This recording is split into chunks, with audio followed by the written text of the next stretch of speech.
The stardate is 60378.4. The diplomatic mission of the U.S.S. Achilles to the Alcara system has been a success. The United Federation of Planets have been recognized and defined as a lesser power under the articles within the Alcaran and Aldemona's Codex Legis Galacticae. This has deepened not only their diplomatic relations, but also allowed for the exchange of otherwise highly guarded Iconian technological secrets thought lost to time. The crew of the Achilles leave behind Admiral Raven Trailblazer with a small contingent of diplomats and attaches to establish a formal consulate, known locally as a Lesser Power Office, on the world of Alcara. That done, they warped the way they came with all possible speed to Starbase 364, also known as Narendra Station. For over a month, the crew journeyed across the expanse and passed by many a system and anomaly. They sped home to not only report the mission's success and rejoin their home Narendra fleet under Rear Admiral Harman Grennan, but also to begin working on the first of many gifts from the greater power of Alcara, the Tachyonic Collider. This power system would replace the standard warp core system, replaced with an incredibly advanced but far more stable power system that reportedly could never run out of fuel so long as the drive was operational. With such a drastic change, the ship would have to put into Starbase 364 to get such a detailed overhaul done to the ship's primary engine and power systems, and adjusting modern Alcaran interpretations of the technology to be compatible with Federation technologies and to conform with Starfleet regulations. Once docked with Narendra Station, with the ship's very heart being replaced, the crew was granted an extended shore leave by Rear Admiral Grennan. Although freshly returned in triumph, the arrival of three powerful figures on the station would set into motion a new paradigm for the future of Narendra Fleet and the entire Beta Quadrant. This is a 2-threat game. Oh, I missed these. Whoa. We had like 4 3-threat games in a row or something. No, it was the big finale of an arc. It's a big deal.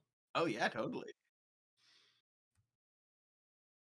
So we go to the bridge of the Achilles as you are pulling up to. You see on the view screen the Narendra Station increasing in size as you get closer and closer. And I'll give you a quick, I believe. Yeah. Let's try not to crash into the station. He'll never let me hear it. And here's Narendra Station. There are a few patrolling shuttles as normal, just keeping an eye on things.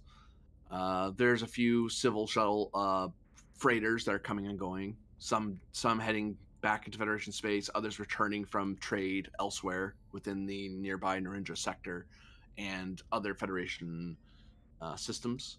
The U.S.S. Lighton is here. It is not docked. It is simply in close range. Is just in station keeping with the station. The status seems to be all green.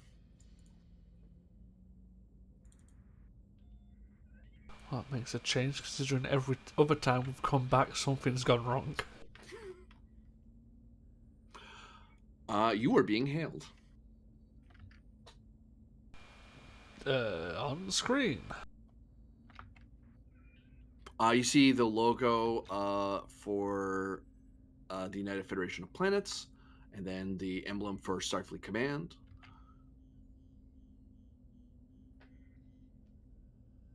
This is Operations Center for Starbase 364 to U.S.S. Achilles. Welcome home. How may we be of assistance to you, Captain? We would like to dock. We have some things we need to go over with the ship and some reports to hand to the Rear Admiral. Very good. You may begin docking at Beta 26. Understood. Is there anything we need to know about? Nothing at this time, Captain. Are you sure? Excuse me, Captain? Is there nothing going wrong? Just the last, 3 times something's gone horribly wrong. Would you like me to verify with the security logs, sir? Never mind. Very well, sir. Any other way I can be of assistance to you? Can you do the Macarena? I beg your pardon, sir? We'll start docking now. End comms. Meanwhile, a very confused Vulcan looks around as the other people in the operation that are chuckling at them, and they don't get what's so damn funny. It's Vulcan, that makes it all better. Lieutenant Shishre, can you please take us to Beta 26, please, and dock with the station?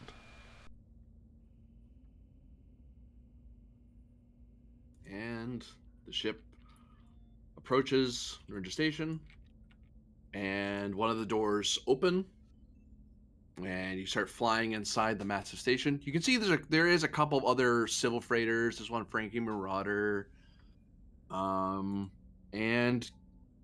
anyone who happens to be looking at the view screen. You don't have to, but it's an optional role. Put it that way.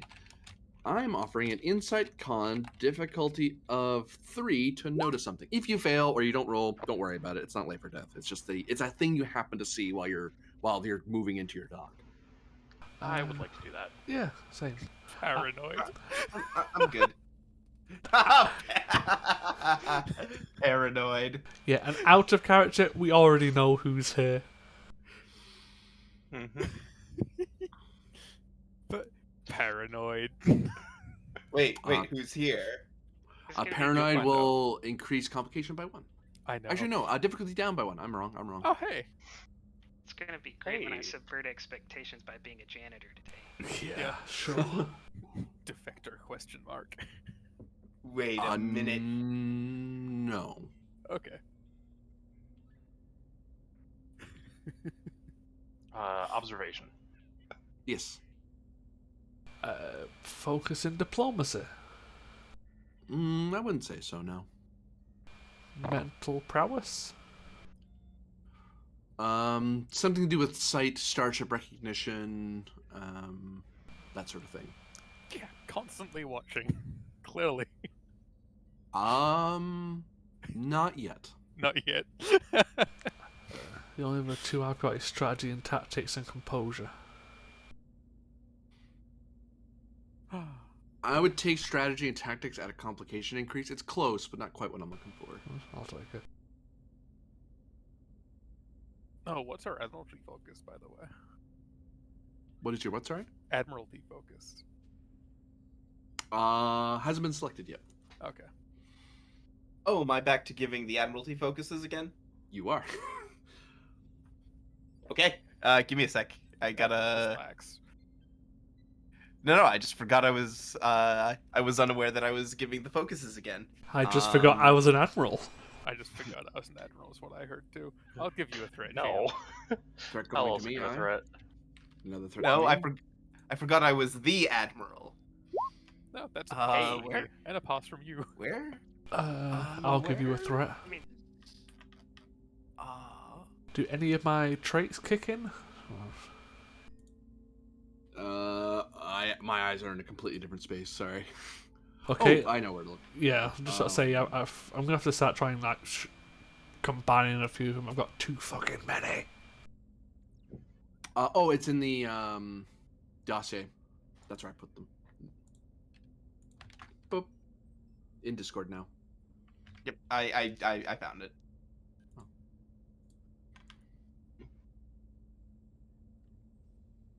Tried and tested.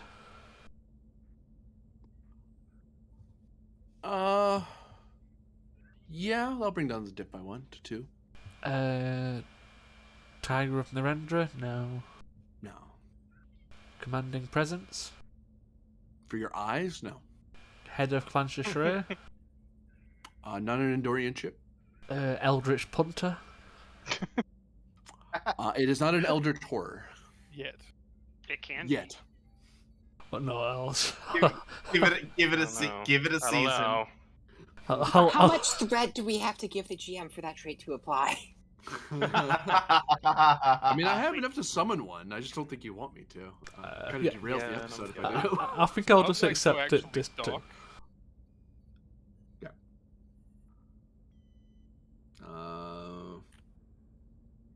All right.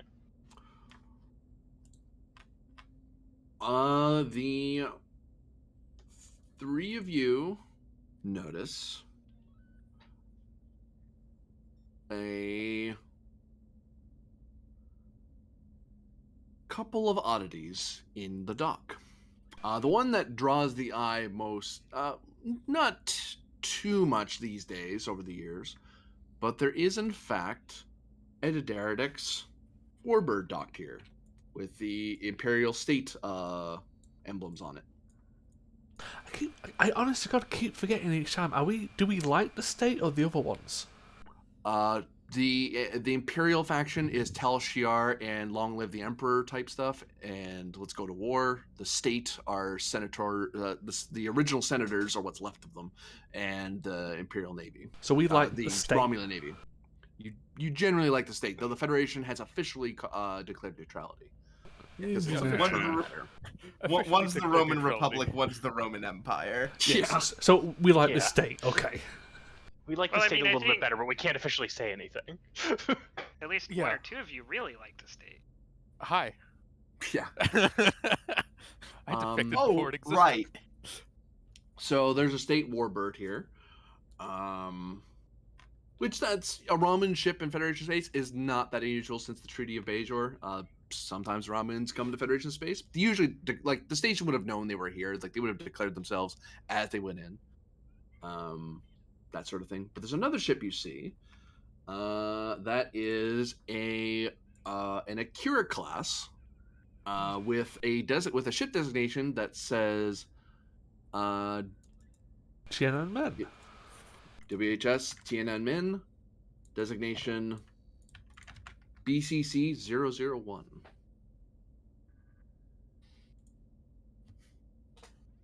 And it's docked here. Yeah. Some of us know Is it- exactly who that is.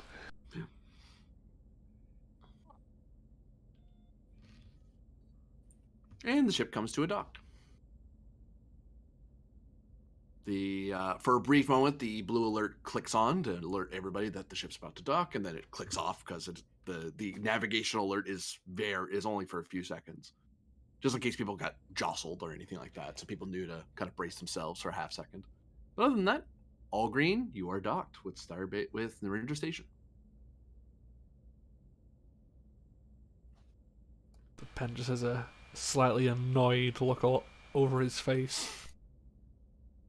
The Admiralty focus is negotiation, as you all get because you would have gotten an update probably within the last week, like as you got closer to Narendra and you were able to kind of call back to them, and reliably, it's like, oh, okay, now we're getting updates from the Admiral about what's going on, about what's expected of us, sort of thing. Would we have received note that the crew would be able to start shore leave? Yep, you already have those orders. Okay. Then can we open a comms to the entire ship, please? One of the tactical officers taps at it, and you hear the all hail of the. Oh, actually, I have the sound effect for that. Isn't it like? Bosun's whistle. Yeah, it's made after a bosun's whistle. Oops. Unfortunately, I'm not a mariner. Yeah. Well, I guess they did in TOS. I don't remember if they ever did that in TNG. They did. I know they It's had a bosun occasionally with the whistle, but did they do it like over the intercom? They did. Okay. It was Very only rarely. done in season 1 because Roddenberry was still around. Okay, this is Captain Penn. We have docked with Narendra Station. For the next month, the ship is on rotational leave. Unless something comes up, which I very much hope it doesn't. But for now, unless you are designated to remain on the ship for whatever Captain Penn? shift. Yes. Captain Penn, give me an insight command roll, please. Difficulty 1.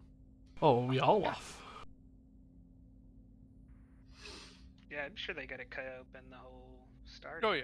If they've got to take out the heart of the ship, then there's no one Oh yeah, if that's required. yeah. Well, then I never mean, mind. to be fair, he kept the way he was saying it. Like part of the engineering crew may be assigned to. Yeah, it's like rotational. Some people would have to still be here, but yeah, I'll buzz to a straight roll.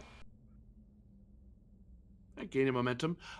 It's not a month long. It's until further notice. Okay, so well, until further notice, then you're all dismissed. Ends comms. Basically, get off the fucking ship. You're not supposed to be here. And all of you would know, even though the official order from the Admiralty is until further notice, given that they're gonna have to tear out the warp core and put it and install the Tachyon collider, and there are like a couple of the engineers have already kind of been trying to do some of that ahead of time to try to prepare for it, but really you have to shut the whole ship off and then eject the core, rejigger everything. That's gonna take at least 10 days to do. And maybe it'll go faster if your chief engineer finds some way to speed it up, but you really don't want to risk it because you're dealing with very advanced technology. It's better to do it within the recommended amount of time. Mm-hmm. 10 days, maybe more if something goes wrong, but at Yeah. least around 10 das or so. So most people know they can kind of get on shuttles and go a little bit away. But at any point, the Admiralty, at this point, for sometimes when you're on an active frontline base like Narendra Station, they'd leave you on further notice because they might need your ship might not move, but they might need your crew to do something like help out with the station, get on shuttles, whatever. Or they might only just activate portions of the crew, like we only need security to do something. Oh, okay, well the rest of us are still on leave. Commander Thralik and Lieutenant Shashri, could you join me in my ready room briefly before departing? Yes, sir. Sir?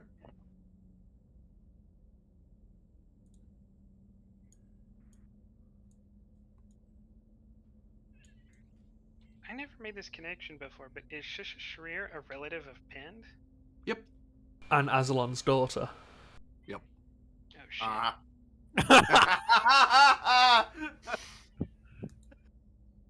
Oh shit. Does Thralik quit the bridge?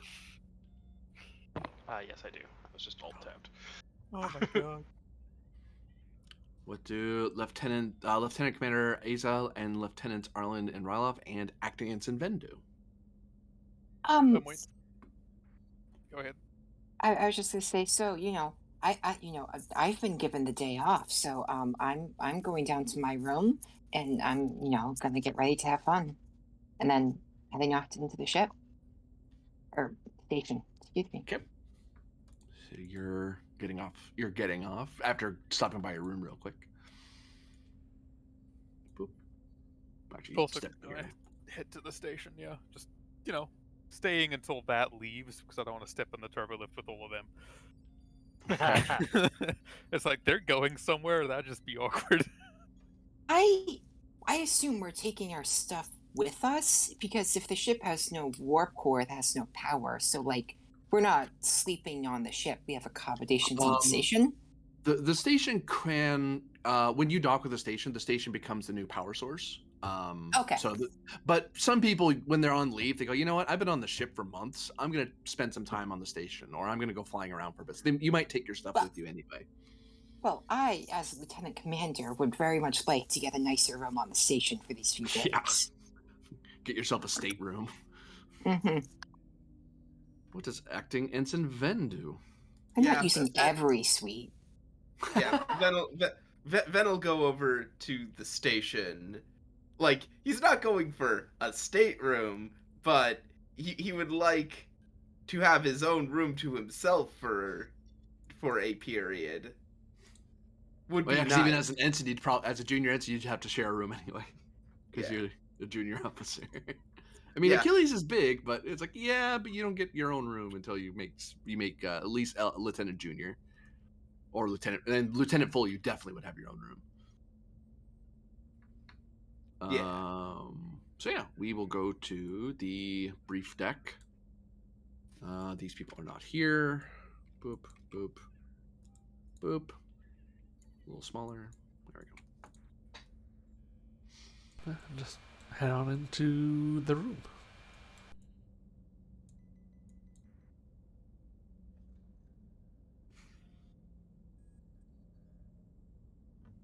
Man, I Rock, love how who you've likes been. that elevator. I was gonna say, man, I love how you've been playing with us for like the past couple months, and only now you're realizing that Shreer is, that that that Well, Pin- Shreer. Well, so Aslan was never called Shashrir when I played with y'all a couple of times. Oh, no, He was always she- referred to as Admiral Aslan. Yeah, she Yeah. had the name. It's just no one could fucking pronounce it back then. We've gotten And used Pin to never saying the goes name. by that. Pin never goes by it, even if that is, I don't know, if he like we didn't do traits back then, so we didn't have a trait for head of Clan Shashrir. So unless you knew Pin's backstory. And even then, he wasn't really. He only became head because Aslan was ousted. Well, Because no, she I would have mean, been the nature. you It's a lot of.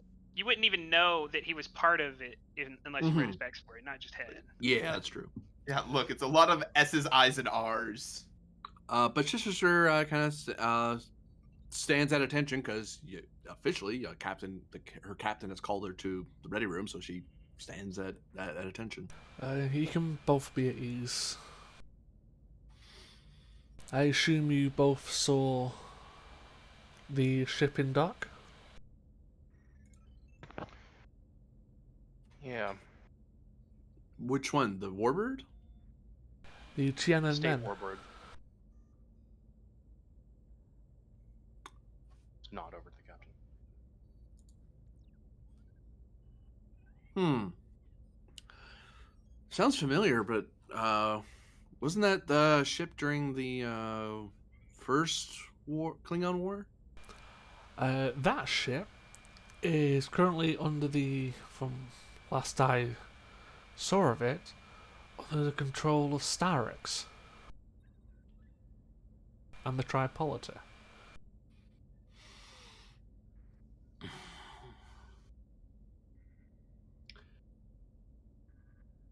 Is this an official Starfleet meeting there, Captain? This isn't an official meeting. Great. So, are we considering getting familial vengeance then? And she looks knowingly at her fellow Andorian and a person raised on Andoria. It's an option, but for now I'd like to see why he's here. If he is here and docked with the station, that means his talk's happening. However much I don't like that. Yeah. So all I would ask, even though you probably will not like what I'm about to ask, is that if you do encounter him, do not do anything, please.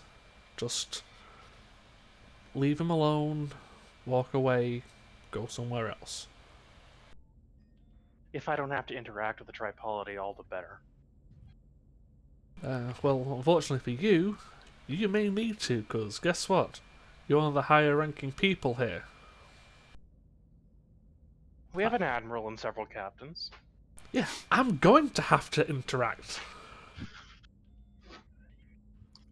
Of course, sir. But I'm the two people here who've been here the longest and have the biggest dog in the fight are you two.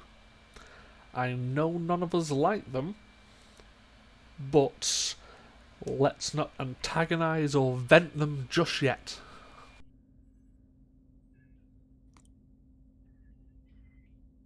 I won't start anything if he doesn't. Specify start something, please, Sasawa.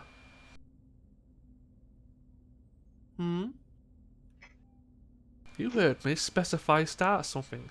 Him As in talking if he- to you doesn't count as starting something. Remember, I'm the cooler head of the two of us.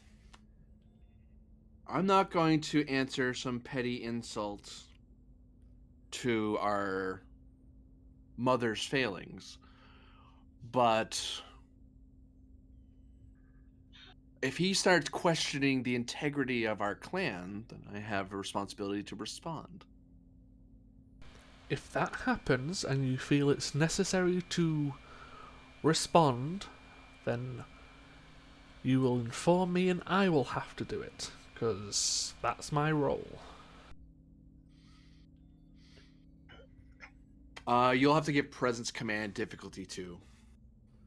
Yeah. Head of Clan Shishra. That's why she's listening to you. Commanding presence. Yes, that would reduce it. I'll give you a threat.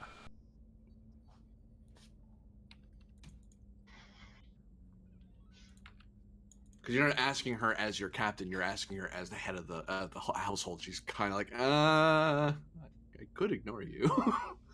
But she's not going to. She's just kind of, you can see from her antenna, she's frustrated because matters of honor are somewhat individual thing, but at the same time, Endorians favor the clan over the self. So if the clan head says, do this, all right, I don't have to like it. I'm just going to have to live with it.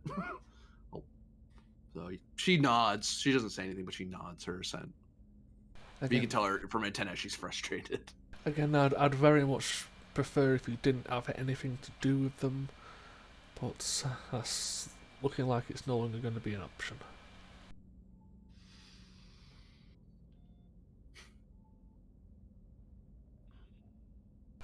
Commander, is there anything you would like to point out or wish to challenge them to a duel to the death that I need to know?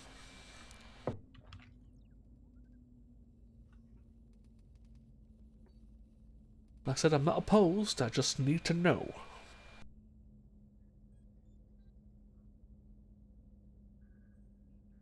That is essence, sir. If there are any Starfleet officers, former Starfleet officers here, those who turned their backs on the Federation and their oath,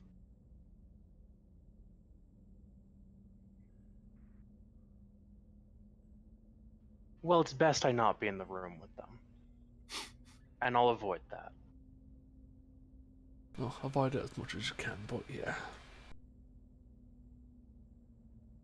Well, if that's the case, you two can go off and enjoy your free time, just nowhere near the Tripolity, and I'll keep banging my head against the wall. I'm going to find the first shuttle I can, and I'm going to go flying somewhere else, because I don't think... As big as Narendra is, stations can become surprisingly small when 2 ships go on leave. Commander, would you like to accompany her, or have you got other plans? Where are you thinking of going, Lieutenant? I haven't quite decided yet. I was actually hoping to do something on station, but with the relevant news, I think I'll start doing some flight plans. Well, Somewhere not too far away, in case the engineers push the red line again. and with our engineer, that seems altogether too likely. She nods. She nods, but you can tell from her antenna she's a little amused by the idea, because pilots love an engineer that's willing to push their engine a little harder. It's like, good. Mm-hmm. It means I can go fast whenever I want. Wait. Gotta go fast. Gotta go fast. Gotta go fast. And they're blue. They're kind of prickly. Sorry, I'll stop now. No. I will stab you.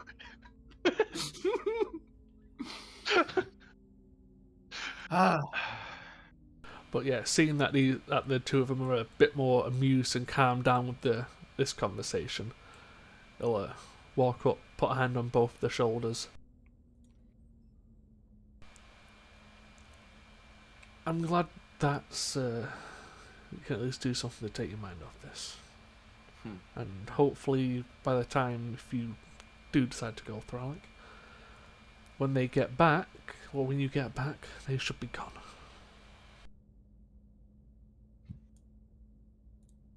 Of course. Well, I shan't keep you from having such glorious fun away from here.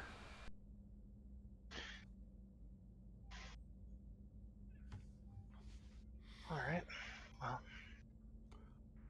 What I think I'll do, Thralic, is I'll check in with the flight department office on station and take one of their shuttles. So I'll figure out where's a good place to go right now. So rather than use up one of ours, because we probably might need ours for the overhaul. Hope not. Probably prudent. That sounds like my junior's problem, not mine. Of course. Well, if you decide you want some company, Lieutenant, you know how to contact me. I'll let you know. And I'll nod to the captain and step out. Oh, Sachira, the amount of work I'm dumping on you.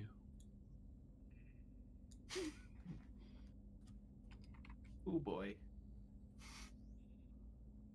What does Penn do? That rapscallion, that scoundrel, that villain, yes. that knave. That cat. Pendwell That- just comes down to Jaishu very quickly. Joshua here.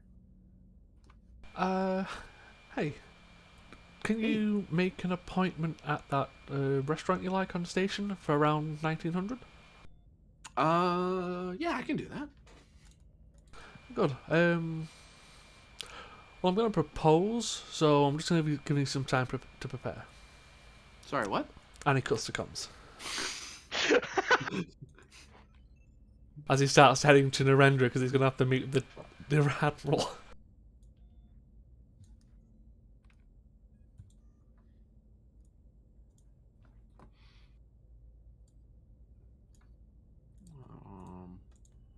what else is left? Lieutenant Arlen. Yes, sir. Two-third game, just to reiterate, and the brief, as it were, is in the pins. Everyone else, at present, the ship has docked with Narendra Station. You've been kind of busy, so you kind of overheard that you're on leave until further notice, and you know that the approximate timetable for replacing the warp drive with the tachyonic collider is going to be about 10 days. In theory, you know that there are ways that you might be able to speed that up, but given how advanced it is recommended by the Alcarans that you take the 10 days to do the full refit, just for safety reasons. But you're the engineer of the ship, you make the call. And Starbase follows your recommendations because you're the chief engineer of the ship. You know your ship better than anyone else. Short of the people who built the damn thing. Which you're one of the people who built the damn thing. I'm probably gonna shock everyone on here, and I'm going to recommend a full 12 days Ace to install, just to make sure that we're taking it slow, doing things right, double checking things, and also to take some of the heat off the engineering staff. I know I've been kind of working doubles and triple shifts, so make it easier on everyone. Yeah. That is 100% fine. So you start setting that up. You notice most of their bridges emptied out. You're seeing people starting to file out, aside from the bare minimum skeleton crew that's required to Are man we some of the hard stations. dock with the station in a dry dock, or are we just in orbit? You're inside. You're parked inside. Okay. And so you're working off of station power now. So that will you can either begin the work personally on the drive, or you can just leave it to your engineers to begin the work. Because you can take leave. You do have that permission, and you're the senior most engineer. So. Decisions. On one hand, I probably have a very, very neglected husband I need to take care of. On the other hand, cool new shiny technology that may go boom. This sounds like it's about to be incredibly sad. The technology will be here when you get back. It will. And I'll be on Starbase, so if anything kooky happens, they can call me. All right, I'm gonna leave Eve orders that if anything goes out of line or is outside of the safety tolerances, is to inform me. Princess Engineering, difficulty of 1. Assisted by comms, what's engineering? Starfleet protocols. I'm Yep. setting up. Yeah, I'm not gonna talk myself out of that. Take a threat for bold engineering. Sure. let's milk this. Oh, the comp doesn't go up yet because it's not installed. Yeah, that's true. It's not in there yet. I'm just gonna leave that. 3, 4, 5 momentum was generated. You have 4 float. Oh 3 float. boy. 2 float. What? Oh, it's going over there. Sorry. I was looking at the number and I was like, why is it going down? What can I do with this?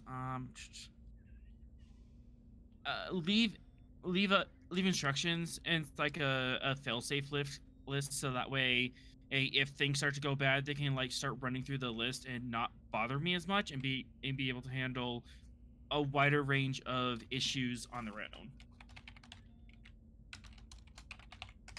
Advantage contingency plans.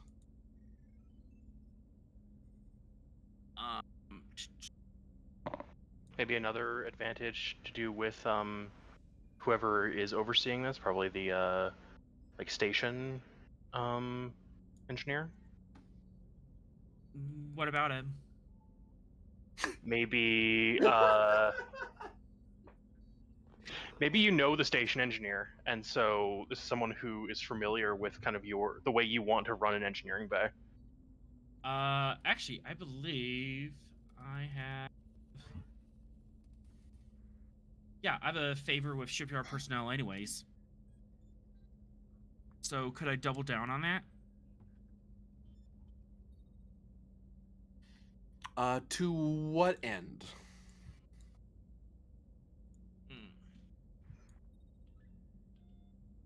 Well, we are going to be doing that whole massive ship overhaul. Mm-hmm. Maybe I can spend the 2 momentum to so that way I have a personal communication with the shipyard master, and then I can spend my favor on shipyard personnel to have them help with the overhaul and put less stress on my crew. I just love how he initially said that. It's like, just on the level of, what, that guy? Fuck that guy. It's been a long day. I'm not firing on all cylinders. Understandable. All right then. So ordered and so arranged.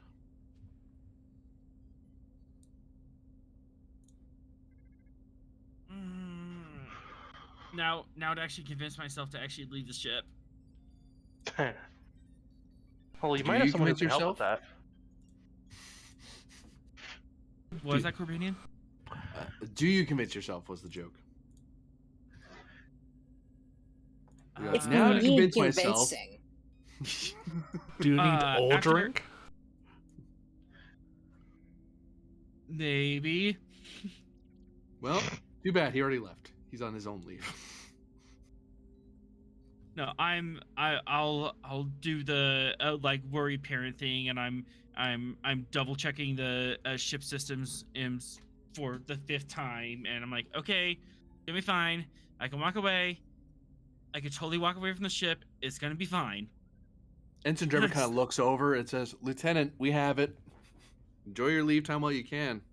Who knows? Maybe we'll be sent to battle space jellyfish to understand the meaning of numbers or something."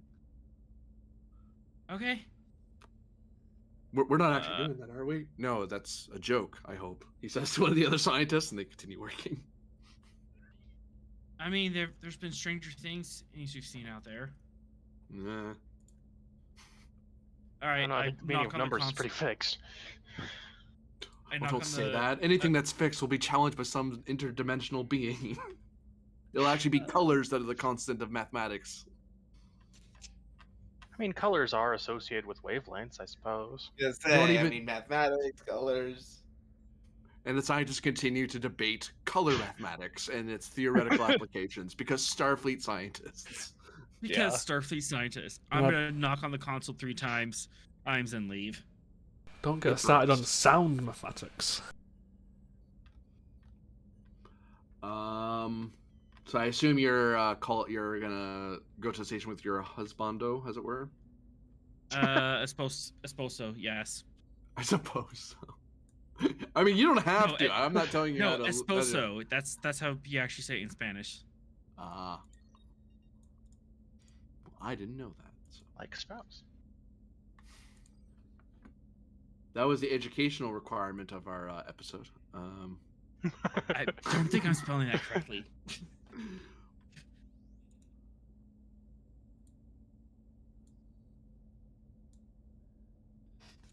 New scene as we cut over to the station.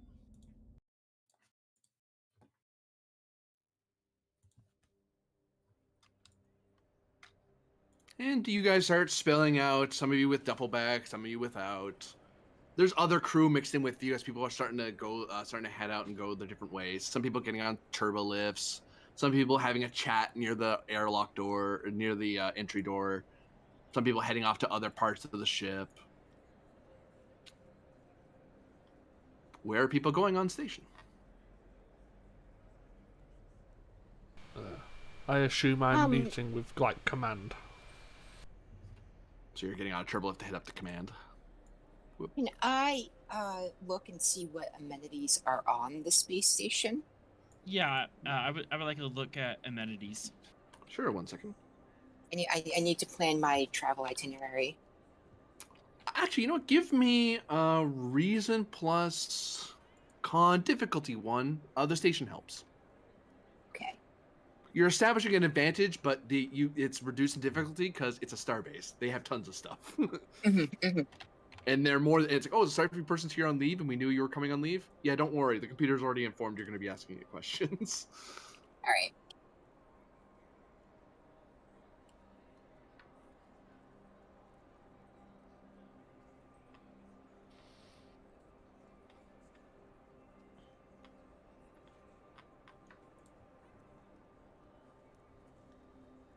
Okay.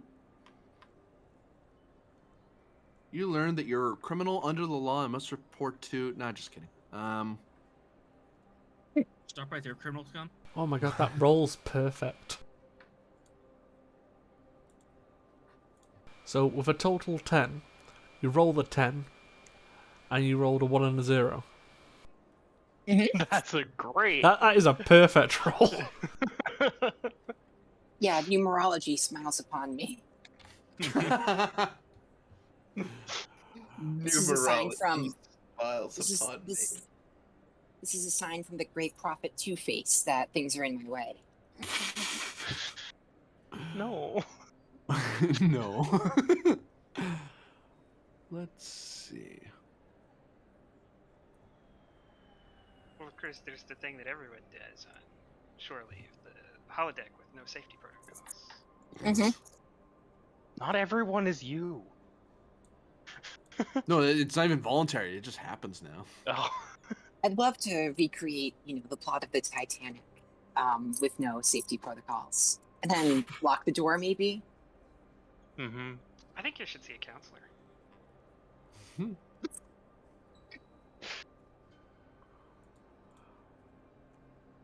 trying to find my document for this. I have it. Where is it?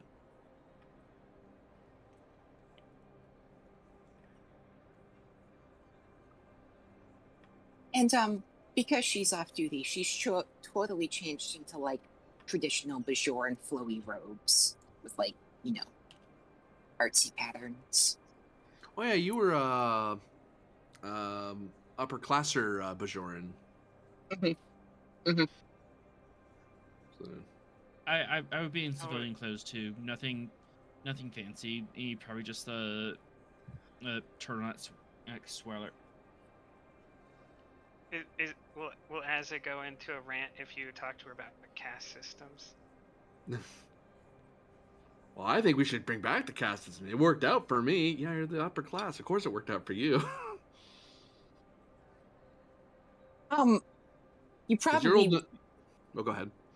I was just saying, you probably couldn't squeeze the specifics of her background out of her because her family being collaborators is not something she shares freely. Yeah. So, hey, you want to have chats about the good old days? Nah, I'm good, thanks. Really don't want to talk about it. For sure, in politics began the day we declared independence, not a moment before. Fine, I'll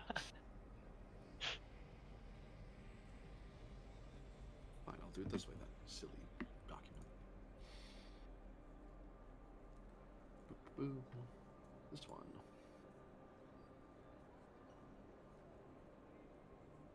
Let's see. There are a variety. There's of course the standard amenities of any station from your basic port services for ships, small craft if you wanted to rent one. There's the trade decks where sometimes there are Federation businesses that work out of there. Sometimes there's Ferengi businesses or Klingon businesses. Others are like open bazaars. There's a nice little observation deck where you can watch either inside the dock and see the various ships and people working on stuff. And then there's the observation deck looking out into the stars.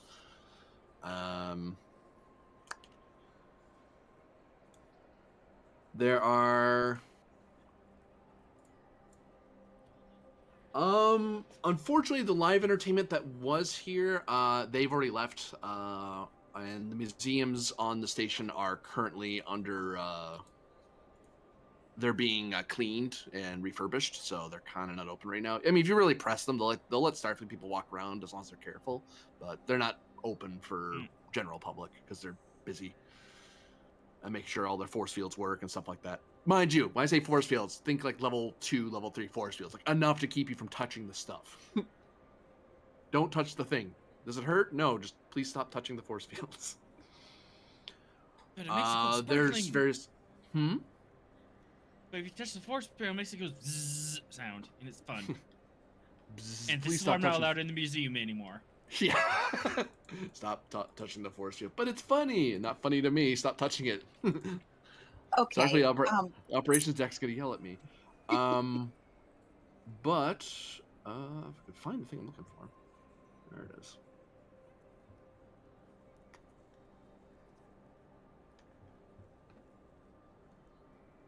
But what were you gonna say? Sorry, I jumped on you there. Oh, I was just going to say, Counselor Asa will announce that if anyone has any problems during their trip, you can come see me and talk to me about anything. This is a time for rejuvenation and relaxation and growth, if you're willing to let it.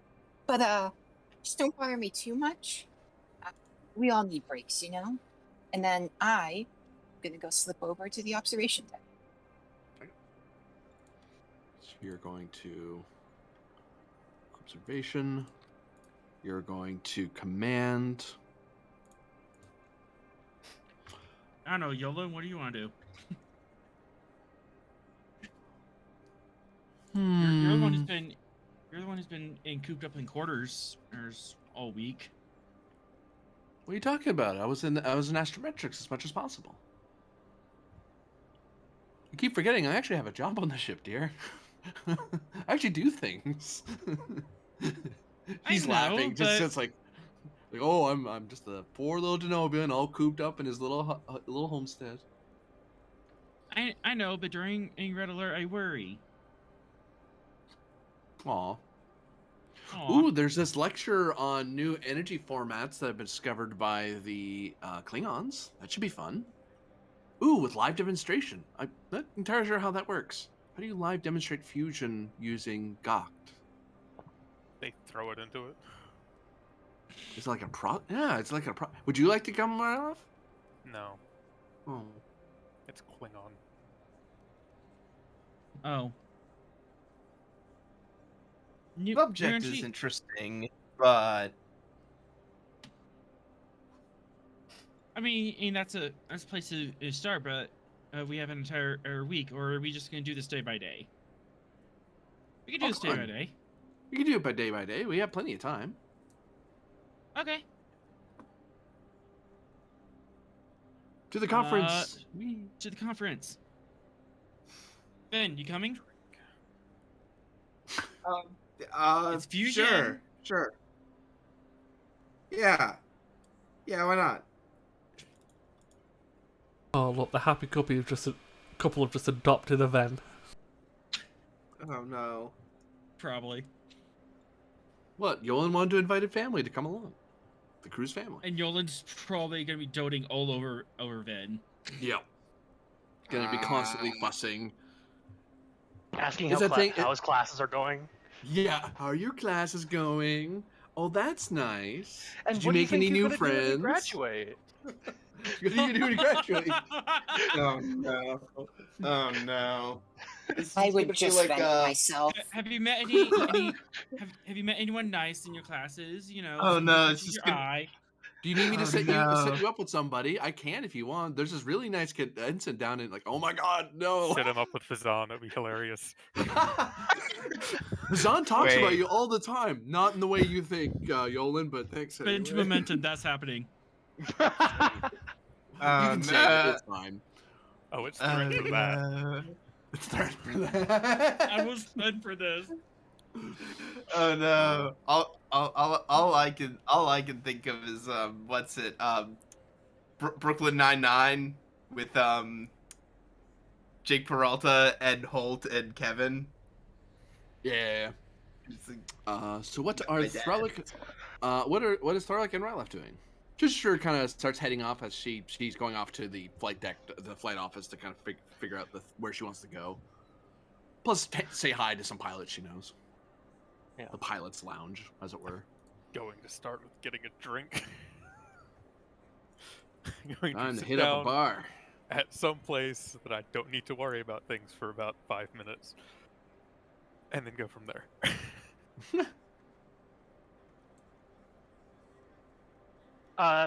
Throllic's unobtrusively not doing much right now. She's just kind of AKA wandering she's the hallway, waiting. sort of thing. Yeah, it's like, maybe get like one drink type deal, but very much is on call. Yeah, I mean, Rylef's not getting smashed. We're about doing the same thing. He's Yeah. just going for a drink in a place where he can sit down and not have to worry about things. Yeah, you know what? I think We're doing the same thing. yeah, we're doing the same thing. Oh. All right. So, We walk separate ways, arrive at the same bar. It's like, huh. Yes, exactly. Aza, Yes. I'm going to ask you for an insight plus con or science roll, difficulty of 2, to see, at least for now, how much she's really getting out of the observation deck and enjoying herself. If you get this could be a bonus that will bleed into next episode. Yeah, because in my head I was totally picturing like what a better spot to like meditate and like remove the barrier between yourself and reality than like sitting on with nothing but a bit of glass between you and the emptiness of space. Yeah. Focus and meditation. Totally. We have momentum, right? Yep. I will spend 1 moment.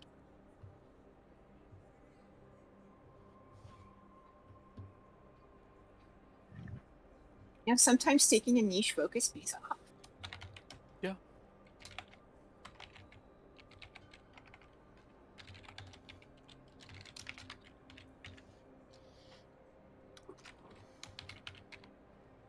So next episode, you will benefit from the advantage of meditation of the stars.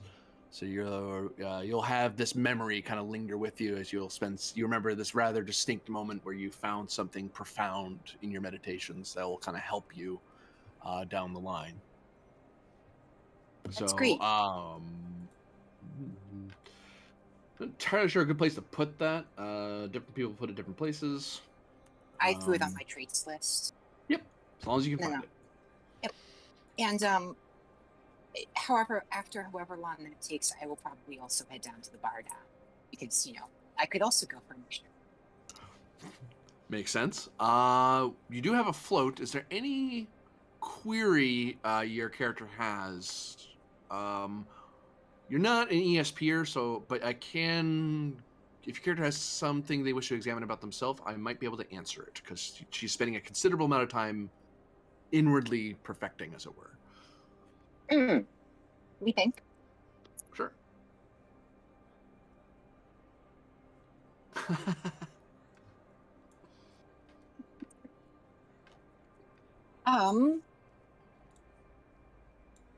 Could I DM you a question?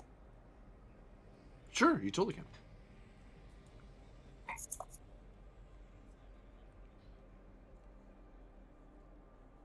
And if there's no good answer to this, that's fine. I can let it slip.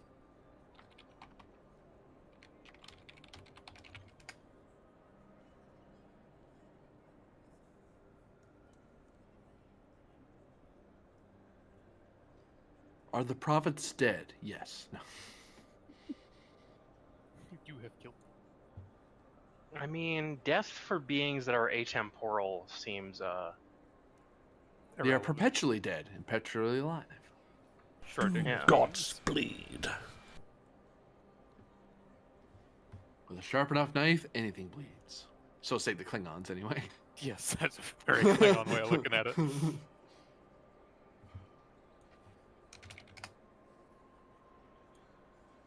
Easy answer. Easy answer.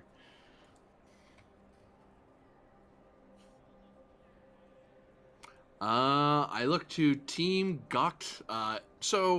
Someone guessed it right. Basically, Klingon scientist has found a way to reuse some of that old rotten Gok that you might have sitting around on your ships, which means not a whole lot to people who don't have live Gok on their ships. That's the thing Klingon ships do. But this Klingon scientist goes on and on. They're actually from. It's not House Rasa. They changed. It's a different house now. It's the uncle who rules it. What's his name? Damn. Wasn't it Tarkin? Tarkin, yeah. Uncle, not Tarkin. Rasa. Ah, the No. mob. You know. So they're talking. There's someone of that house, that House Tarkin, that's talking about how with rotten Gok, so it's spoiled. You can't really eat it, even with strong Klingon livers. So now you have a bunch of waste food. So what do you do with it? Well, I have this biomatter converter that can be used to help fuel your secondary fusion generators on your ships, and he shows it on screen, on the stage. From the stands, you can smell it because he has a little barrel of the damn stuff standing on stage. Some people have to excuse themselves because it's not a pleasant smell, and it's like apparently he's set up in this auditorium early to make sure he had plenty of time to prepare, which is very considerate of him. But now the room smells of dead Gok or rotten Gok, so it is pretty rank. So fitness, medicine, difficulty of 2 to see if you bother to sit through the entirety of the thing before you go. Nope, I tap out. I'm done. Yes. I can't stay in here anymore. I'm gonna hurl. Like, this is very interesting, but this smells terrible. Yolan, you want to go? Or Ben?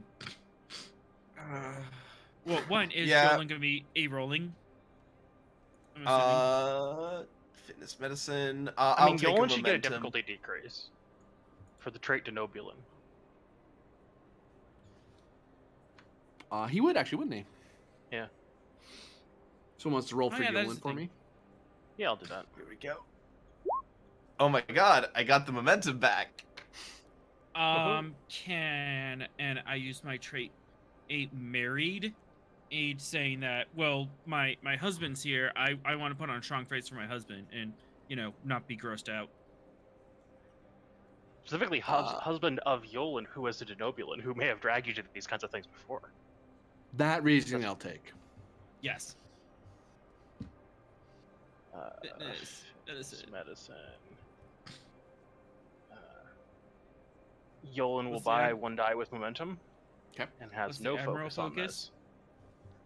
on this. Negotiation. Negotiation. What? Can I No. negotiate with my nose to ignore what's going on? If your nose becomes sentient and separate from yourself, you have a different problem. Uh-huh. How do we manage that? I've heard of voices in your head, but voices in my nose is a different question. Yolan makes it. I'm gonna take 1 momentum. I do not have a focus, not that matters. Hey, you make it. And you make it back. All 3 of you are able to sit through the Oh wow, that smell has texture. Whew, I mean, you get used to it, but like, you don't forget it's there. You just kind of have to focus on what's happening on stage, and try not to think about precise nature of the smell too much. I can see Yeah, why the Klingons don't eat these ones. we avoid talking about the mathematics of smell. Yeah. But you do learn that there actually is a talent here that you could create for a ship or shuttle. For the cost of, if you have this talent, you can spend you can spend a momentum as an opportunity cost to regain power because you're replicating just enough. You can't replicate any food, but if you have any food storage, you can take some from your cargo, and as long as it's biological matter, you can throw it into the converter and it will convert it into electroplasma. Like, it does work. It's just that you have to sit there and you have to dig around in cargo bays and find stuff you're willing to throw into the converter. But it'll be 1-to-1, and it'll be no difficulty, no task roll. Yeah, it's just an opportunity cost. That You can't. It doesn't work be if your interesting. structure's damaged. Because if structure's damaged, then it's too risky to be moving stuff out of the cargo bays. You might spoil the rest of your foodstuffs that you have. Like what little foodstuffs you guys store. Because starships do carry some food aboard, just in case the replicators fail. But that's what ration packs are for generally. But some people bring along some food with them, and some of it's for like trade as well, because food's a pretty good trade good. But And also Yeah. like diplomatic meals and Yeah. fresh ga instead of the replicated stuff. And in a pinch, you can spend threat because you're starting to pull into. You're actually like grabbing So whatchamacallit. we're grabbing the emergency food packs and just dumping them in. Yep. So that's a possible talent you learn of. Now he thinks it like when he's talking about it, he thinks it's something you only do with Gok. But the three of you are able to puzzle out. Like now that you sat through it all, it's like oh, that could work. I mean, it doesn't have to be Gok you learn. It can be something else. He's just really excited that he found a way to use. And then it's at the end of it, you find out this guy is he is a scientist. He's also the head cook on one of the ships. For it's like that's where this came from. Makes complete sense now. Oh. But interesting way you can literally feed your ship. Yep. Could we miniaturize this and put this on shuttles? This might be a. It's a talent spend. Same idea. You could put it. You Okay. could assign it to a shuttle and make it something a shuttle could benefit from. It's like the Mr. Garbage thing from Back to the Future. Now that I think about it, except it's Oh, yeah, the biological Mr. matter. Fusion. Mr. Fusion. Mr. Fusion. But I was thinking it might be a good idea to put on a shuttlecraft, because if you crash land and you happen to be in a biosphere, well, you can just like start shoving leaves in there, and boom, you have power, or to at least do some sort of repairs on the ship if the fusion drive on the ship isn't working. Okay, we move to. Can I double check a vibe check on how Yolan's thinking of this? Is he like super excited? Is he bored? Is he enjoying himself? He's brave. He braved his way through it because he's like, I already set aside the time.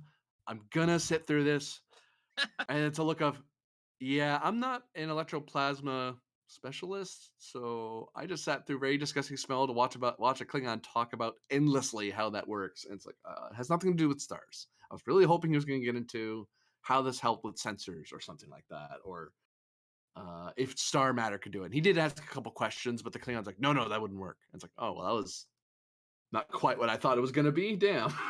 And I didn't expect it to smell this bad. Like, he didn't get sick, and he's because denobulin, but it's like, yeah, it's still unpleasant though. Wasn't fun.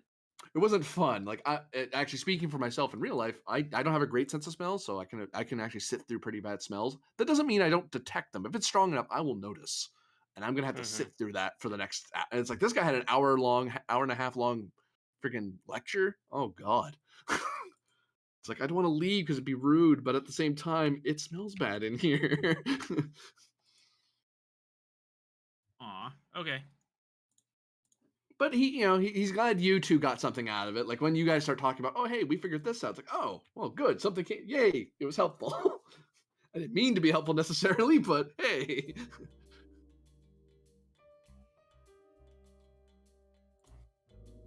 Yes.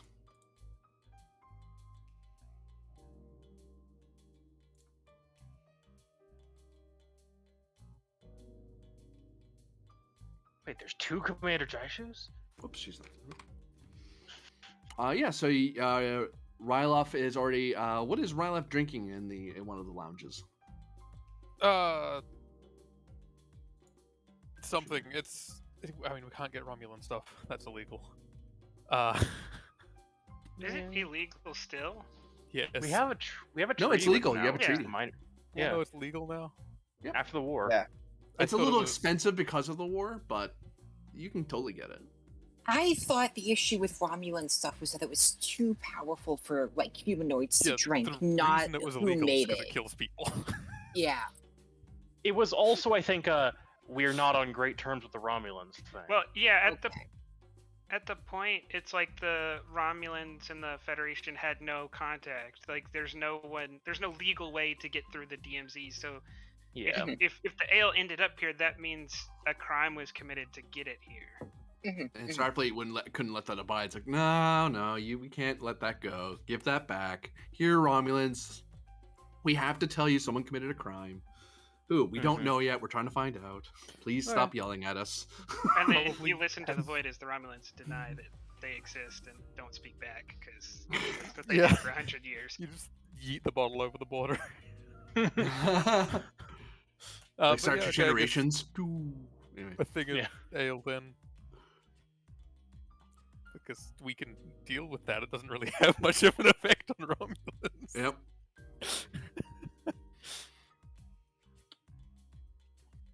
Thralic, you take a seat. What are you having? Some Andorian wine. Chilled? Yes, please. Of course. And I'll take a deep Oh. blue. A deep blue. Ooh, okay.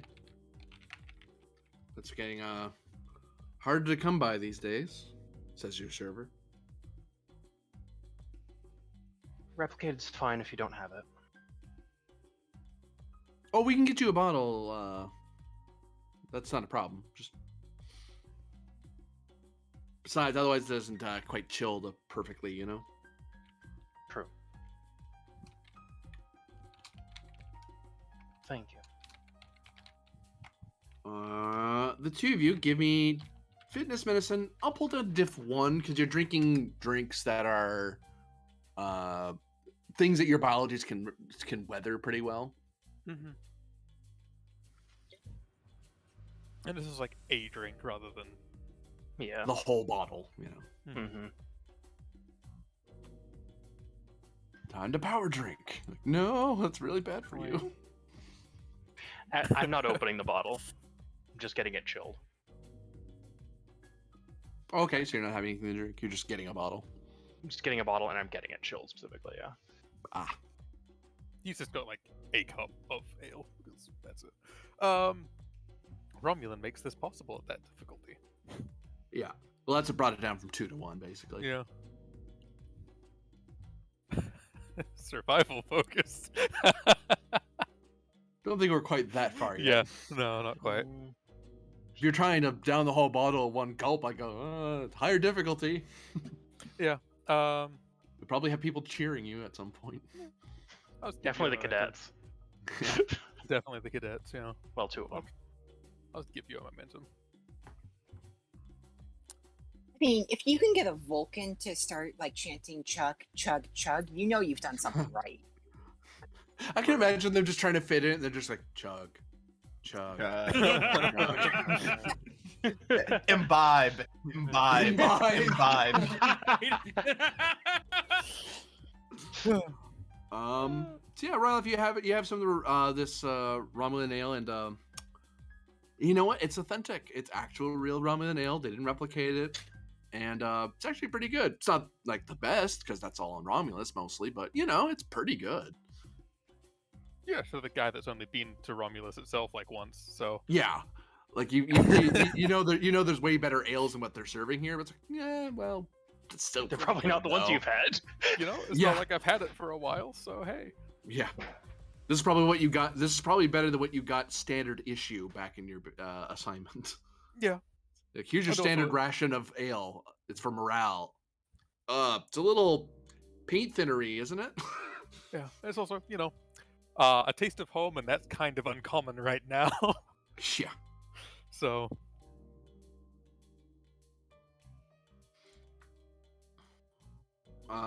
Isa, you're stepping into the one of the bars, I believe. Sure am. I will slide over to the bar and ask the bartender if they have any red earth wine. We have several, actually.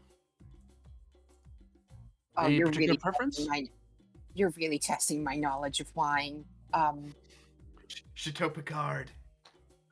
Sure. You know what? Chateau Picard, if you have any. Sure. Do you like your wines a bit sweet or a bit dry? Because they had different ones, so they mostly do the drier red wines, but still. I know spring wines are a bit more dry. Dry he is points fine. the server points to the other server and says, Chateau Picard. They call it a year, and they're like, oh, okay. They grab one, hold up, and they pop a fresh bottle for you. Well, actually, first you put the bottle in front of you and say, like, do you want a glass, or do you just wanted the bottle? I'll take the bottle and the glass. And The visual there threw me for a second. Dink. Sorry. I mean, Yeah, no, they pour you a glass, and yeah, it's pretty fine red wine. The luxury credits cost more than it really needs to, but it has a bit of prestige to it. People like bragging they have Chateau Picard, but whatever, it's a wine. Yeah. No, and it's an earth wine too. Mm. But the Bajoran orchids they haven't been the same since the rebels burned all of them down. Yeah, that kind of screwed things up. Yeah, and I will take a seat, and I just want to observe the night and just not stalk, but people watch and see if I can observe anything interesting.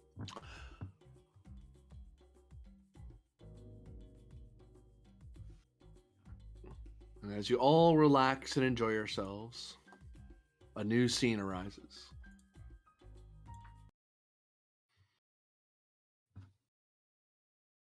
I don't know about either of those things applying to what Throllic's doing right now, but yeah.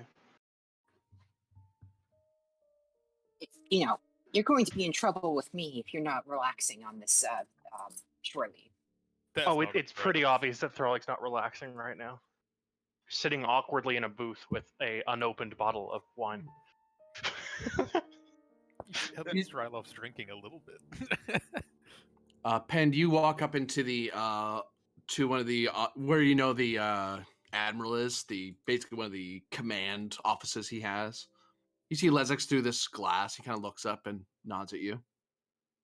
He taps something. You can hear the door over there beep to indicate that it's been unlocked. Yeah, I'll be walking through. I will note that his attire is not like fully done up. It's just an unbuttoned jacket at this stage. Yeah. Commander, I assume Captain? I'm here for some reason. Admiral needs to speak with you. I'm guessing You're this not has. gonna like it. Is this due to the massive cock up you did previously, and why the Tiananmen's here? Not quite, Captain. Well, partially, but there seems to be more pieces on the board than we thought. The Admiral can fill you in on specifics. Oh joy. I'll keep up the good work, Commander. We'll chime the door. Enter. You see the captain of the Leighton standing with Rear Admiral Grennan. Lenara, it's a pleasure to see you again. Hi, Pend. It's been a bit now, hasn't it?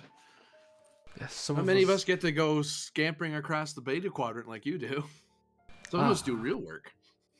Oh yes, because travelling and fighting Iconian supercarriers is not real work.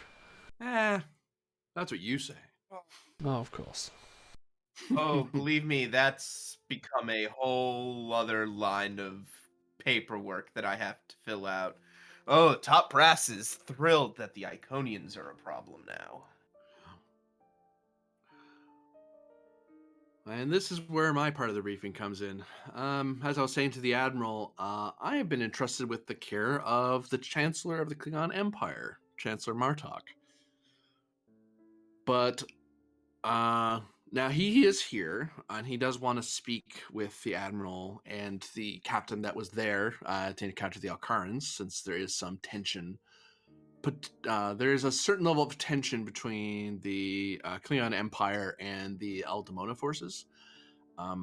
That's not the worst news, though. The worst news is that the Tripolity's Roland Starex followed me from Starbase 123. Apparently, he wants the Federation to...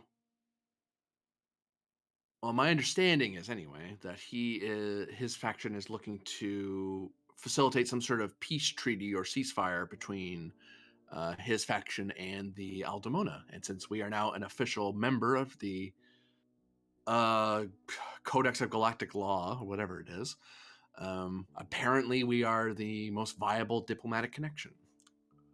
And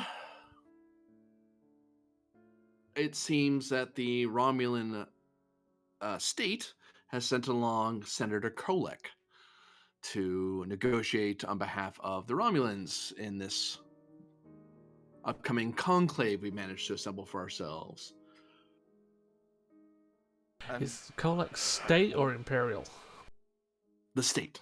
The Okay. Imperials have an observer here, but it's like pulling teeth to get them to talk to me.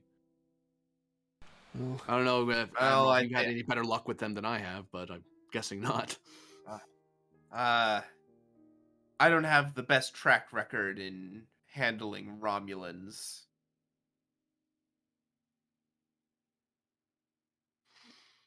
why am I getting this sinking feeling of I'm not gonna get shore leave again? Lenara kind of looks over at Grennan and looks back at Pend. Grennan like just mirrors the motion. Well, not to tell you how to build a warp core or anything, but you two are the most preeminent diplomats in Starfleet within this sector. And were able to get the Peugeot powers to agree to each other. So if anyone's going to get this meeting to go properly. And like it or not, we both have experience with Starix. I'm a bit surprised that he came out at all. He should. I'm surprised because, frankly, he should be well aware that I don't trust him as far as I could throw him. Well, luckily for you, I've informed Isala and Thralic, and they're currently giving them a wide berth. Lizix to Admiral Grennan. We have a Admiral, situation. all right. Be right there. And he just sort of snaps his fingers towards the door as like he starts walking towards the door. I cannot control this token. Hold on. I can fix that. Oh, you're ensign now. That's why I couldn't do it. There we go. Acting ensign. There you are. Now you should be able to do it. No, it changed your name. Yeah, you said it as a default token, didn't you? We know who it is. There.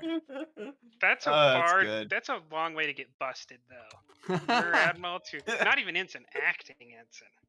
Yes. Jeez. No, he's just in a play.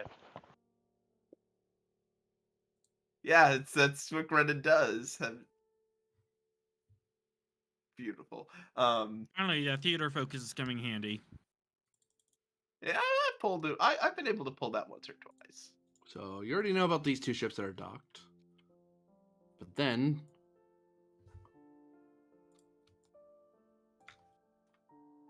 we're Hang on. being hailed by the PDFC Alcara and the PDFC Reaper. As two massive ships loom at extreme range. Oh, okay, I see them now. I'm afraid I'm not familiar with either of these two vessels. Penned are Alcaran and these Aldemona. okay? I'm gonna defer to your judgment on this. You've dealt with them more than I have. Although, of course, I'd like to get some experience dealing with them as well. I'm gonna have to. I'll note, Admiral, we have no flight plan from them. They just showed up in our space. I mean, was this something you planned, Captain? You just forgot to tell us, or? No, but they can travel a lot quicker than we can. Right, try and hail them. They're hailing us, sir. Oh, on screen. If we can get their names to show up properly. There we Now, go. is it just Aldemona, or is it...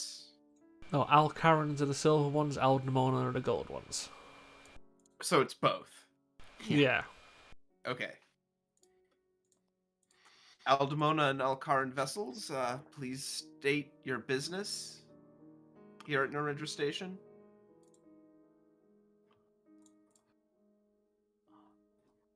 I am Captain Pusin of the Migrant Aldemona Fleet. Identify yourself. You stand in the presence of the sacred stellar serene Vinditrix. I'm Rear Admiral Harmon Grennan, commander of Narendra Station, the station whose space you are currently approaching. The Alcaran, the silver woman, kind of looks over. Her eyes just stay calm. The golden woman looks perpetually fuming, but that seems to be an Aldemona trait. Now, I'd like to get this sorted out, but again, I request that you please state your business. Otherwise, I can't help. Well, Admiral, the reason for our presence is in accordance with the Codex of Galactic Law. We are here to ensure that Narendra Station is up to legal standards and regulations. Also, to lend their assistance with the upgrades of the tachyonic collider with the Achilles, and supervise in the event that any foreign actors and galactic participants attempt to secure technology that is not allowed to them. I see. Okay, in that case, if you wouldn't mind standing by, we weren't aware that you would be arriving.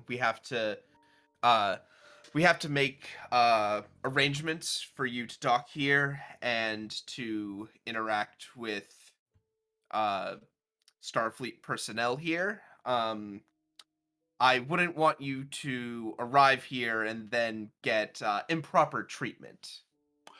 I am perfectly fine with teleporting to your station.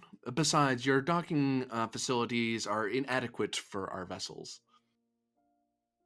All right, very well. And he looks to the commander, says, "Commander, would you be able to set them up with a holding pattern?" Yes, Admiral. I can do that. Right. They'll be forwarding holding coordinates for you to hold around the station.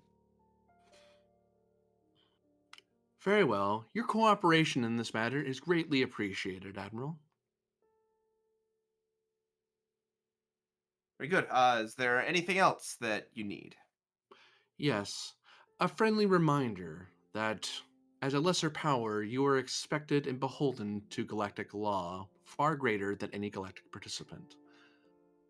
Anything that Captain Penn has brought to you, and anything we bring with us, must be kept at the highest level of secrecy. Failure to do so will be considered a dereliction of duty, and she looks over, would require greater power intervention. I imagine you do not wish us to interfere in your internal matters, and you are new to your responsibilities as a lesser power. So I'm here to measure the response of our law enforcement and remind you of your duties and guide you if you are at all confused. That's appreciated. We'll discuss the finer details when you arrive. Very good.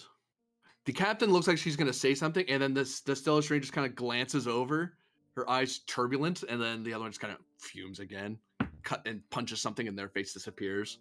Vinditrax just kind of nods her head at you, and her face disappears. Can I get a read on like that captain that was like fuming so thoroughly, and like why they were fuming so thoroughly? How many? Oh, actually, do we have your sheet still in here? I thought we did. Could be archived.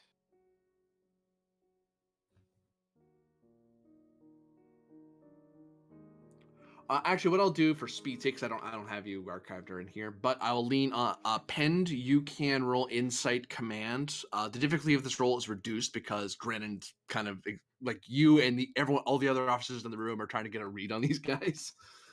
Yeah. Insight Command or Con, I suppose. Difficulty, it would be 3, but there's a bunch of people in the room all thinking out what they're gonna do, what's gonna happen. Yeah. I'm really only concerned about that captain. The Serene seemed to be reasonable. Focus in diplomacy. Sure. Take a threat. I'll reroll.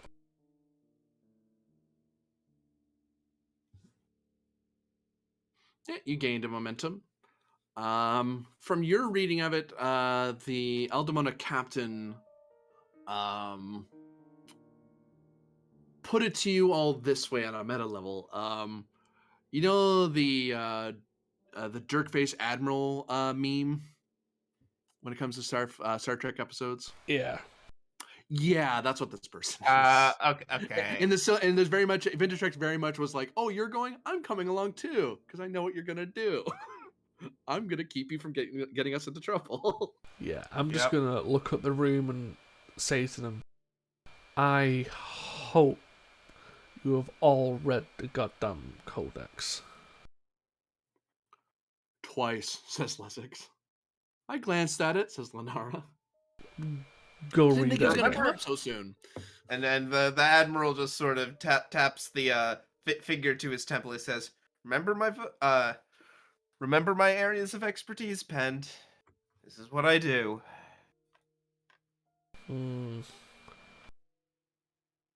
Not like I had to try and figure this stuff out on the way there.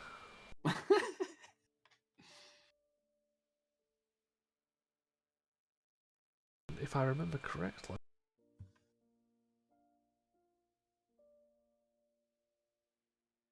But wasn't she just a Stellar Serene, or was she a most stellar? She is a sacred Stellar Serene, which means that she's the Stellar Serene assigned to where Alcara is. Yeah. Like I said, I'll just point out the ranks and equivalents to people so they understand. Oh, I actually mark her in the list. Whoops. So, because there is a list of who the people you know and what the ranks are in relation to each other, so you have a rough idea of where they stand on ranks in comparison to your ranks as well. And that would make the captain a Quadrant Serene equivalent? Yeah. So it's fun. It's funny that the that's the thing I'll point out since you did highlight that. The Vinditrex is around the same rank in their society as Trailblazer was in their society. She's effectively a commander, whereas Captain Pusin does outrank her technically. But it's generally the Alcarans who deal with the diplomatic side of things. Yeah. Of which I am giving this insight to the 3 people in this room who need to know it. Yeah. Well, I've seen that type before. Seems rather strong. It seems a bit of a strong arm move for them to move to park one of their ships right over us like this. Yes and no. The Aldemona are more the militaristic wing, so to speak, of the civilization. And eventually we will be commencing talks to integrate both Alcarans and Aldemonans in within Starfleet. So the sooner we get used to them being here, the sooner everyone can be happy. I hate to point this out, Admiral, but there's no way that the Romulans or the Tripoli or the Klingons, for that matter, don't know about those ships. They did not hide their presence at all. They're gonna know they're here. Yep. And they're gonna want to know why they're here. Yes, and gonna have to juggle it. I mean, we can't just vent one of the parties.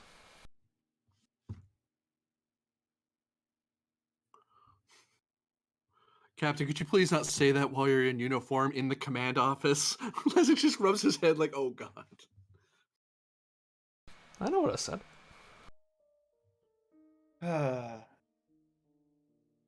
You never change, Pend. Hey, Never change. I'm not going to do it unless he gives me a reason.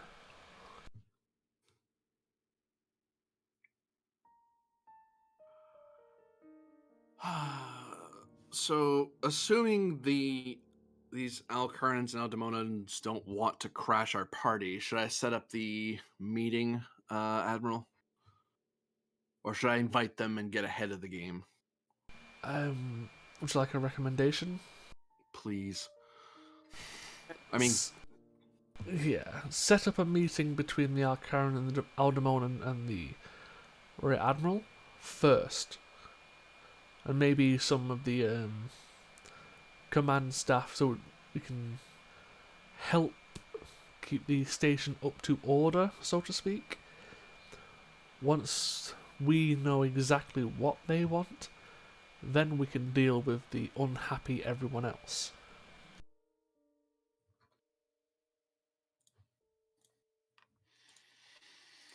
Admiral, Yes? your orders, sir? Well, currently, my primary goal is to maintain maintain the situation as it is now. I'm gonna have to have a one-on-one meeting with the Alcaran and Aldemona delegations. And from there, we're gonna develop a game plan. There's gonna be a lot of, let's just say, touch and go for the next hour. Hmm. A lot of improvising.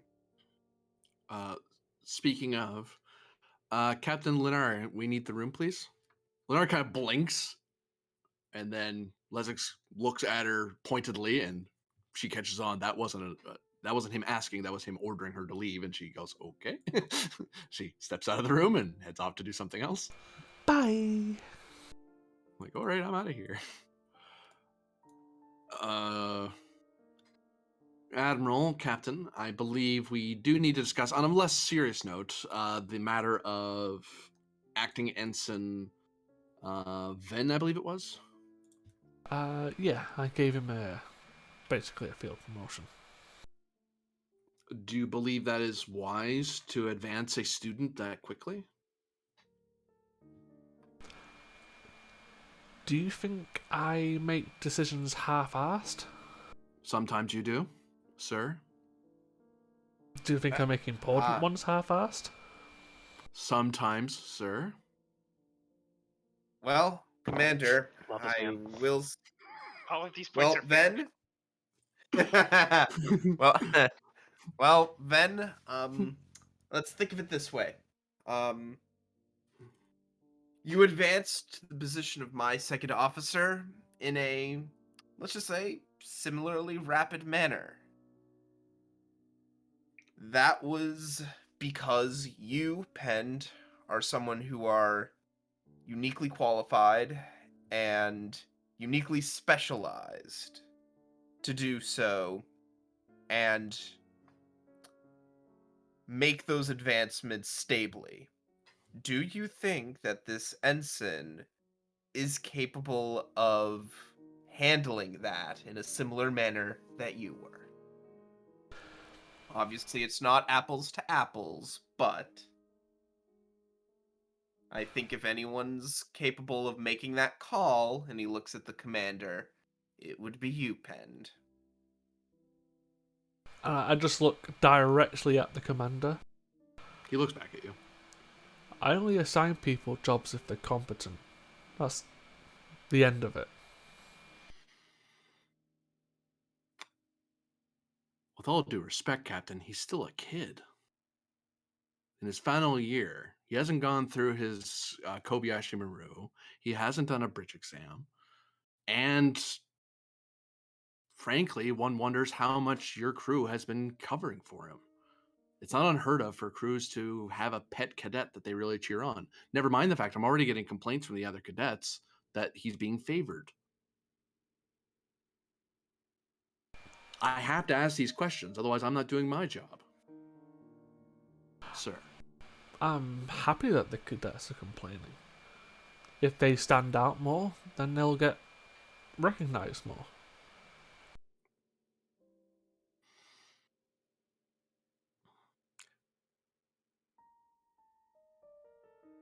The long and short of it is, I've seen what he can do. I've assessed that he can do the job I need him to do. And I assigned him the job. That's the end of it.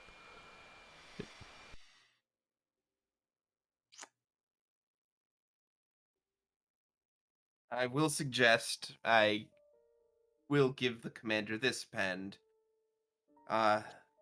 The acting ensign probably should take some level of bridge officer's exam just to give them the same certification that uh any other regular bridge officer, any other acting officer on the bridge would require. Well, That's only fair. That's only fair to the other officers on the bridge. well, if you want to give him a test, go ahead. He's your cadet, Captain. You're the one that upped him. Yeah, precisely. I'm the one that upped him. And I've had no complaints of the senior staff or anyone else. Unfortunately, Captain, you answer to the Rear Admiral, and I am supposed to supervise your decisions to make sure you're not making rash choices. And that authority is vested in me by Starfleet Command. So unless the Admiral countermands me, I am ordering you to conduct the tests at your earliest convenience.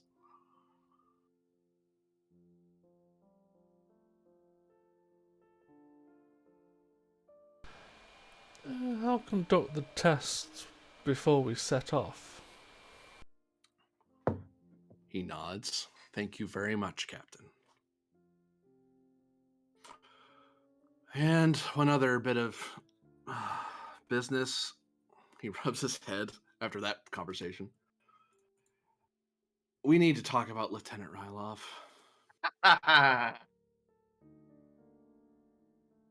mean, are you in a fight-picking mood today? Well, he looks at the Admiral. I believe the Admiral has some concerns about your Chief of Security. No, are you still hung up on the Romulan thing? Not quite. That's not what it is. It's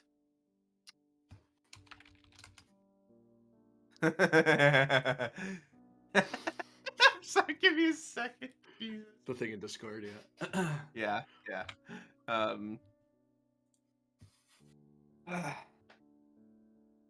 He's done good work. There are just definitely concerns about. Oh. Hey, Doc.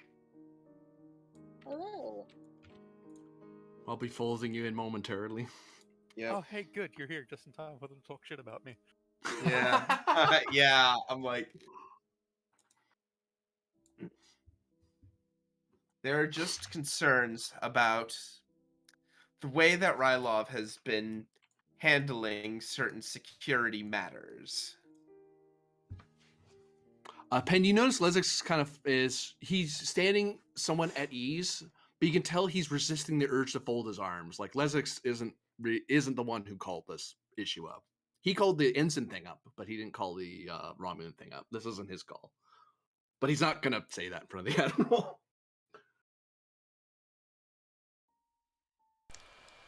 Commander, you've got something to say? Please share with the room. It is not my place to comment on the Rear Admiral's judicial concerns. Not a JAG officer. Oh no, come now. It's your job to advise, so please. No, I do agree with Pend. I would like to hear your thoughts. You are in the room after all. He takes a deep breath. As you Permission to pointed speak out, frankly, Admiral. Hmm? Permission to speak frankly, Admiral. Freely. He looks at Pend and says, "I think Pend here would be rather insulted if you didn't." Aren't you being a little racist, Grennan? With all due respect. He's a Romulan officer who's done his job. I've looked over the reports. He's done nothing wrong. Sure, he missed a particular part of documentation. He took out a phaser slightly sooner than he should have. He was a little more aggressive in some of his actions. But the amount of charges we have listed on this chart, it almost looks like you're out to get him for some reason. And the only thing I can think of is that he's Romulan. Sir.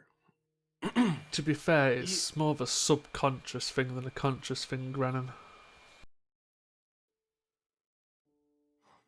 You may have a point. However, I will at least say that when you have someone who has come to Starfleet as a defector, that comes with a higher level of scrutiny. What, I'm coming to Starfleet as a Section 31 murderer doesn't. Doesn't help. But that's the He point. clears his throat as he realizes he said that out loud. Yeah, Whoops, I shouldn't have but said that. that's the point I'm making, Lesix. And Pend, you went through that scrutiny. You went through it and came out the other end. But Admiral, the lieutenant has committed no crimes, and I don't see this level of scrutiny with the doctor. Although I will point out that I believe that is largely because that falls on the purview of Dr. Efrix and not yourself. So I think you might be venting a little bit at an officer who's done Starfleet no wrong and has done nothing but account for himself.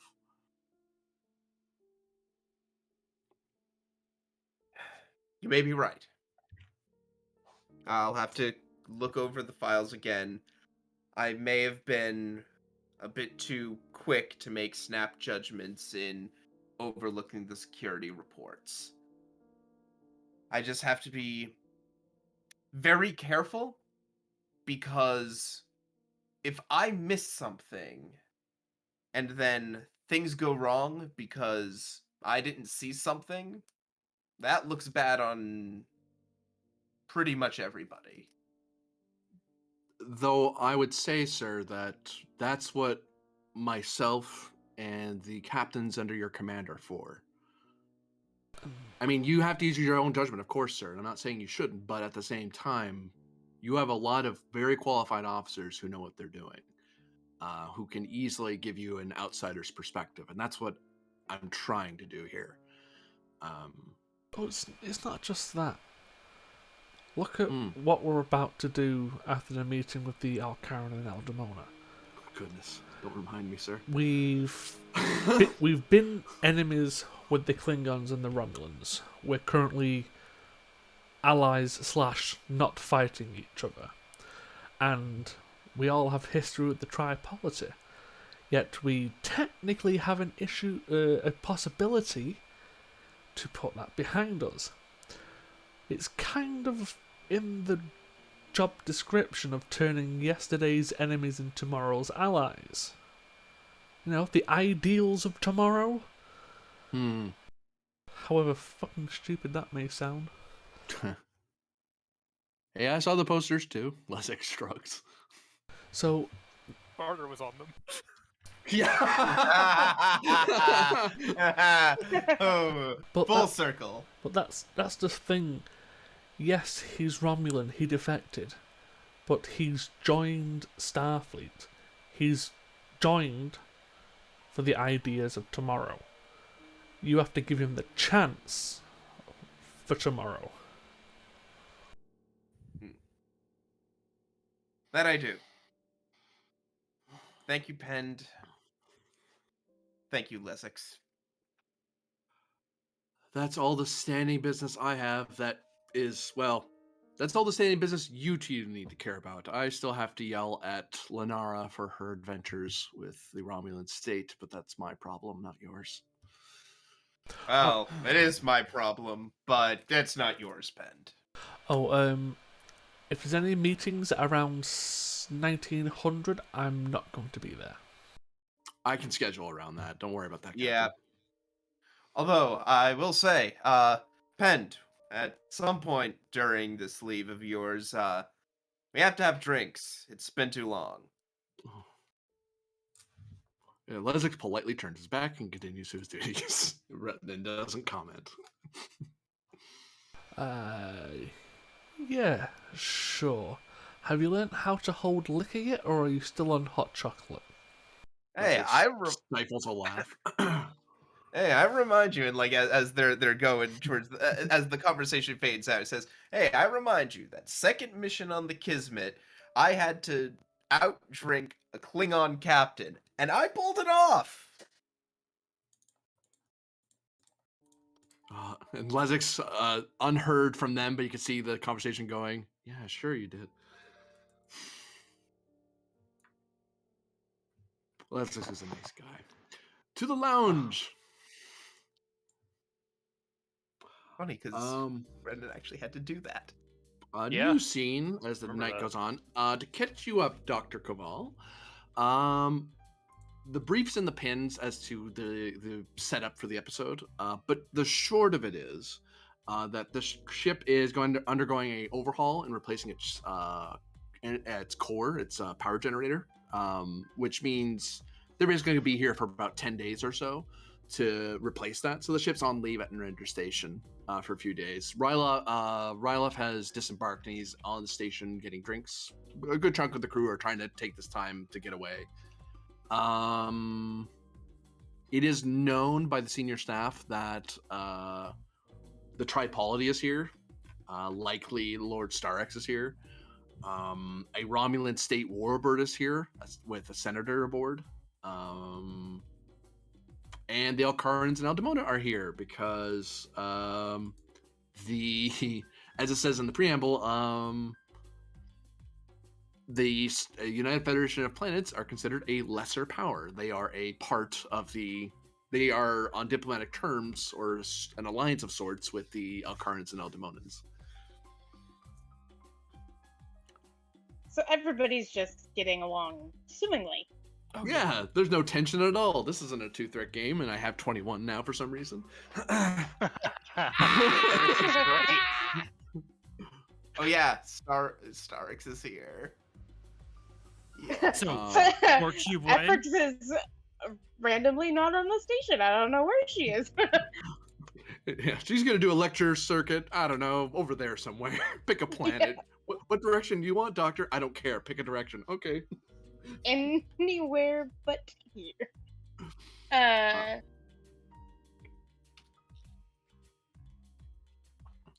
But yes, what would Koval wish to be doing now that she has some leave time?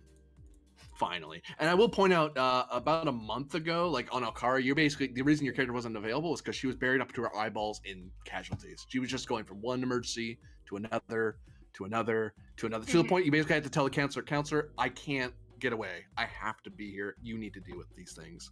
It's like, all right, off I go. It's like, okay, wait, there's 5 more people. How are there 5 more people?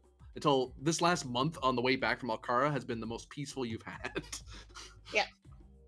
I mean, honestly, that's where she would like that's her element. So despite the stress, I'm sure she was not unhappy to be there.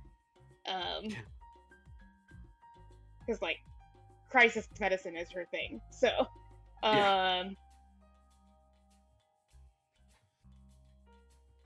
she'd probably like have a stack of like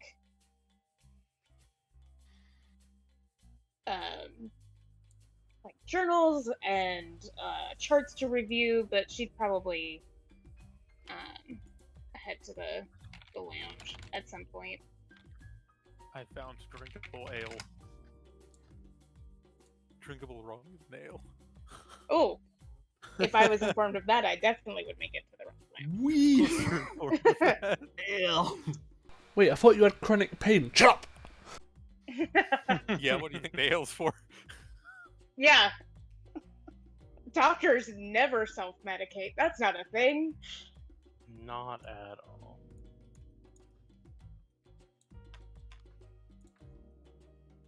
Shh, don't tell the counselor. The counselor's also drinking. Responsibly. I mean, come on. Listen, You have an entire bottle of wine. I'm not going to Listen. finish it. Oh look, Sour. it's gone. And it's gone. Why is the rum always gone? Listen, I know perfectly well the drug interactions of ale and my pain medication. It's fine. Mm-hmm.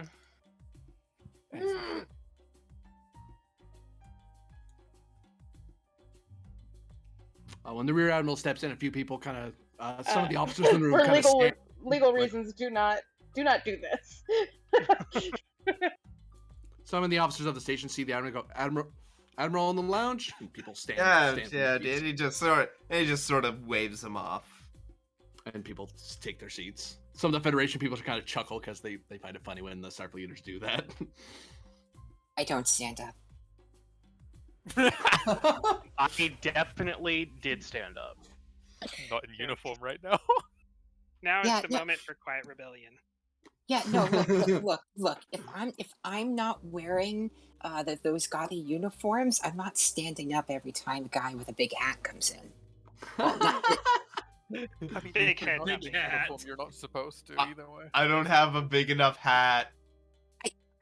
I was trying to think of a lot of pips, but then I was thinking of like the big hats the Bajoran Tywin wears, and that's what came out of my head. So Yeah. No, I'm thinking of there's a big also hat. a joke. Yeah, Lower Decks. Lower Decks. There's a joke about The the big hat. pack lids. my God. Big helmet. Yeah, Wearing the a joke pack is the lid, that pack would lids explain only a lot. respect people who have big hats. And if you don't have a big enough hat, well, then they can't take care of the issue because they don't have a big enough hat. Are we saying Grenan's a packlet? No. I mean, I'm not saying that, but people who can get demoted are saying that.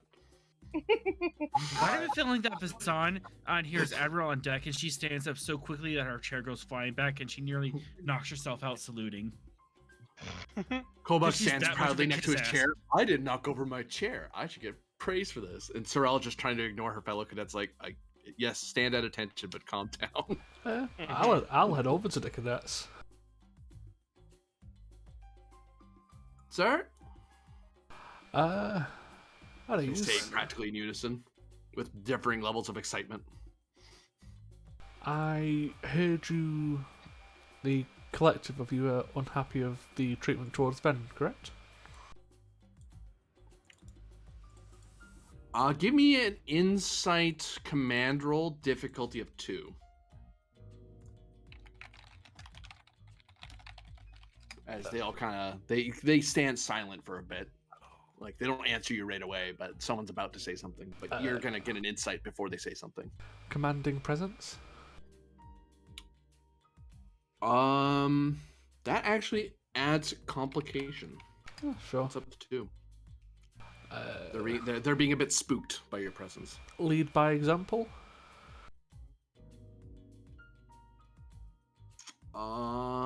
I wouldn't take it here. I don't think.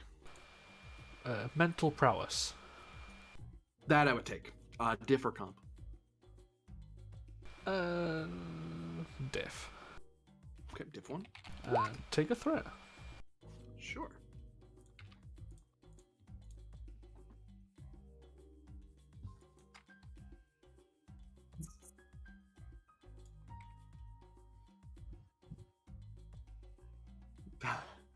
I can see into hyperspace, Mom.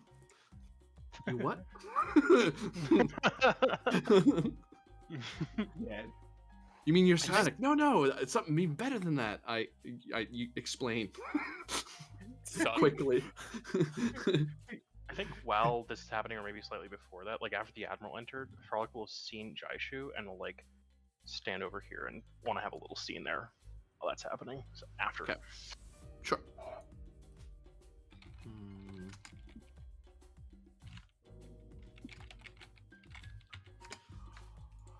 Oh, you did the roll.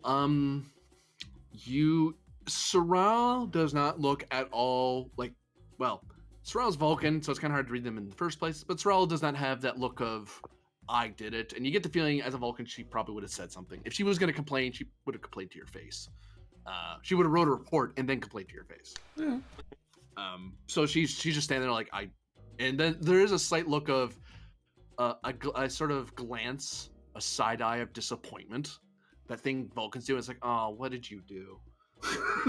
And before any of them get to respond, I will point out, there's more to it. oh, Vazan looks proud, and it's obvious that she did it, but she's smart enough not to mouth off.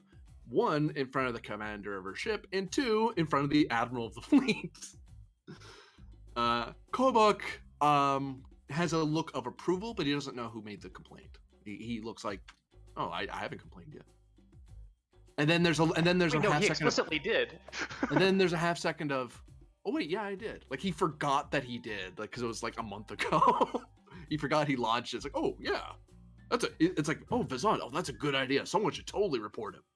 Wait, I reported him. Yeah, go me. I had a good idea. Like thanks, Kobuk. But it looks like Vazan and Kobuk both reported it, and Sorrel just like has no clue what's going on, but has a pretty good guess who made the complaint. well, I'd like to thank you for your complaints. It's not going to change what's happened, but it just says to me that you need to stand out. Prove to me that you need the same treatment. Can you do that? Presence plus command, difficulty of 3. Vazan looks like she's about to. She might have something to say, but your words might get to her before she does something very stupid. Lead by example? Yeah. Sure, take another threat. Kobuk's doing whatever it takes to not get you mad at him, so it's no roll for him. He's like, oh, okay. It's Strahd just like, also- I can't. there's also It's like, a I really. metric- Huh? I was gonna say for Penn, there's also a metric ton of momentum on the table. Yeah, I'm going to spend 2 as well. Just have a reroll with bold. Yeah.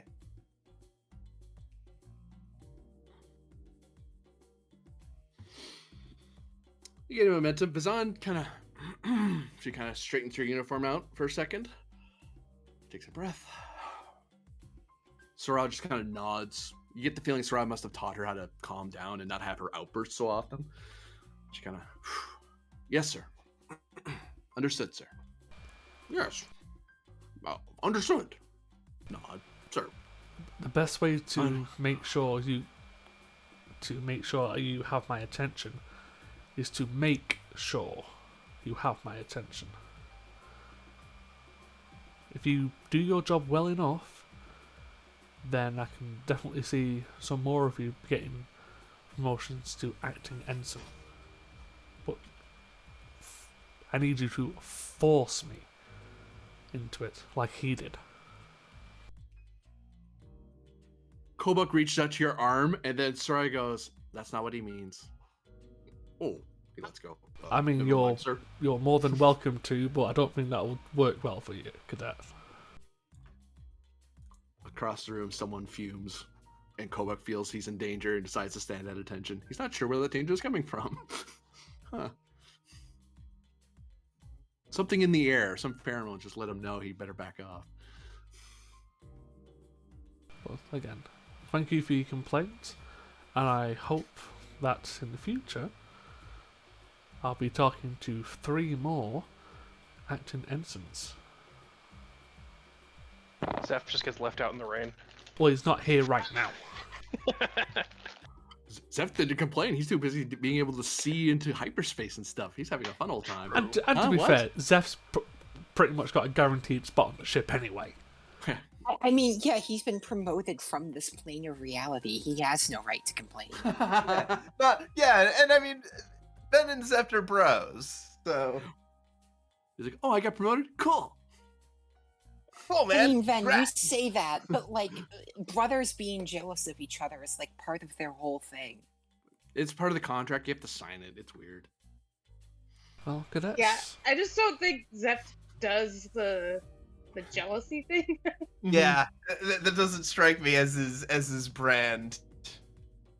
Also, it's a very undenobulan brand, honestly. Yeah, that's a very undenobulan look.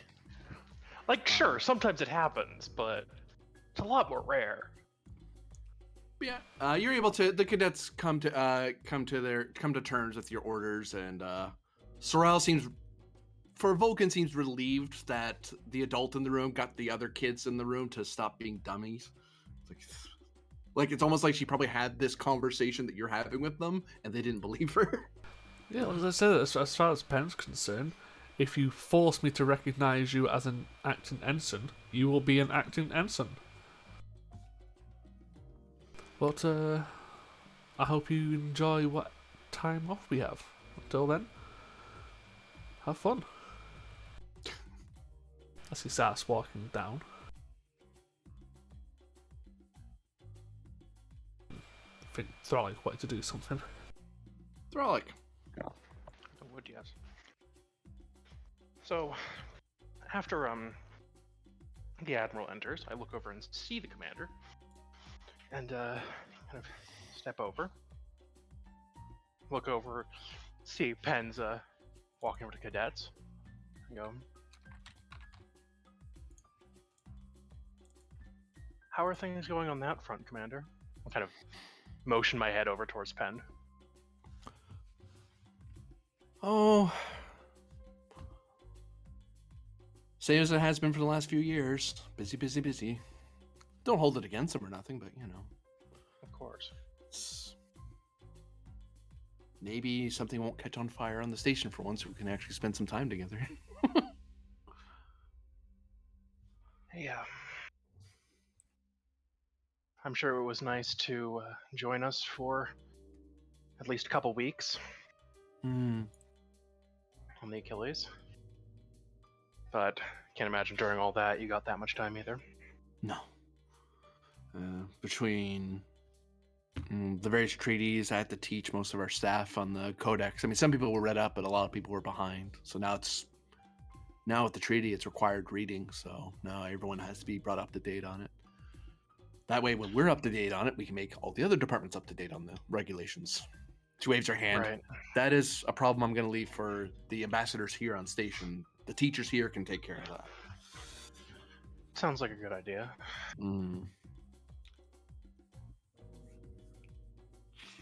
How about you? Things turning out for you? Thralik looks intensely nervous. Raises an eyebrow.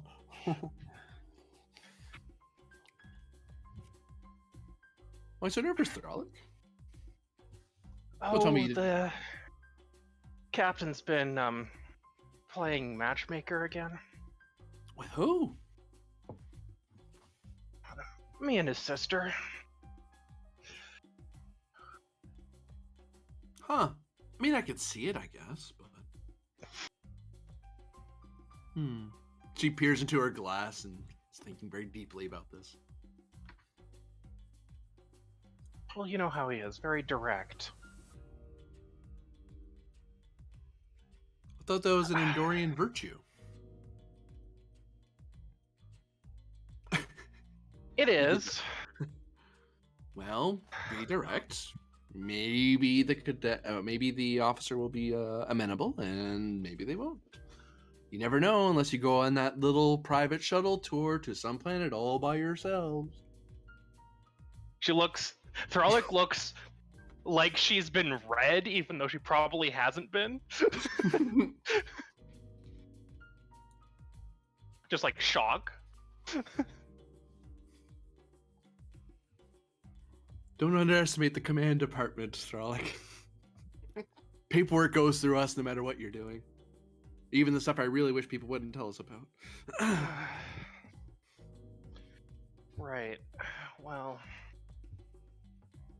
then I have to think about the difficulties of rank as well.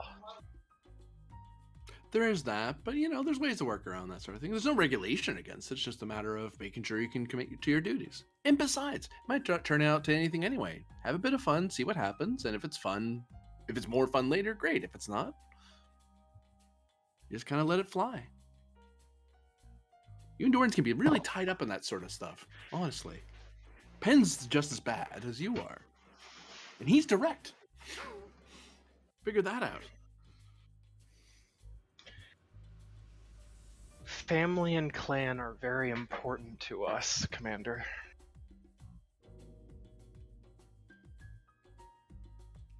The establishing of one even more so. Jaishu empties the drink she was holding and he goes, "Another, please?" And you can smell she's been drinking actual liquor. Like she's been bracing herself from something for the last few hours.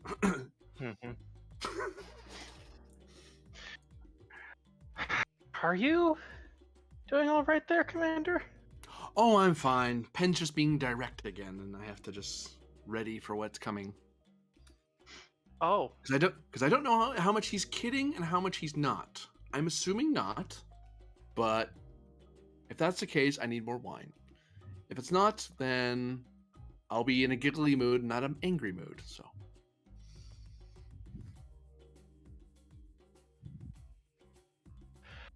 Well, oh, can I have what then, they're having? Points to the ramen table, and the server just kind of stops to know what they're doing. Oh, sure, okay. Oh no. Well, I trust you know your limits, Commander. And good luck. Thanks for the advice. No. Step back to my own table. It could be worse. We could be having the wine and that's something stupid like 10 times stronger than the ale. Yeah. Orion's can hold their liquor. It's like, yes, you can, Jaishu, but you still only have the one, so... but Aza approaches the cadets, as I recall.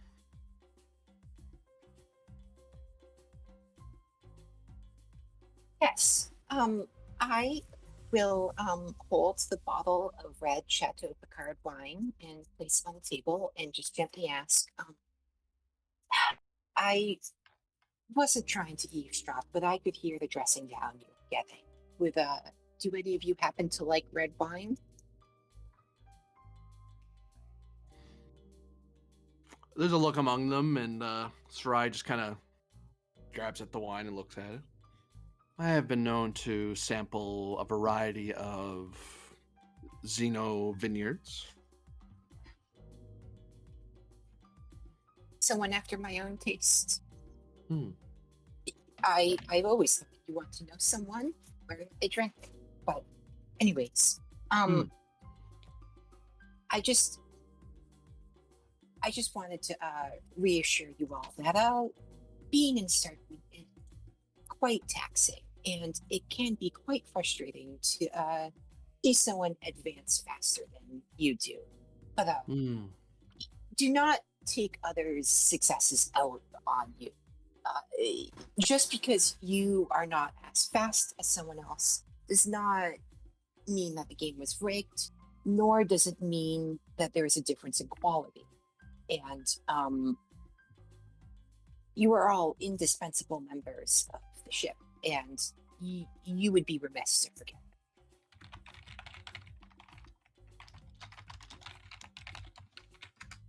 Presence medicine difficulty 2. Hey, the counselor gets to be the counselor. As you're soothing the egos, mainly of Kobak and Vazan, and Sarai tried this roll and failed it terribly. It's like, I'm trying to tell you, just meditate, it'll be fine. That doesn't work with me. Oh, well, never mind. I'm just trying to help, no need to yell at me. Okay, focus in conversation or psychiatry or empathy. I'd say conversation. That's kind of the way you're coming about this. All right. Difficulty 2. Yep. So, hey, this is the first medicine roll I'm making since getting that trait, so you have 23 threat. Why not have one more? Ah! Oh, for a second there, I misheard you, and I thought you were giving him 23 threat for something.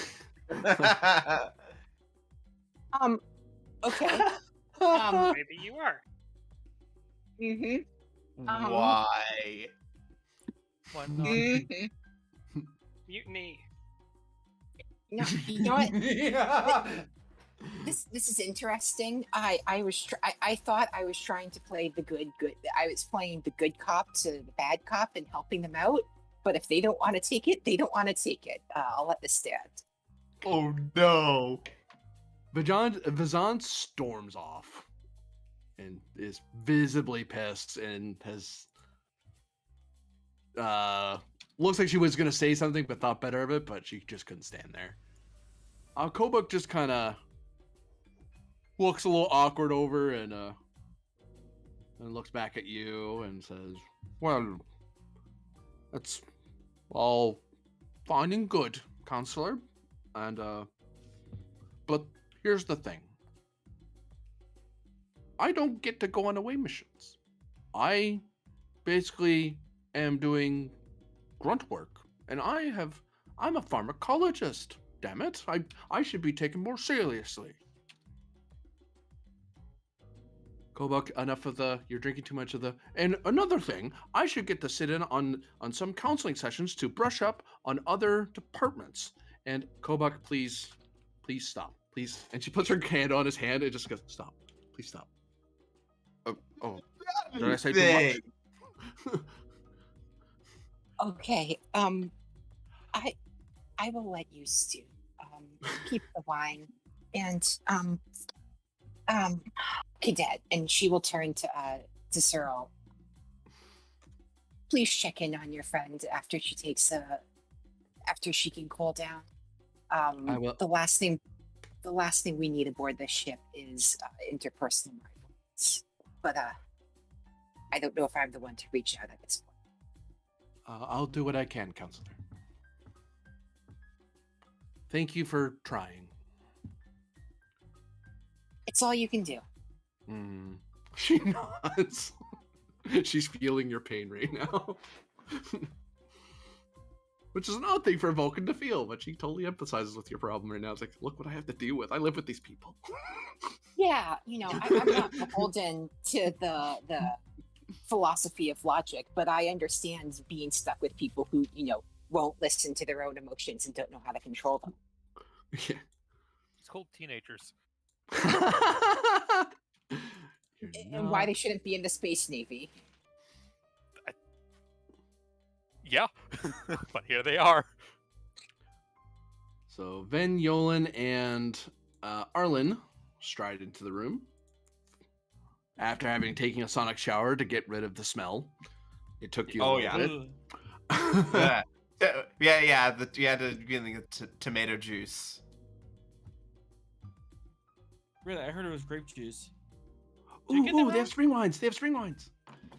I have a spring wine, please. Which one? Whichever one you like. Sure. 1 second.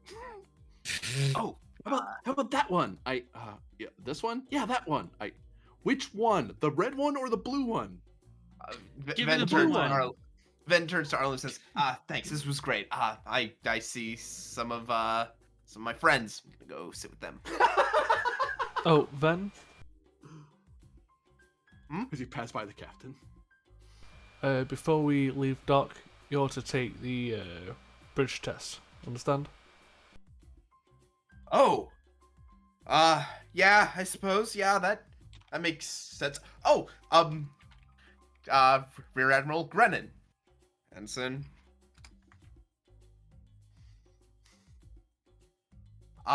Anything else, sir? Sirs? No, go away.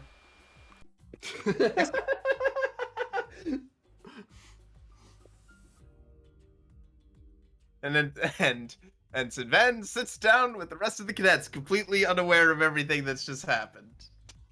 Can I try to make a roll to flag down Ven without like saying anything and gesture for him to sit over here? I'll give that to you without a roll. Okay. Because he walked right by. You could easily gesture to him. I'm flagging for your attention, but I'm not speaking up. Oh. Yes, counselor? Ensign, I would offer you a cup of wine, but I gave that bottle up. Look, you might want to give your friends some time. I don't mean to be catty, but you Ensign, you advanced very fast. And to those who haven't moved as quickly, it can breed jealousy. And your friends were a little dour, and I tried to help them out, and I tried to explain things, and they didn't take it quite so well, and I'm apologize. I stuck my nose in what was interpersonal affairs without being asked, but I'm sorry. I'm sorry. Oh, Ven that just- set of cards kicking you a lot harder than you thought. Yeah. Ven just sort of lets out a deep breath and says, that's a problem. Great, as if my day couldn't get any more stressful. On Oh, we cue. can. Meanwhile, just outside of the lounge, a trio of people are approaching. Oh no! Kolak is from the state, right? Yep. And Sub Lieutenant Talara is just from the ship. They're escorting the senator around. They're their bodyguard, basically. And I've just run into them, or I've been walking with them. You've been walking with them because you both didn't intend to show up here at the same time. You just happened to meet here at Narendra. You knew that the Senate was going to send someone to Narendra. You didn't know when they were going to do it. And, you ran into the senators. Oh, well, that's a coincidence. Yeah, then... It's Romulans. It's not a coincidence. Cough. I mean, it's not like Altera mentioned that maybe Starx might be going the way. Maybe you should have a chat. And Kolek didn't mention that she should overhear to Starx. Maybe the senator's here. So it's a lot of nothing direct, but it's a very Romulan meeting. Yeah, none of us here are allowed to acknowledge the existence of the other, but we still need to talk to each other. Yeah. Who currently holds Romulus? The Empire does, I believe. Okay. It's one of their big advantages is that they still have the home world, which is a kind of an issue. But yeah, then the state holds a lot of other stuff like shipyards. Most of the food worlds. The agri world, so. That's very Starx useful to have. will, finish up saying it is a rather unfortunate situation, but hopefully with this trouble the Klingons are creating along the Empire's borders, you can take back the capital soon. I would love to get that system back from the Klingons, but I'm hoping that I'll be able to get the Federation to convince Martok to give back what belongs to the Romulan people. but one battle at a time. I have recently spoken with Sho Oda of Sugita, Oh, and I believe he has taken that system. Perhaps, perhaps if my relationship with Sho Oda continues, we can transfer that system, as I highly doubt that Martok is going to be allowing permanent settlement on Romulan worlds.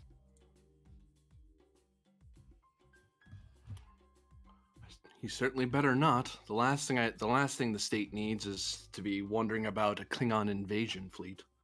Their liberation battles have been complicating things more than is really necessary. The sublieutenant kind of gently taps the senator on the arm, and she goes, "What? Oh, go on." And the sublieutenant kind of steps in, and you all see a Romulan officer take out a scanner and scan the room. And then you see her kind of offhandedly throw up a little drone, and it floats up in the air and starts scanning a bit more.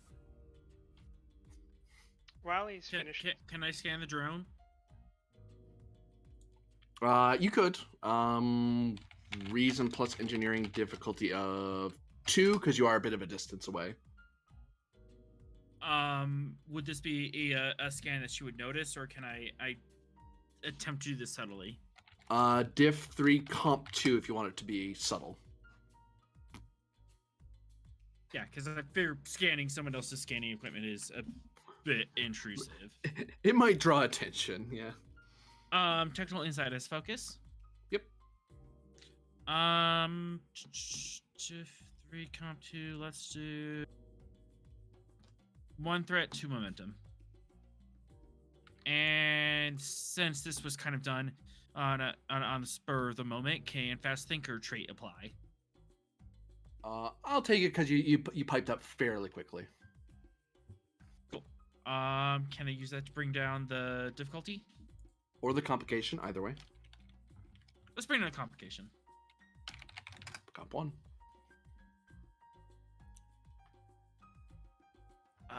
Bold reroll.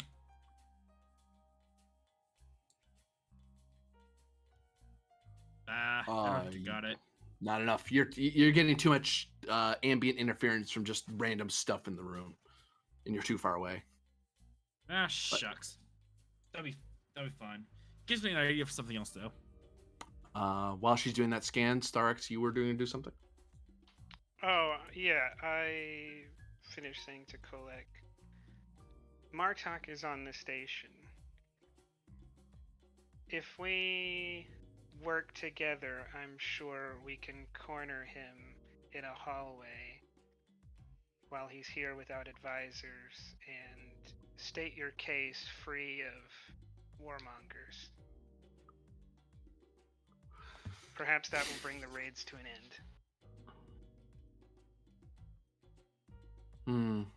Better to reach forward than to wait for your opponent to reach forward first. And you can be assured you have my full support and the full support of the Tripolity in this matter.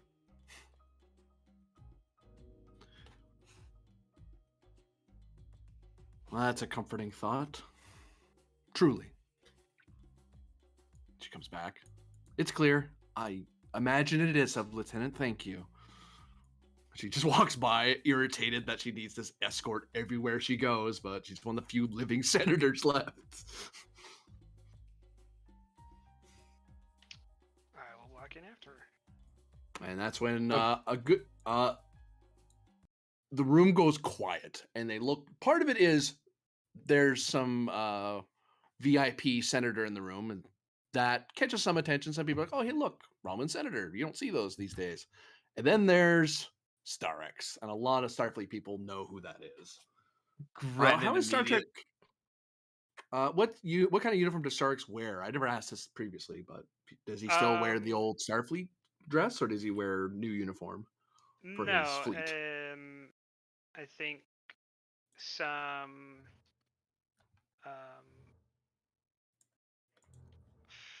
fine more flowing robes with a like one of the flexible pauldrons that like runs down from your shoulder to your wrist that like has the interlocking plates, but it's mostly ceremonial. And the few appropriate medals from Starfleet service. Rear Thrax Admiral is Brennan a full immediately betazoid, right? tense. He is a full betazoid. Cool.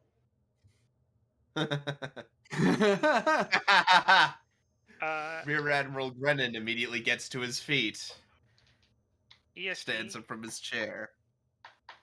ESP is a question being asked.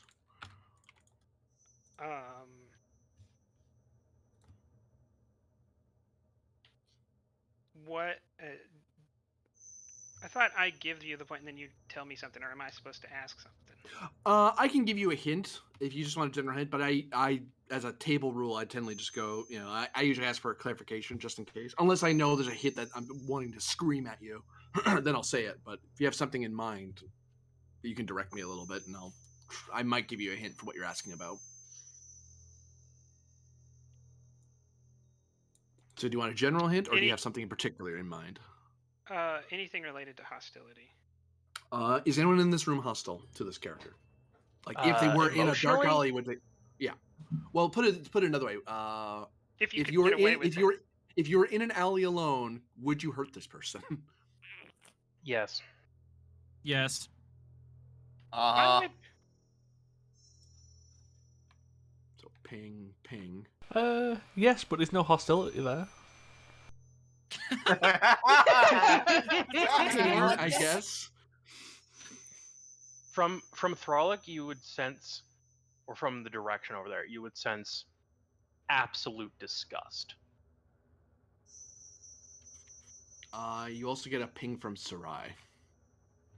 Yeah, as someone who's only heard about you and not met you, it's more curiosity than anything else. I feel like stands up, Romulans grabs a have bottle on the other table. things to worry about. So Yeah. I wasn't going for telepathic, but I do sense surface level emotions unless people can't. I love it. Yeah, so sensing that, I'll walk up to Commander Azza and say,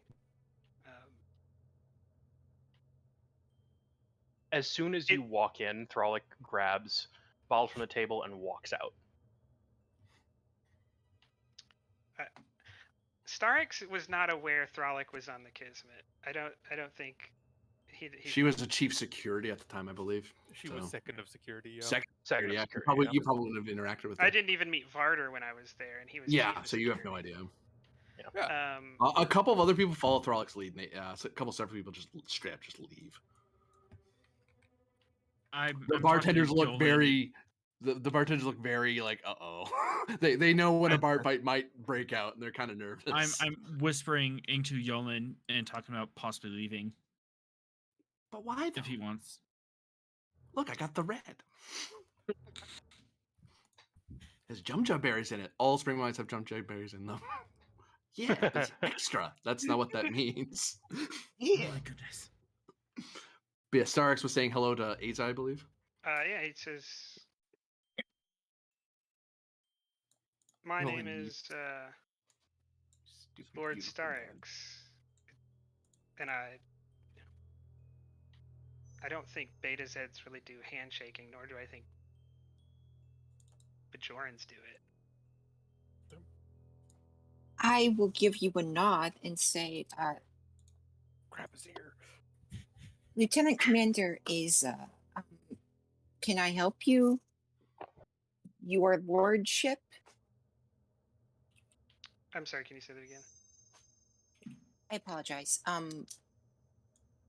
Yeah, she won't give you a handshake, but she will give you a nod, and she will just say, Lieutenant Commander Aza, can I help you? Your lordship?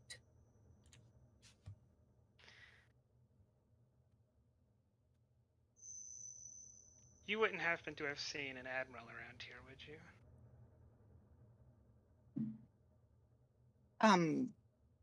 Admiral Gredden, I believe he's in here.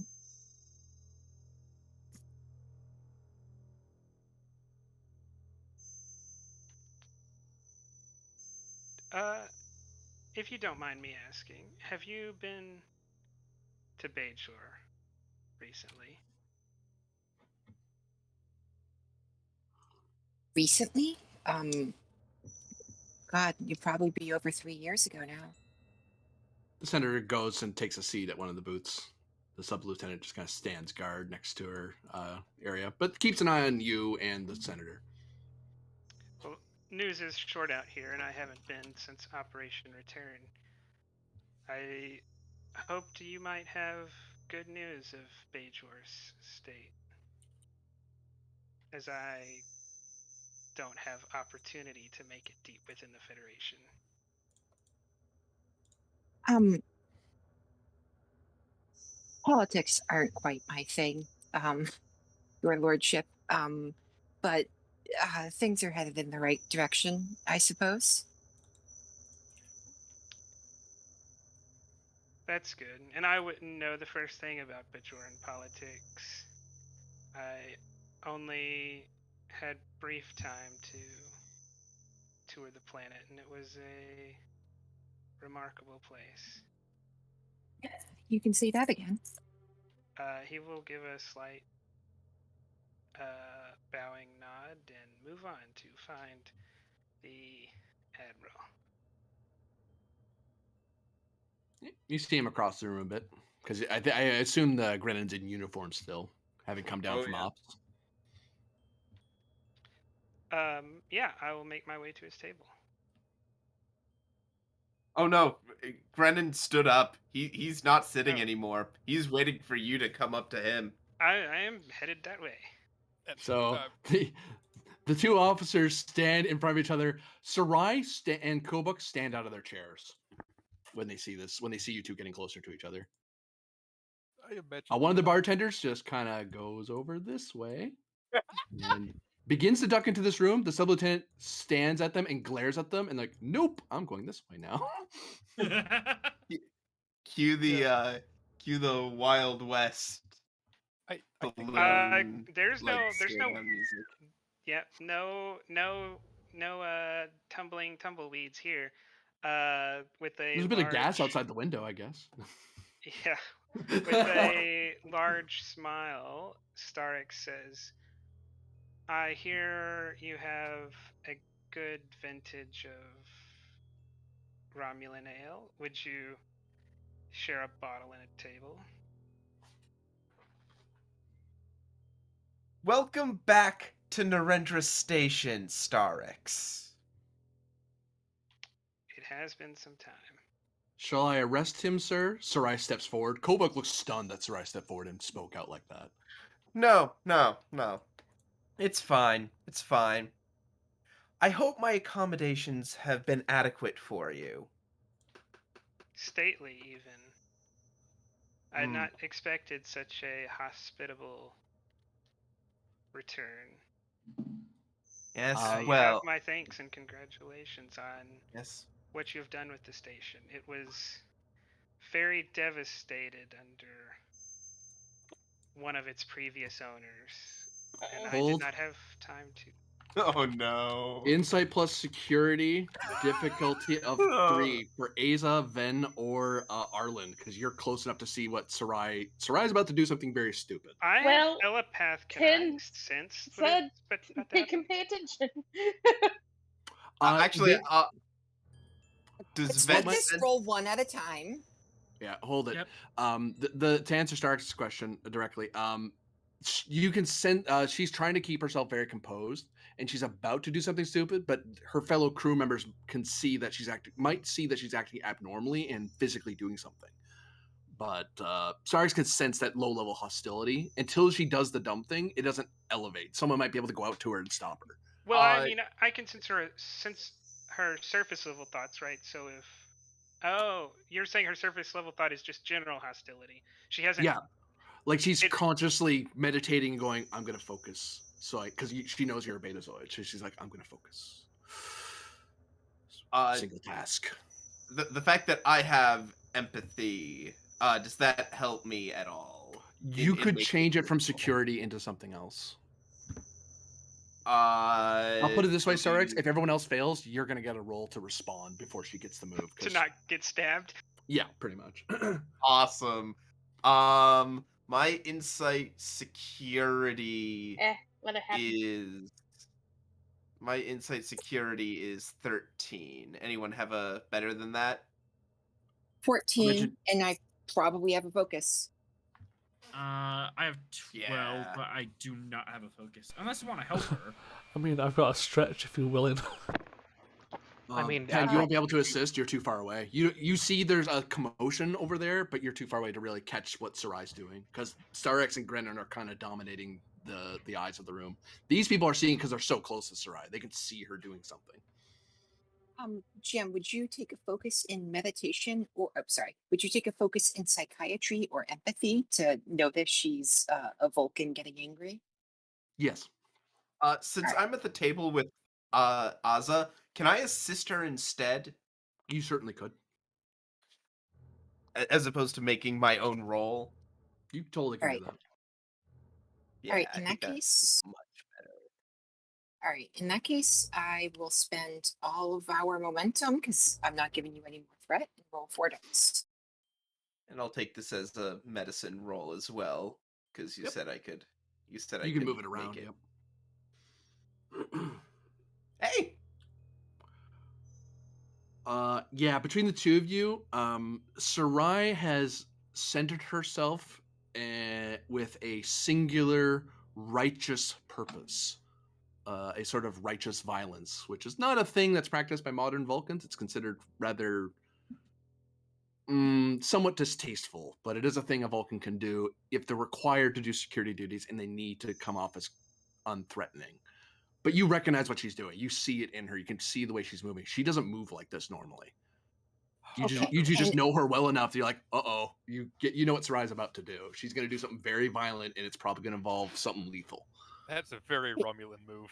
I approve. And I just want to dive over to her and just put a hand on her shoulder and let's take a walk, move away. Yeah, Sarai. Presence command difficulty of 3. Can I also assist? You certainly could. Yep. Yeah. Does his presence make it worse? That's why it's diff 3 instead of diff 2. she's doing her. She really wants to get justice for some wrong that she feels. Mm-hmm. She's she was the one who didn't have a one problem very with bad day.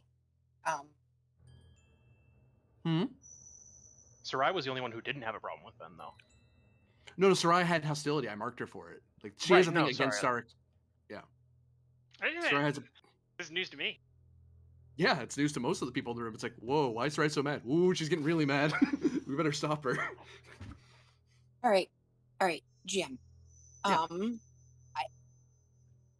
I think I've had 2 characters with this, but I think this is the first time it comes into play. Diffuse the tension. That lowers the difficulty by 1, right? I believe it does. I think it either gives you a die or lowers the diff. I forget which one. It's been a long time. I think diffuse the tension decreases it by 1. I should know this because I had a character with it. Mm-hmm. I only played him for 3 years. Yeah, if you're convincing them not to resort to violence, you may add a bonus d20. Oh, it's that one. Perfect. Yeah, you get a free mode d20, yeah. Yeah, free All d20. Right. So you know what? 1 d20 for 3, and then I'll spend 2 momentum for 4. And focus in empathy or psychiatry or conversation. Depends how you want to approach this, honestly. How you're trying to influence Sarai. It flavors how you're talking to her. Okay, my approach is I want to put a hand on her shoulder and say, Sarai, no, let's take a walk. We're getting out of this and we're going to talk about this. Conversation, I suppose. Okay. And right. Ven is taking a similar tack of, let's just go have a nice little walk. Oh no.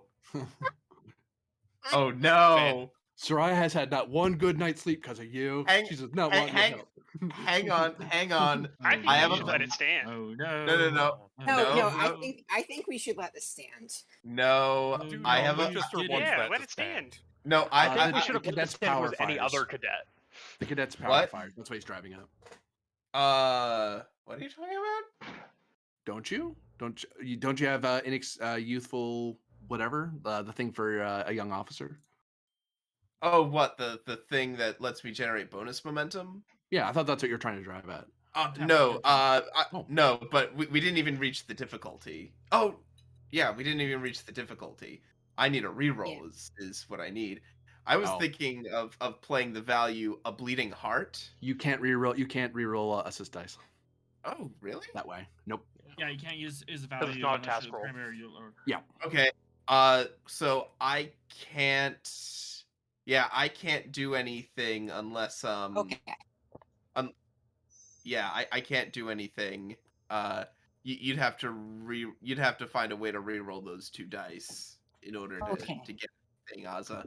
Quick BRB. I have to step away. I'll be right back. I mean, Oh, that's how also if perfect. she wants to.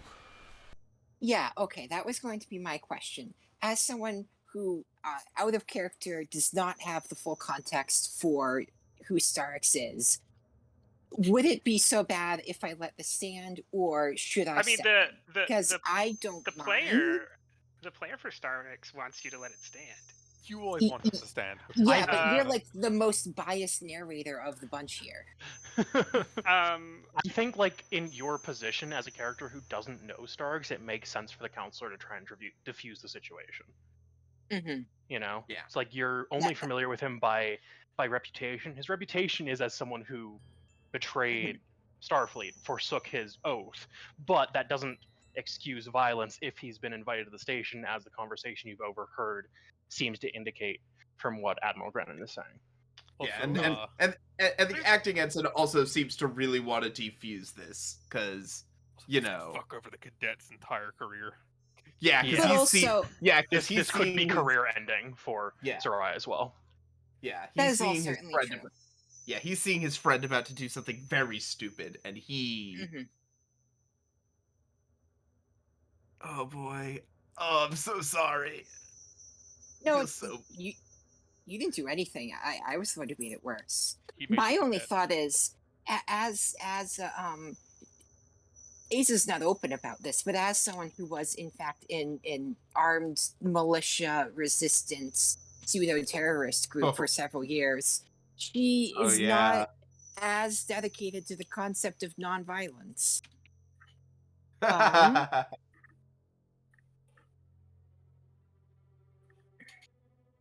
I Or would say it violence might at not the be right so much about nonviolence, though. Right now, it's about saving a cadet's career. Mm-hmm. Yeah, that's Also, that's the that whole alternative. violence at the right moment. I've never been Yeah. so disappointed that a role is going to succeed. I'm back. Okay, GM. They've convinced me to at least attempt to reroll.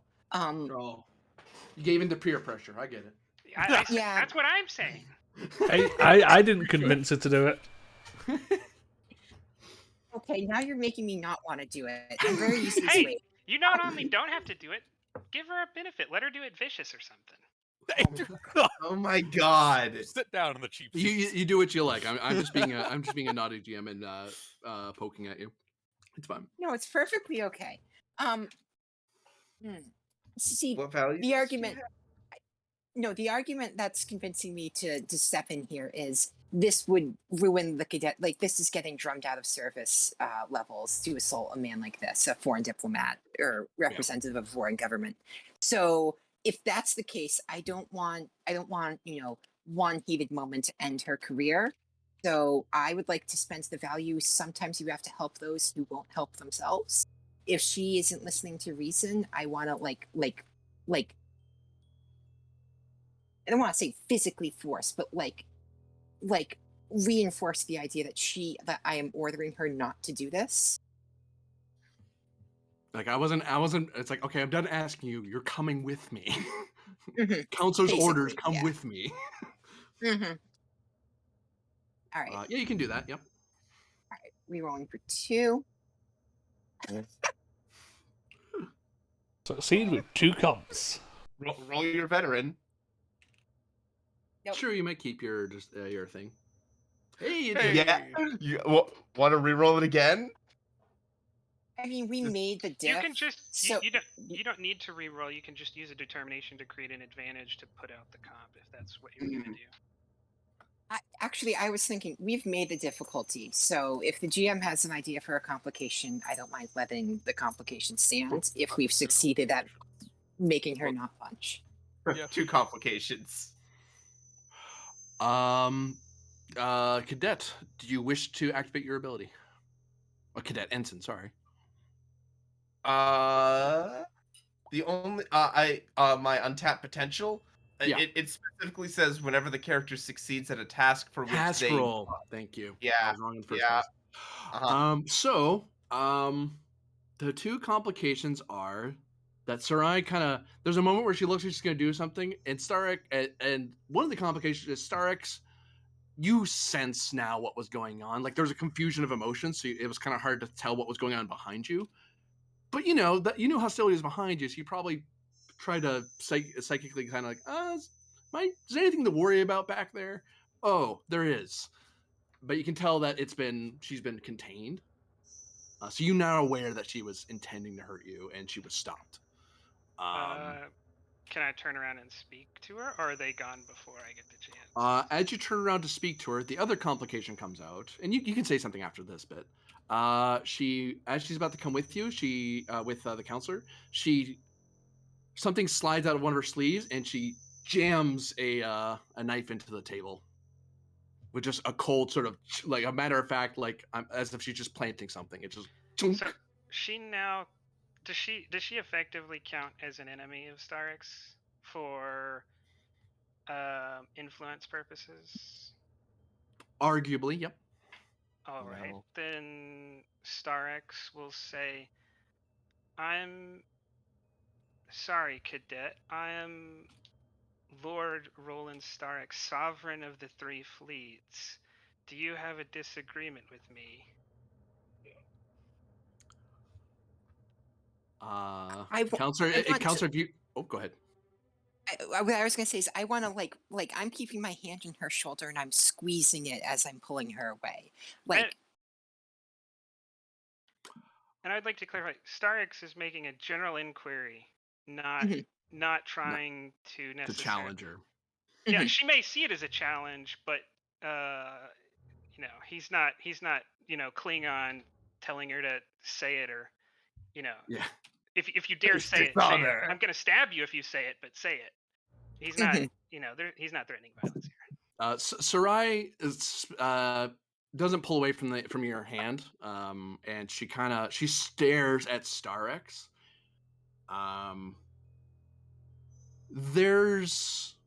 There's some, you see something in her face. You've probably met someone she was related to, but you've never met this cadet before. You would know her if you had seen her. And plus she's a cadet. She was in school the last 3 years. So you wouldn't have known her. But it's like you recognize her, a family member, but you don't know beyond that. What she says is,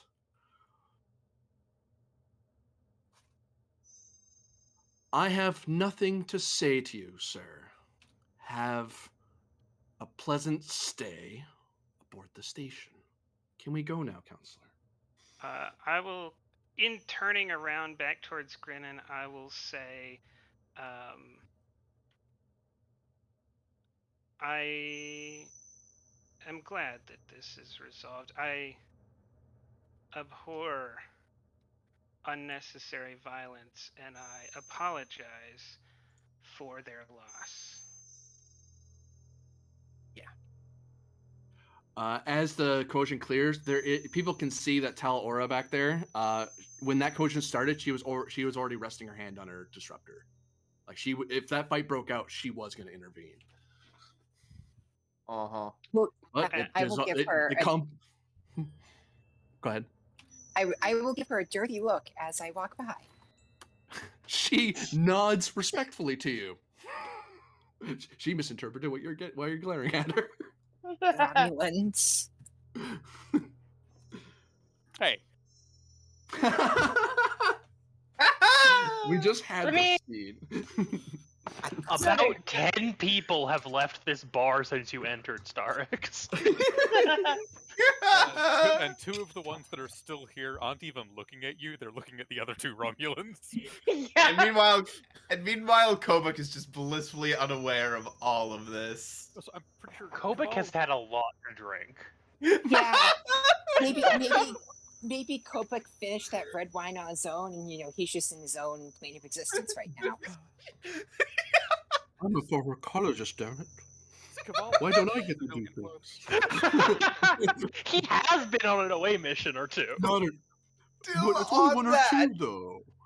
He's still Ben gets to on do that. all the fun things. Yes. I get to talk to aliens on a super advanced planet. Go me. Kobik also went on that away mission. Jesus. Oh my God. I love Right. this. It's fantastic. Christ. Well, Me, I can breathe air and not worry about water. Ooh.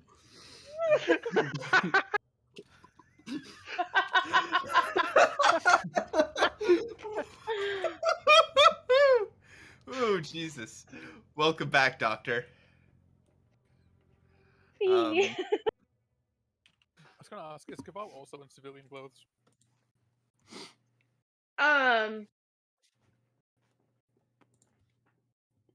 Given we're on like indeterminate amount of leave at the moment. Yeah, I've never thought about this. I mean, probably. No. Which is one of those things, like, which is something that I experience now. Like, she's in normal, like, clothes, so she's not in her scrubs, and suddenly she doesn't have places to put things. Like, Yeah. there are so many, like, scrub pockets are so deep and good for keeping all kinds of things. And when you don't have them anymore, you're like, how do I carry stuff? You can't hold 8 different pads Yeah. in your left pocket anymore. Mm-hmm. Don't worry, I have cargo pants that I wear at work. It's like, oh, I need to carry this checkbook. Let me just put 4 of them in the one pocket. Mm-hmm. And the waitresses that work with me hate it because they have girl pockets that can't do shit. Yeah. Anyway, yes. Yeah, when I switch to weekend clothes and I have just girl pockets, I'm like, how did I used to function? Mm-hmm. Anyway. Oh, fuck. Anyway, yeah, so civilian clothes, yes. Do we recognize them? As we're trying to look but not be obvious about looking because You two would recognize the sub lieutenant because you're both familiar with that person. Mm-hmm. Give me reason plus command or con difficulty of 2 to see if you recognize that particular senator. You can assist each other because, like, that looks like a senator. Thanks. There's a ton of senators. Which one? Yeah. I mean, well, these 5 died, and we know that. Yeah. I have decent reason commands. Yeah, go for it. I've got terrible reason command. I've got a 13. I have an 11. Just because we've got the benefit of Romulan clothing being specifically tailored on a set of colors that they can only see. It's weird. True, Their clothes are weird. That's how you can tell their rank and status is by their clothing. Yeah, actually, the weirder it is, the better, like, the higher rank. Yeah. The larger their shoulder pads are. Diff 1, I forgot about that. You're right. There would be subtle colors to her clothing that you would be able to tell. Okay. Yeah, it helps. And just because I haven't played for a while, and this is usually a thing, focus and paranoia. It depends on if this one had it out for us or not. I'll have to say no here. Okay. I would. I'll correct myself. You could take that, but a complication increase. Because you might overestimate how threatening she is. Yeah.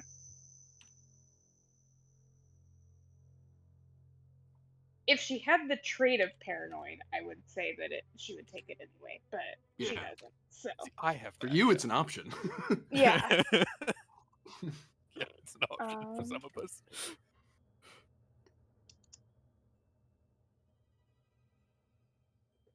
We've used everything, huh? Okay.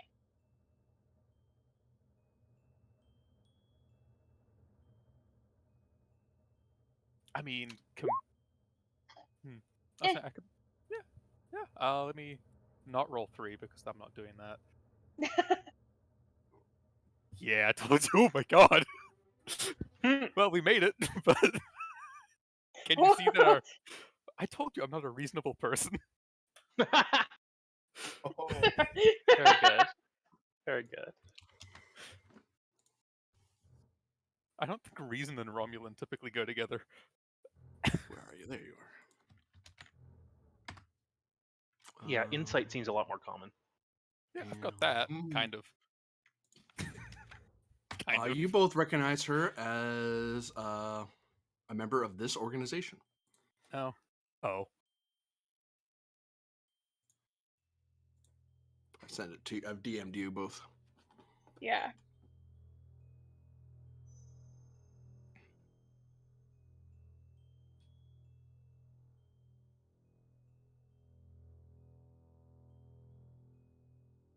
Oh, hey. I don't know about you, but I like the sound of that. It's probably along the lines of the conversation they're having as they put this together again. Yeah. It's been a minute since they've had to think about this. And then also, probably thought she was dead. Not gonna lie. Yeah. Plus, it's one of the reasons she wasn't there was because of her membership. She wasn't invited to the big meeting because she wasn't terribly popular, given her views. She probably In the wasn't Senate, deemed in the important Senate. enough to kill. Yeah. And now she's one of a handful of senators still alive. So. Wait, the Romulans trying to figure that out while Grennan and Lord Starrix do whatever Grennan and Lord Starrix are doing. Yep. Diplomatic posturing. Yeah. That we're just completely ignoring. Yeah. I'm guessing their attention is more towards this, though. Kolek is doing the same thing you two are doing. She's focused on whatever's on her mind and what she's up to, but she is side eyeing this in exchange to make sure it's not something she needs to care about. The sub lieutenant is being a guard. It's like, I need to protect a senator. I'm watching everybody. Nobody do anything suspicious. Standard naval stuff. Don't be suspicious. Don't come near my charge or I will shoot you.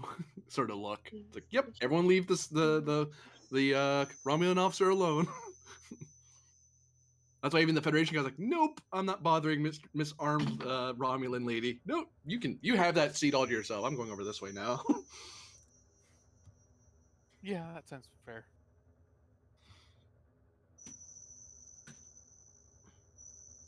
Anyway, I imagine Lord Starrix and Grennan do some things before we actually do anything.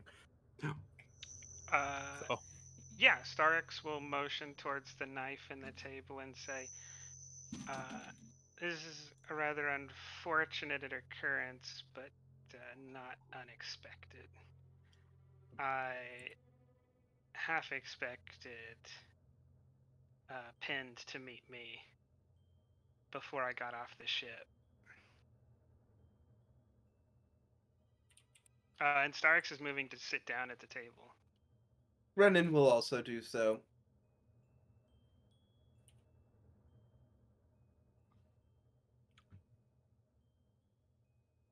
Josh, kind of puts her arm on Penn's leg and just quietly says, "You all right?" Don't worry about me. To be fair, unless he wishes to make a scene, I care exactly nothing about him. She nods. Plus, I still need a response from you. Meanwhile, as Jaishu stammers and thinks about what was proposed to her during all this, Yolan shouts out, "Oh, it's not as sweet as I thought it was." Ah, damn it! Thank you, Yolan. You're a gem. Yolan and Kobuk, MVPs of this scene. Swear to God. Yeah. Oh my god. I'm just going to curl up and die. Here, you should try it. Maybe you'll like it. Curling up and dying, yeah. Honey, no.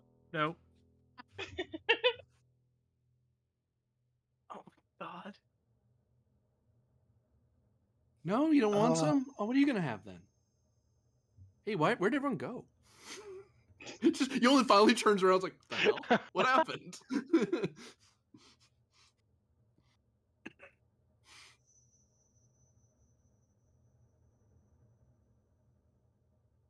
Meanwhile, out in the hall, do Ven or the counselor do anything with Soraya? As you get her out, she eventually stops. You're able to get her out into the hall somewhere where there's no one really coming and going. okay, Saral, what was that?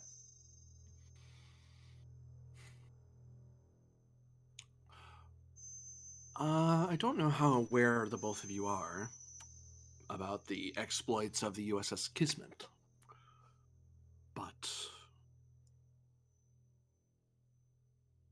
there was a point years ago that the ship was ambushed on its way through the Romulan Klingon corridor by Tripolity forces. The ship was rendered into various pieces and forced to crash land. Most of the crew survived. My uncle did not. And that man in there was one of the masterminds that killed a member of my family and has evaded justice for years. And now he stands there in a room full of Starfleet officers, and there's nothing anyone can do. And it's taking everything I can to manage that particular emotion. It was unbecoming of me. I apologize, Ensign. I apologize, Lieutenant Commander. It was not appropriate behavior, and I expect a reprimand on my file for my actions.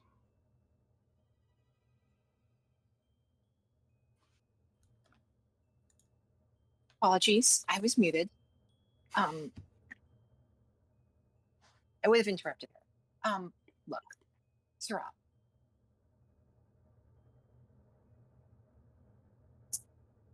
I'm not putting anything on you. However, I want you to meet with me regularly for at least the next 2 weeks. We need to talk about this aggression. Is that fair? Whatever you believe is appropriate, Counselor. I will concede to your expertise. Why, thank you. It's very rare that people do. Look. Sarai gives Ven a look and then looks back to you. What did I get from that? Like emotionally? Like she thinks there's another person in that room that should be doing that, and she looked at you and she was thinking. Oh, yeah. The Betazoid. Look, Sorrel, we all have, even Vulcans have inflamed moments of passion. Everyone Indeed. has a bad day, and everyone can lash out at people who don't deserve it. But the standards are perhaps unfairly higher for Starfleet officers. If you lash out at the wrong person, we get into diplomatic headaches that, that cause a lot of problems. I'll phrase it as vaguely as that. So just keep that in mind.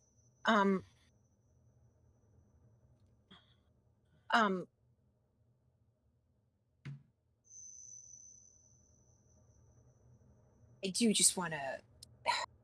I want to say I empathize. It's hard being young, and it is in fact very hard being a cadet. But we've all gone through that experience, and we're all familiar with that experience. You can talk to any of the senior officers. Forgive me, and Counselor. hey, I'm. Well, forgive me, but I believe I'm older than you are, Counselor.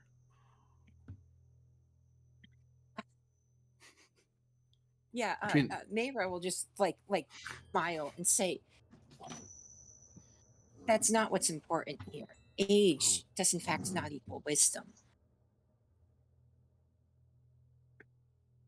I have various relatives that would disagree with you most pointedly.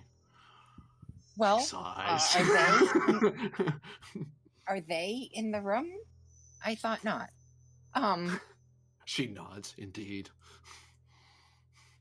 all right, let's get out of here. And as we're walking away, I just want to speak with Ven for a moment. Sorry goes ahead of you, basically. Ensign, I That know was. you've. Go ahead. I'll let you suck. No, that was just. Wow, that was a lot. Vulcans, despite what people think, they struggle with their emotions like everyone else. Are you doing okay? I shouldn't phrase things like that. How are you doing? Yeah. I don't rightly know right now. I've had a lot thrown on me in the last couple of weeks, and I'm just trying to adjust and figure out where I am, and I don't know. I don't know. Everything just got so complicated. Yes, and forgive me for putting words in your mouth, but from what I see, you were going through a big change, a promotion, a landmark promotion, I might add, with a lot of extra Uh, responsibilities. Hang on. And I didn't catch any of that. I'm sorry, am I cutting out? My No. my mic. No, it's me. Okay. Um, Forgive me for talking over you or talking for you, but uh, from what I see, you were handed a great amount of extra responsibility with your promotion. And rather than finding emotional support in your friends, you found jealousy. And I don't believe that was a healthy situation for any of you. But my office is open at any time. If you want to talk about things, just let me know. Yeah, yeah. Thanks. And then, well, I don't know if you overheard it, but uh, I also have to take the bridge officer's exam in order to maintain my position, and that's going to be a whole other can of worms. So the pressure's on me from that end too. Listen, this might be hollow advice, but I believe in you. Um, you've shown extraordinary talent in the short time I've seen, and I think you can kick that test's ass. But tests are intimidating, and anxiety is normal. We can work on techniques to make that feel less scary. Yeah, I mean, I I've read up on what these tests can be like, and it's gonna require me to make hard decisions. And I mean, you read the report, you know what happened. I had to make some hard decisions, and turned out okay, but I mean, I had to I had to make some really hard calls, and I don't know if I could do that again. Presence medicine difficulty 4 for the counselor. Your target has trauma that you're actually getting to the heart of. Yeah, when we're both a little bit tipsy, off duty, in an open hallway. This is. Well, I All imagine right. you probably get into a turbolift at some point to kind of go, we'll meet up with you, sir. We'll catch up with you at that thing. I need to talk. Yeah. It's All one of right. those ad hoc, whoop, I guess I'm treating you here now. No, I never get to go off duty. Focus in psychiatry. Yes. All right. All right. You do still have a determination. I sure do. Um, um, and also, this is my whole thing, so I'm good at this. Okay. Okay. Um, Here's my thought. Can I activate the trait Veteran of Two Wars on the logic of the cadet has seen a lot, he's had to make hard calls, and I can respond to that with like what I've seen and what I've done and how I've coped with it. You All certainly right. could. Yep. All right. Um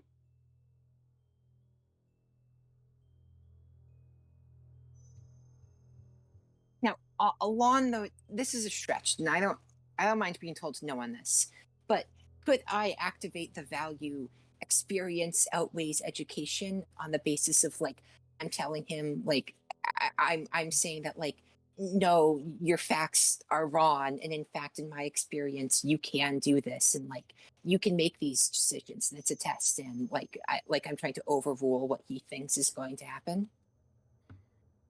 That is a valid argument. I could take it. Yeah. Okay, well, thank you. In that case, to threat, 3 dice. Whoopsie. And roll your veteran. Varder, Mhm. Varder, Varder, Varder, Varder. Yes. You got it back. Right, Ben, your that's- trauma. Varder, Varder, Varder. Listen, man, Bajorans. Stronger. Ben, your trauma goes down by 1 level. Yay. So now I'm at trauma 2? Yep. Oh. Trauma's slow to heal Cool. when you get it. That's why I'm cautious of throwing at you guys too much. But if you don't deal with it, it does pile up. Yep, that's fine. Yeah, well, thanks. I appreciate it, and yeah, I'll definitely take you up on that. But as you said, I think we all just need to relax a little bit. So I won't give you too much. And looking back to this scene, looking back to the lounge, is there any last things you want to do before I go to the next scene? Away from this lounge. Starks has one more thing he wants to handle with Grinnin. Okay. And Go for some Romulan stuff. Yeah. After exchanging pleasantries, Starks will take out a pad and hand it over to Grinnin.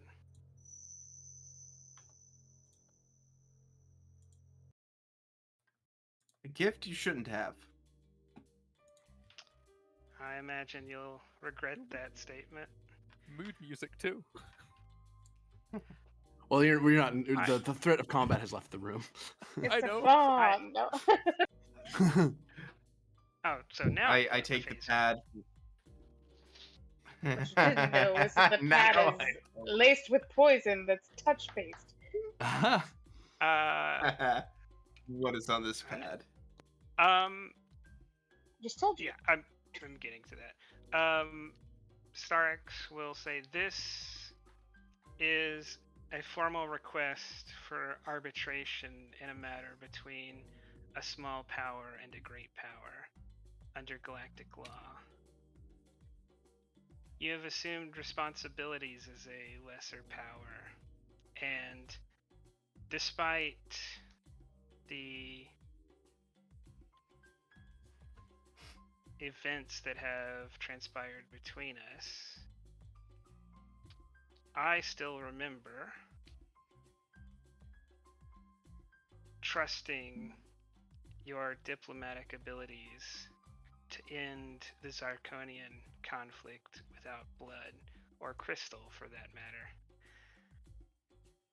And I am You're hoping gonna that dredge that up whenever you can, aren't you?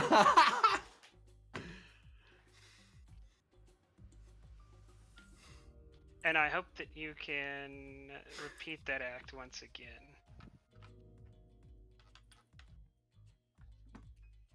Once you get a rep, it never Oh. leaves you. It just pulls you back in. Anyway. Like, he looks over the paperwork and says, "Oh, I can. And I can do third-party arbitration.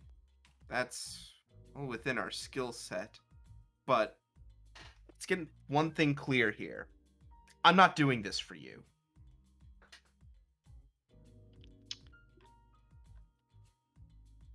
That would be most appropriate because I represent only one of the few billion people who will die if you fail.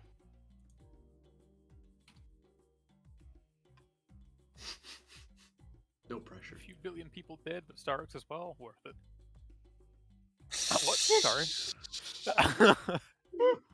Oh, man.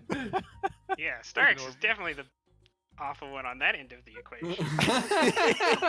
Yeah, I'm not convinced on that one. Yeah, you can reel that one back. So what is the situation then? The Aldemona have been attacking us for years. That is the reason we left this place. It is everything within our power to prevent them from gaining dominion over the Shackleton and us. They have relented recently, and we're taking this opportunity to secure peace.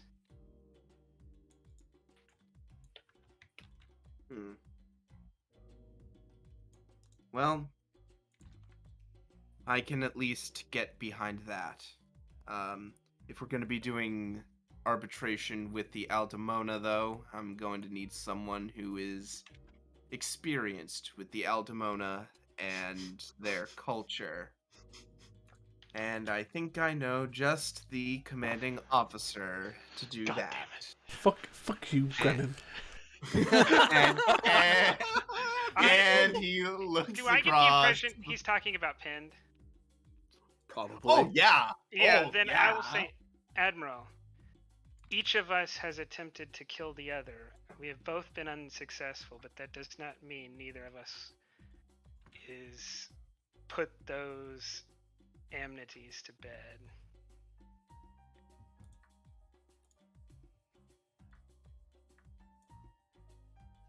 Nudge, nudge, maybe Pen's not the right one for this. It is possible that things have mended for the last time we met. I saved his life, but that was only after something far more unpleasant than that. I shot his mother. Well, I only had the opportunity to kill his mother because he had done most of the work in killing his mother, so, Well, you know. the response Brennan is going to give you is, well, think about it this way, Starix. I'm sitting across this table from you right now, having this conversation with you. I can see that.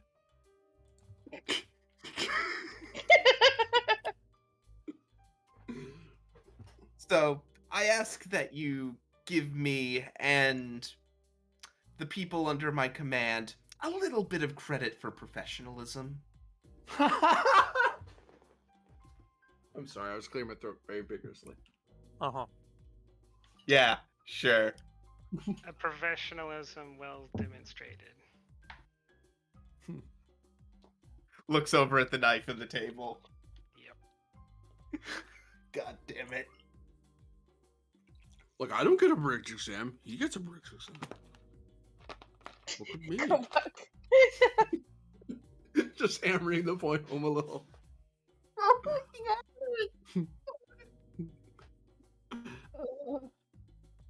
Drunkard. Well then, do you have a better suggestion? Drinks like a fish. Anyway. Boo. I will take almost any measure to achieve peace. And if you refuse to aid us, and Captain Pend is my only option, then I will request Captain Pend's arbitration. Oh, I'm absolutely willing to assist in the arbitration. I'm not saying I won't. I'm just saying that Penn's expertise in dealing with the Aldemona might be useful.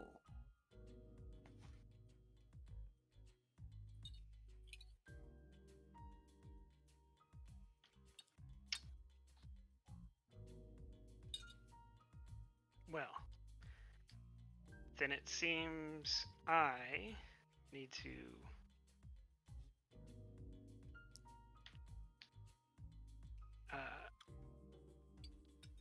wish Captain Pend well. Oh, that's a terrible idea. Tel-Ora looks to Kolek and says something to her, and Kolek kind of nods. Kolek waves at Starks like, see you, like she's off to do something. Ah, Oh. well. That answers that. I thought they You guys could chase after if you want for your scene. Yeah, it's more like, we'll just go this way. So it's not directly following them, because Pelora probably shoot us. Another accidental meeting in the hallways. That's all. Uh-huh. Wait, finish your scene. Go ahead. I just knew Kolek was going to step out at that point. Yeah, no, I mean that was basically what I had. Yeah, then Starks will walk boy. towards Captain Pend. We'll deal Before with that leaving scene in me. a moment. Fun. So you see the senator and the sub-lieutenant kind of talk to each other, and they kind of look over when they see the door open this way. And the very much instinctual, look, you can see my hands, kind of, just, they're in front of me. Don't but shoot, bodyguard. Don't shoot me. Yeah, like the very casual, like, almost societally accepted in Romulus. Look, you can see them, see, there's nothing wrong. You can No see drones, they're no daggers, full no of nothing. pads. They're full of pads. No, a pad could be a hidden blade.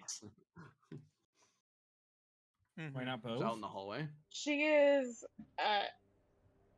to describe the amount that she has, like very much like Gus from Cinderella, like level of like if something goes wrong, they're all gonna like fall. Don't poke it; it'll fall apart. Yeah. But I'm imagining it's vaguely Romulan civilian clothes, but we don't have a Romulan tailor. Mhm. These are probably made from memory as best we could manage in a replicator. The sub-lieutenant gives you the look, and then they kind of spend an extra couple seconds, and then there's the light of, oh, I actually know who those two are. And then she kind of taps Kolek in a certain way, which among you Romulans, it's kind of a silent, they're okay sort of gesture. It's somewhat casual, but it's a quick little, like, they're all right. Kolek just kind of raises her eyebrows and looks back at the two of you. Can I help you? Sorry, Senator, Sub-Lieutenant. I'm Lieutenant Rylov, and this is Lieutenant Kaval, presently with Starfleet, though formerly companions, Comrades in arms? comrades of Tel-Ora.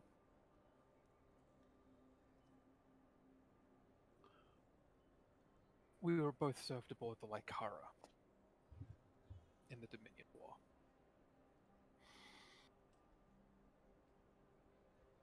I repeat my query. What does a senator of the Empire have to say to defectors? It's a senator of the state now, isn't it? True. Old habits.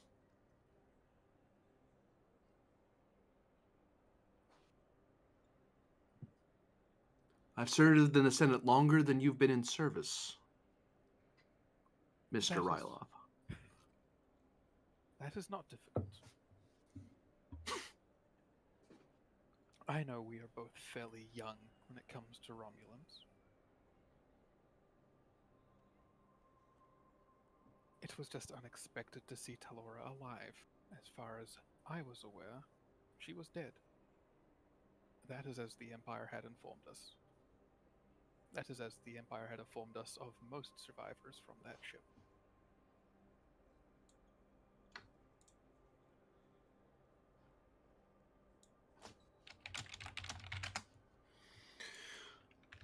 She looks over at Talora. There's no command here, but they know you. Feel free to speak. You will not be censored by the state. And there's a sort of unspoken, because the Alt Tal Shiar aren't a thing among us sort of thing. It's like, we're not required to do that anymore. Talora kind of steps forward. Awesome. Great. Already better. Yeah.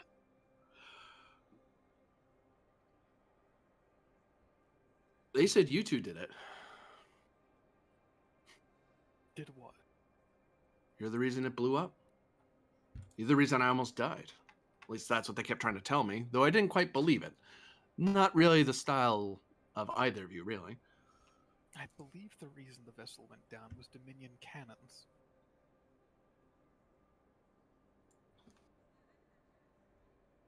Then the reason What was the phrasing? A disloyal heart knows only disloyalty. They drummed on about that for a while. I mean, officially on record, I agreed with them, but one doesn't disagree with the Tal Shiar. No. I almost feel like I should appreciate the fact that they think that we're good enough engineers to make things blow up. Oh, they invented all kinds of excuses. Rylov didn't properly calibrate the cannons, which that's nonsense. You made sure that the crew was of poor health, and you underserved. I think it was Lieutenant Markin to do without his medicine. I mean, on paper, it probably made so much sense to them, but what are the Tal Shiar good for if not trying to make sense of things that make no sense, or inventing facts, for that matter? Whatever serves the Empire, after all. Sub-lieutenants of the Star Navy do not quite have that level of freedom or access to the vessel. And yes, we are defectors. That much Are you is not a defecting secret back? or hidden. No, that would hardly be persuasive to you or Starfleet or the Federation. State could always use more officers. I'm certain. But it is not a good track record to have, is it? Not in particular, no, says Kolek. We made our choice just before the state existed.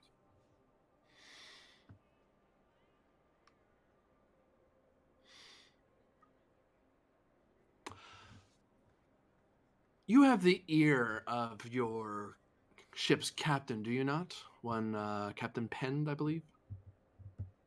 I am his chief of security. And Kaval is his chief of the medbay.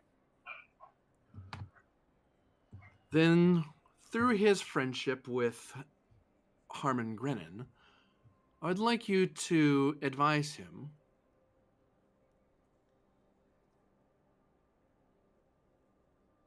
Grennan that it is in all our interests for the Federation to stop with its childish attempts to pretend at neutrality when the Beta and Alpha quadrants are at risk of being taken by tyrants and spy masters. And if there's anyone who can impress upon them the injustice of the previous regime, who better the defectors of the failing state that was the failing empire that shirked its duties to its officers? I'm not asking you to lie. I'm not asking you to obfuscate. Any more than one has to, of course. But I believe that there are certain senators that would favor an allowance of newly loyal citizens. Of course, we all know that there's no way the Star Navy will ever take you back without drastic and radical changes, but I'm having one revolution at a time. And I get the feeling that you two seem to fit in those uniforms that you wear on their ships. That is not meant as an insult, though it may sound like one. Starfleet has a way of being useful when they choose to be. Who better to make them useful than Romulans who know better? When they listen. I can try. But the Federation is very particular with its neutralities. Although they are also very loose sometimes with particular captains. She walks up to the two of you. Talor just kind of watches Kolix back a bit, kind of shielding what she's doing.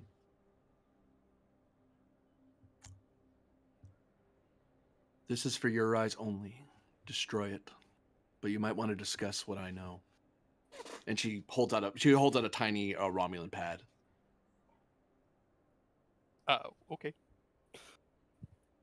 And she just kind of palms it easily into your hand with a practice move.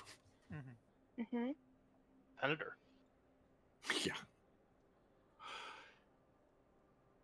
Unless you have any other diplomatic business with the Romulan state and the true representatives of the Romulan people, I believe you have other duties to attend to, yes? Yes, the one thing. I Mm. may be able to, through Starfleet security, provide Talora, I believe she's still a robotics specialist. She nods with a grin, like, of course I am.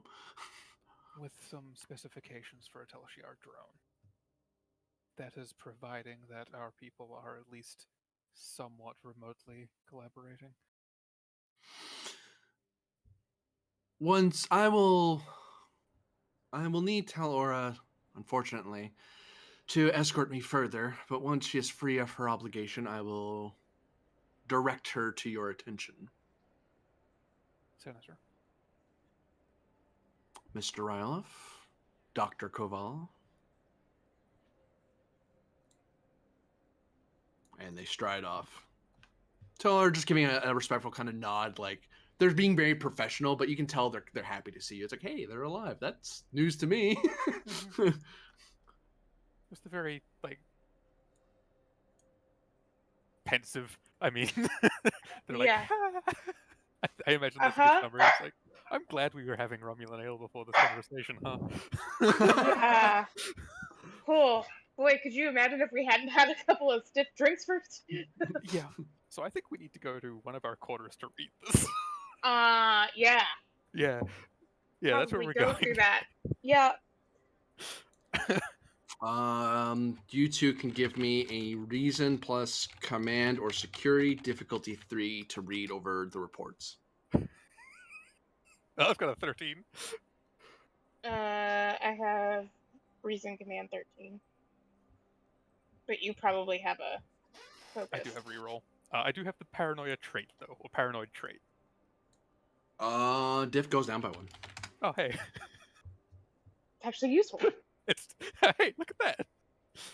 I have the paranoia focus or investigative techniques. Paranoia focus, which Cabal means yours fires as well. Hey, look at that. We can be paranoid together. Yeah. Paranoid pals.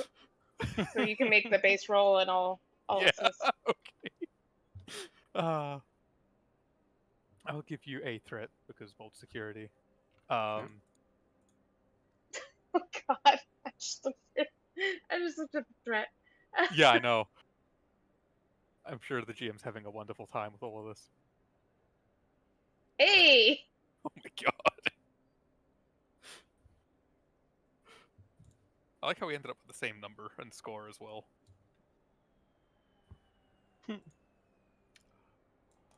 I have to resolve something.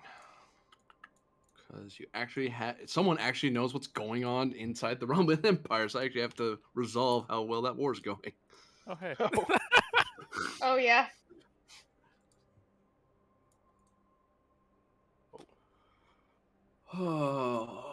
You're welcome. Okay. So, well, no, it was bound to happen. It's just one of those, like, it was depending. The more rolls that went by, the longer it would take. The more rolls I'd have to do. How many episodes has it been? God, how long have we been doing this? We've been doing this for a while. We're in our second season. Of the Achilles. Yeah. That we had like two. Pen, do you know how many episodes it's been? Because you probably have the hard number. I just have the titles. Give me a moment. Sure.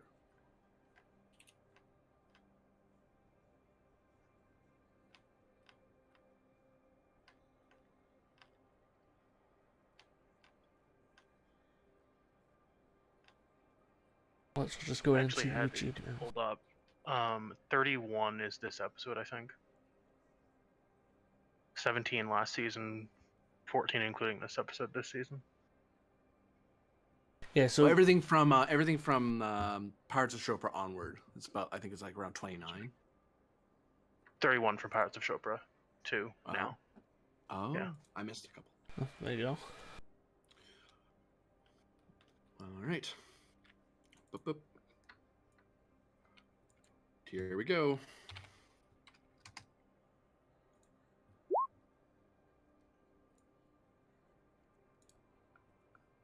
Two, three, 4, 5, 6, 7, 8, 9, 10, 11, 12. Again.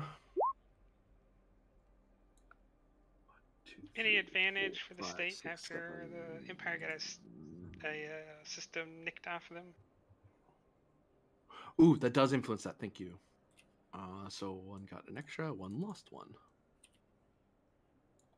And then the Klingon liberation raids. Yeah. I guess it's two-sided, ain't it? 3, 4, 1, 2, 3, 4, 5, 6, 7, 8, 9.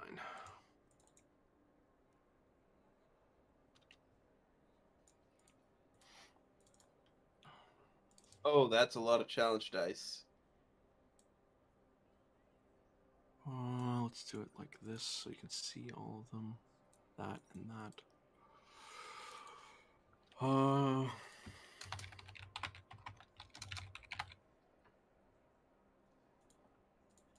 I'm about to give you a screenshot, and it'll give you an idea of how well each side is going. It's doing. Ah.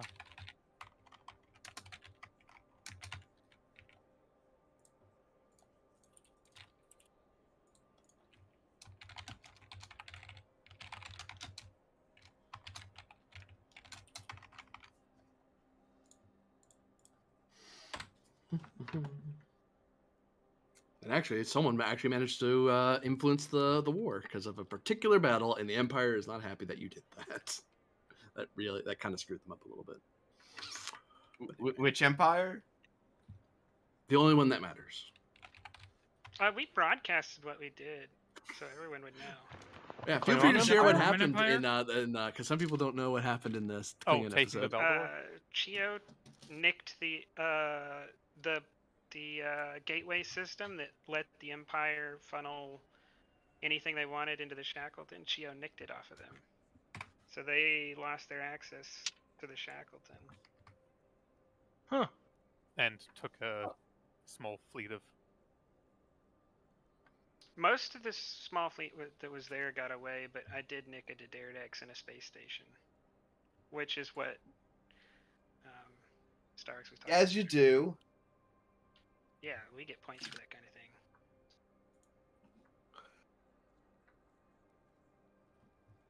It's like piracy to me. No, because we issued a Assumedly, declaration. the more little pie pieces you have, the better you're doing. Yep. Is that how it works? And Okay. it's first to fill. Oh,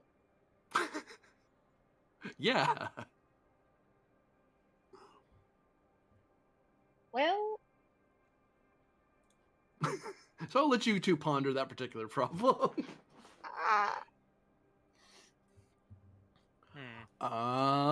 And I believe lastly, we have Starx approaching Pend and Jaishu. Yeah.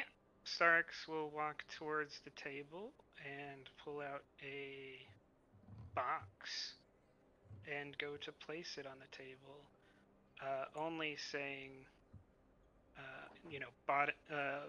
nodding his head with deference and saying, Captain Pend, Commander. And then he will walk away.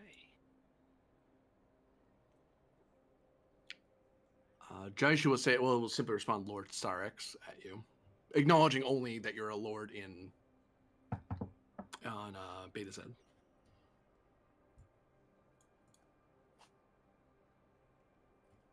Pend, there's a box in front of you. What's in the box? Sorry.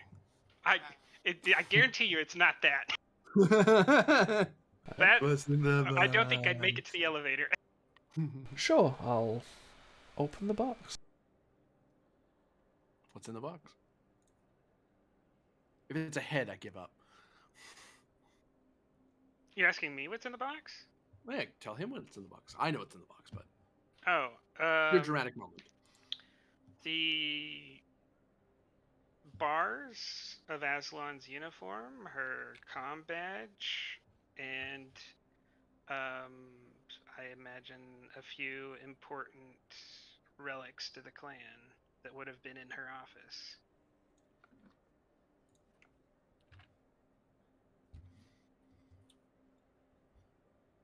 Yep, he'll just close the box, put it to one side. So, where were we? I need to think about it.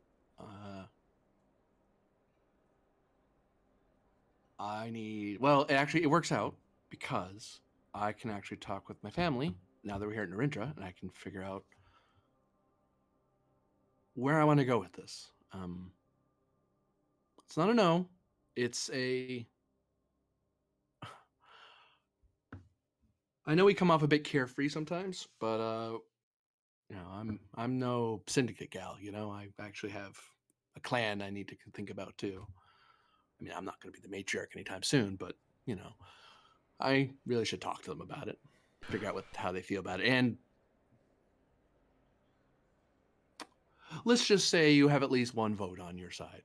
She smiles at that, but she does. But there's a look of worry because it's one of those. There's a reason she became Starfleet and doesn't hang around back in the homeworld anymore. It's all those. I got to talk to my family again. Like, I don't wanna, but I should.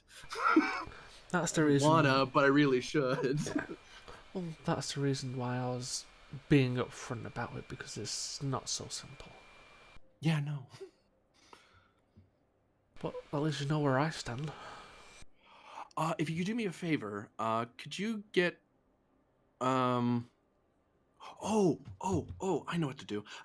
So if you could get me all the things you have dominion over, not just the ship, but you're ahead of the Shishashrir, so we can talk about that, and grandmother will really like that. You're good at guitar, so we're gonna need a video of you performing it or something for my dad. And she goes on to doing the diplomatic thing that she's normally known for, except now it's diplomatically trying to convince her clan that you're a worthy addition to the clan. So it very much is I really want this to work, but I need them to approve it, or otherwise her life's gonna be much harder. Well, just give me a list of things you need me to do, and I'll sort it out.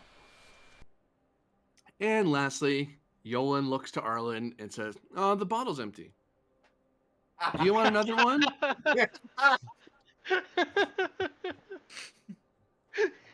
Sure, let's take another one on the road. Yay! Oh, the blue one this time. What? The blue one?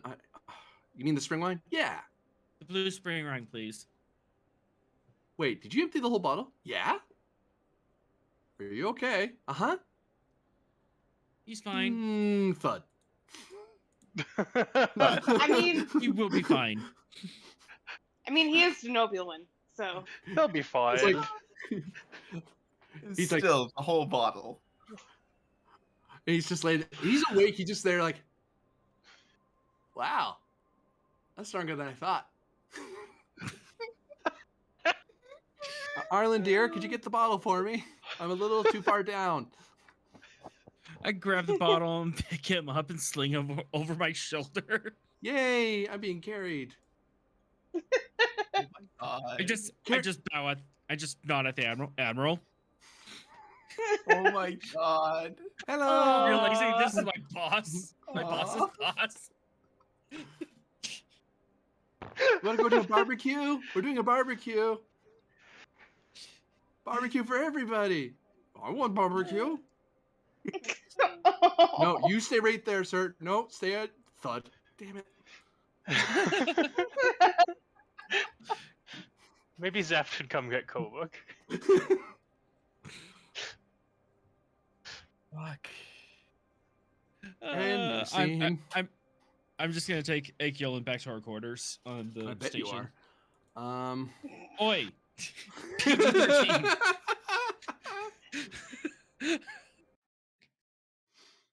And last scene of the night.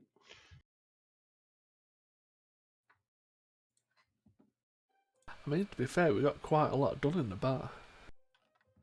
Yeah. Yeah. So, God damn it. By the way, for Grennan, I have his thing now. He's under guest characters. Got it. Thank. So there are a variety of people who want to attend and meet with the Admiral.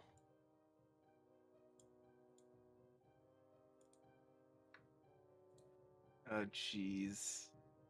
You can take them all at once or in different numbers. You can assemble your own diplomatic team over here who you want to be there to deal with whoever's there. I will note for Thralic, whether if Penn orders you back, that's one thing. But for the time being, the Lieutenant Shishashrir has suggested going to a nearby star system. I had the name. 1 second. The Tuika system. It's a nearby Federation world with that has a local has an embassy with the local planet, and there's a trade area there, and there's like trade shows that she wants to go to, and she's inviting you to come along. 1, it's a fun flight. It's through known space, and 2, hey, we can do retail therapy, so to speak, and just kind of not think about all the other things that are going on right now back at Starbase. Yeah, retail therapy. Apparently, my brother's paying for it. That sounds like a plan. Yay, Ben's paying for it. Well, yeah. And I have a chilled bottle of deep blue Andorian wine to bring along. Ooh, that's going in a fridge, and you're totally drinking that when you get there. Yeah. So, Panda doesn't sound like the Thralic with you unless you give her a give them a direct order to show up. No, I don't want her interacting with Starrex. No one else wants to, so I don't want to force anyone to. Does anyone wish to volunteer? Because there is a big meeting going on that Penn's being pulled into for a short bit of active duty before he goes on his break. He's like, yeah, he's on. It's like, where's the captain? Oh, he's on Diplo duty. I think Brawl's Cham would volunteer to be there. Cham. Yeah. Brawl's Cham. If anyone else want to take any other support characters. Yeah. Coolest bullying on the ship. Rylov's willing to help himself. Sure, come along then. I don't know if you would let the cadet Visan participate. It depends on how dedicated she is to proving herself after last night. This totally feels like something Visan would do. Just try to wheeze herself in there, just to stand in the corner and seem important. Fine, I'll make myself stand out. I'll go to the damn meeting. There. Yeah, you want me to make you pay attention? Yeah. That's literally what I told her. Make me notice. That's all I could think of the whole time when I was like gonna stab him. I was like, well, he's gonna notice. Her thought, what would Penn do? I know what he would do. Come here. You little asshole. It's like, yeah, he would have been 8 years ago. He kind of matured out of that. Now he just snipes at people. Okay, not that kind of sniping, but you know what I mean.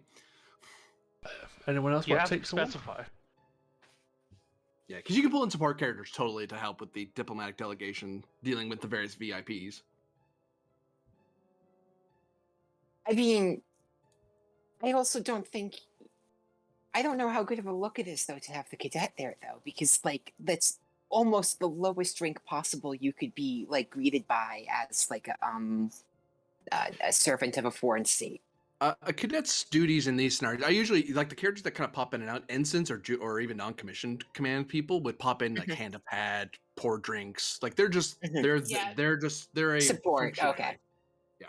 Okay. But you know, Vazan might speak up if you feel she's inclined to be that brave to get Penn to notice her, which that's up to the cadet. That is totally her decision.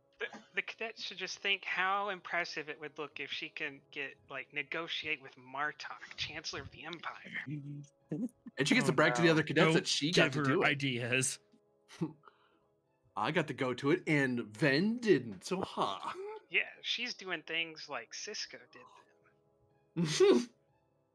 Yeah, Only same matter difference, of time right? to punch Q. Q shows up, Vazan just sprints across the bridge. No, Vazan, stop.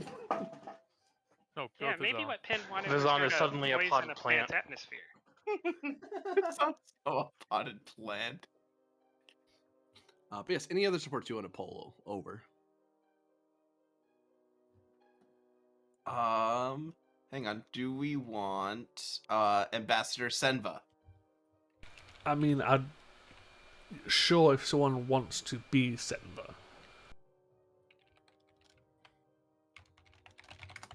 We ever activated her before? Yeah, I believe we Yeah. have.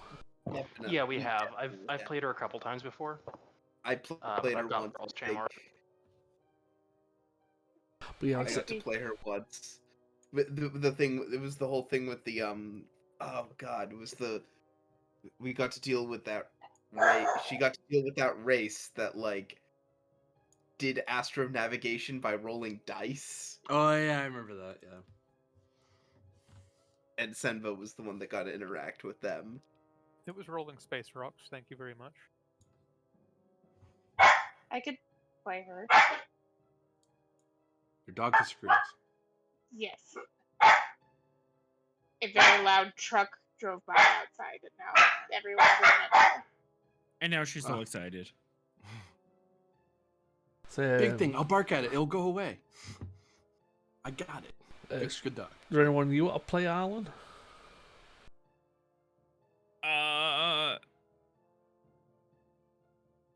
Maybe Cadet Sorrel. I'll pretend to be a security. Although wait, don't you usually play Vasan anyway? Yeah, but Mechagodzilla got this on, so that's cool. Ah, yeah. Oh, Sarai. Brave of you to show up. Yeah. I don't know if that's a good idea. Oh, that's a More very fucking bad idea. dialogues here. I mean, no one's got to stab Starix yet. Everybody wants to. So she could be the first. Varder's Okay. not here, otherwise it would have already happened. Okay. Okay, Rylife, would you allow Sorrel to be here? That's a better question. Yes. No, that's what I was going to say. Is that if the counselor entirely does not want to be bothered with things like this, so she might not have heard about this, but she would not let the cadet return to duty the next day after her incident if she knew.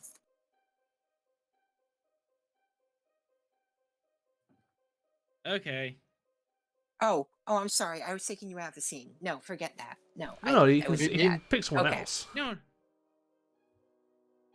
Yeah, there are other security folk. Like Kino. Do not take Kino. Person. Or Bird Here. Person. Kino's an anarchist. Do not take her. Okay, I didn't know you could be an anarchist in the space navy. Yeah, she's Infinite kind of a diversity and loose infinite combinations. Yep. Also, there's a See, reason we- she's yeah, not an those- officer. Yeah, there's a reason she's not an officer. It's like, why do we trust her to do things? Because she's actually really good at being a security officer. She's just defending some poor schmuck being stabbed. She'll step in and take that guy down. That person Yeah. isn't gonna move. The only side consequence is she kind of wants to overthrow the government she works for, but you know. Hey, look, freedom of belief. Go ahead. Yeah.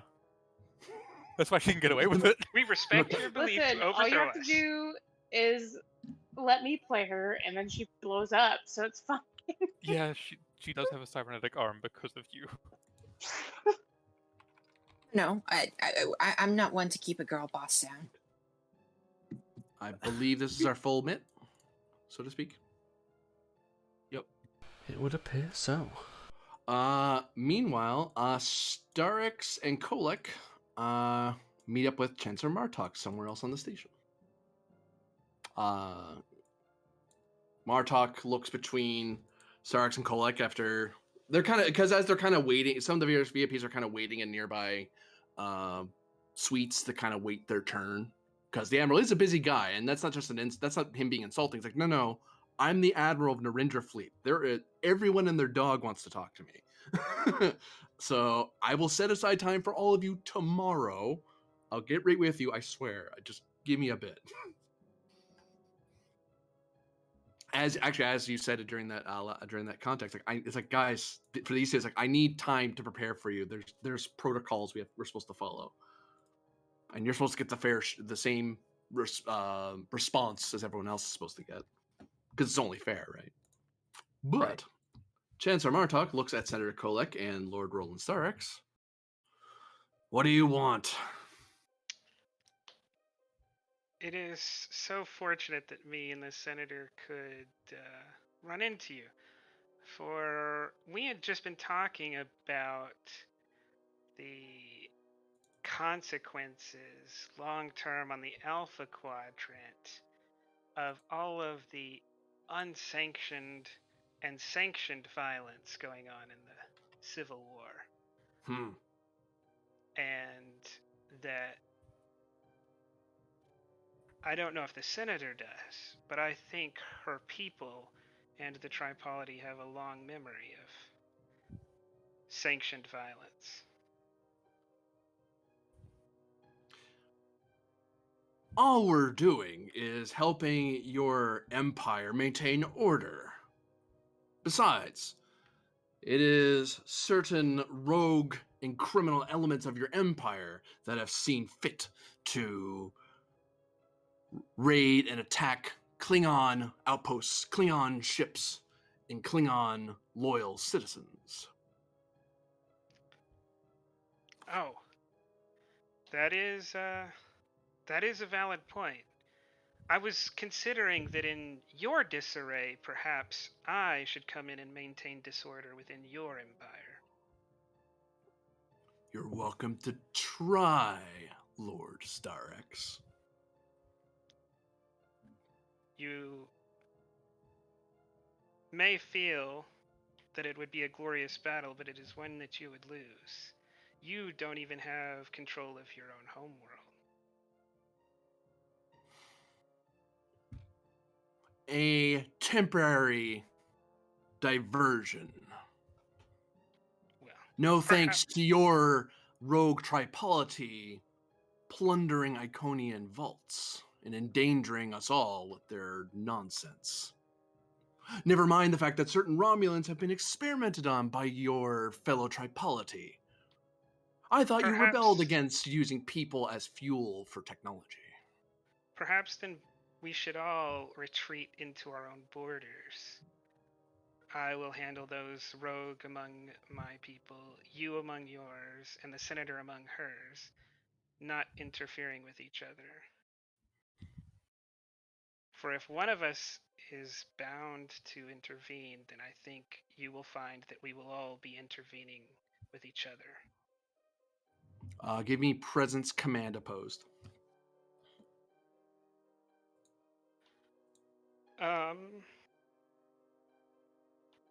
A determination on Altera says change hearts and minds, because I'm trying to change his mind, trying not to resort to just attacking him. Fair.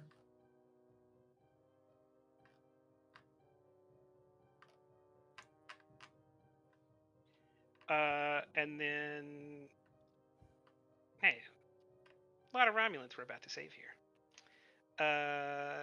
I will give you 4 threat and 4 momentum and a threat. With the focus of Federation diplomatic protocols. You're not the Federation. But he knows of the But I protocols that would know apply. it inside and out. Different question. Oh. Is he technically an ally? Is who an ally? I'm sorry, you've thrown me. What are you talking about? Starex. Oh yes, he's right now he is allied to your cause so far. He's not enemy of yours right now. Right, because let's say if he wasn't, then kind of weird spending momentum. Yeah.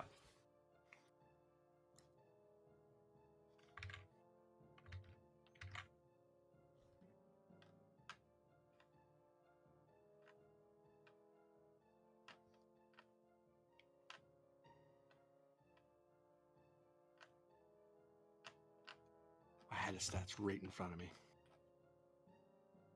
Did they actually release his stats in the Klingon book? I have stats I'm going to be basing off of. I knew which person's stat block I was going to use, and then I scrolled away from it. If they're in the Klingon book, if they're anywhere, they'd be in the DS9 book, and I don't think they are, because they would have been more concerned with the Starfleeters, not the Klingon, the non Federation people. That's sad. Martok is the most important Klingon in that show. I know. Well, I mean, he runs a close second to Gowron. Gowron's the best Chancellor, but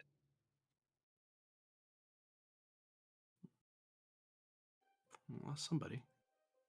You lost as Mecca, who said they might have power trouble. Yeah.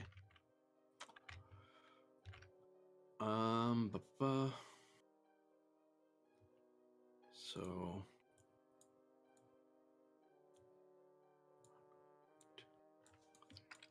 buying a full mint.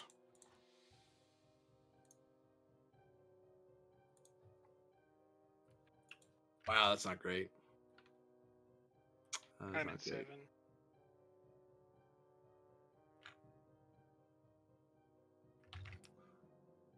I can reroll the 19 and the 15, but that's long reach. That helps. I still don't think that's enough, though. 1, 2. What's your number? 7. No. Oh. Talking to the sheet. My bad. Sorry. I would be weary if it speaks back. Sometimes it does. No. Maybe take a break. Wait, really? Hold on. No, not what you said.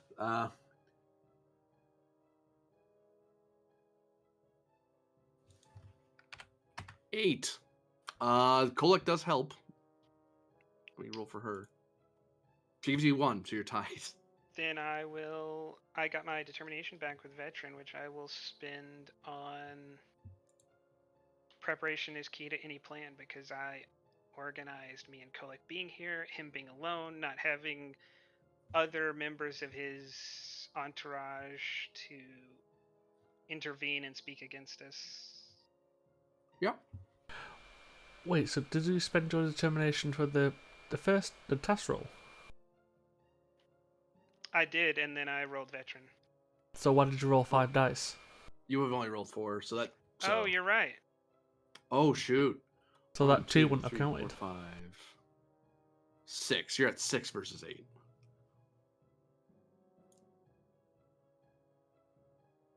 Because that last 2 would be eaten, because it would be a die that shouldn't have rolled.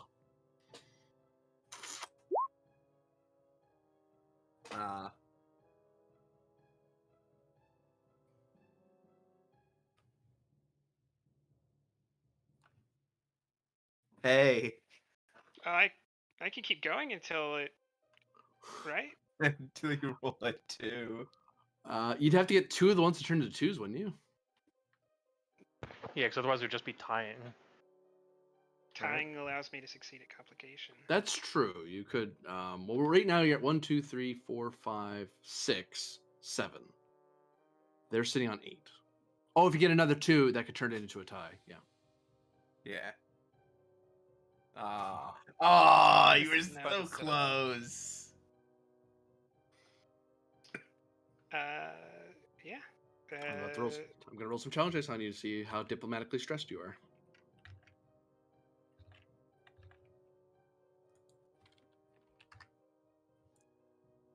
Blah. Ow. I was gonna say, is he being assisted by the senator, or did I miss that? He is, but Yes. she only added 1. Oh, okay.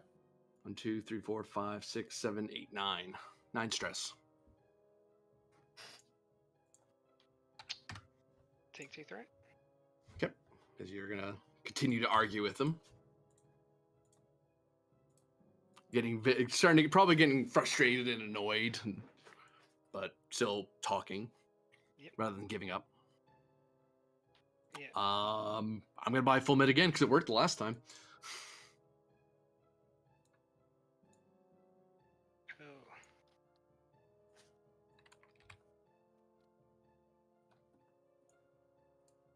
Yeah. I'll spin it back at you. Okay.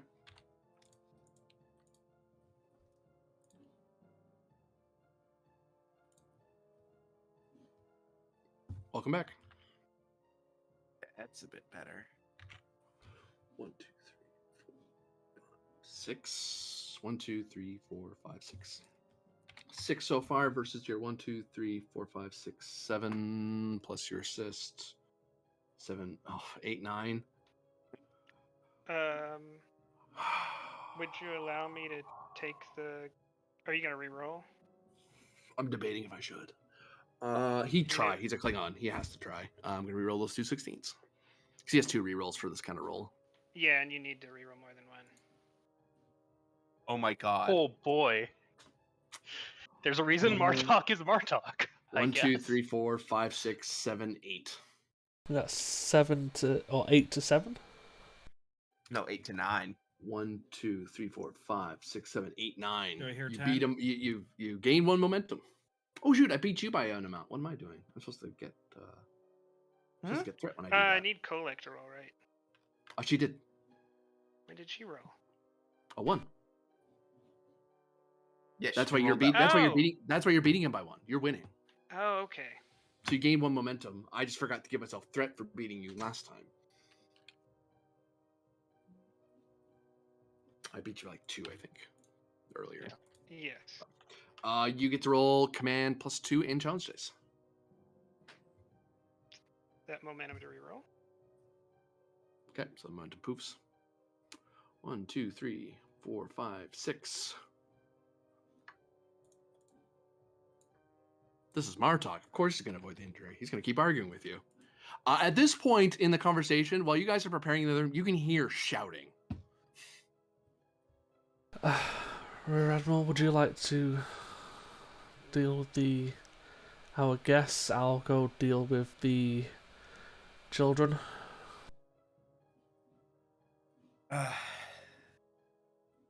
Thank you. I'll head across. You They're want not in to the head with conference that, room. Captain? Sure, why don't you come with me, Cham? Hi, Cap.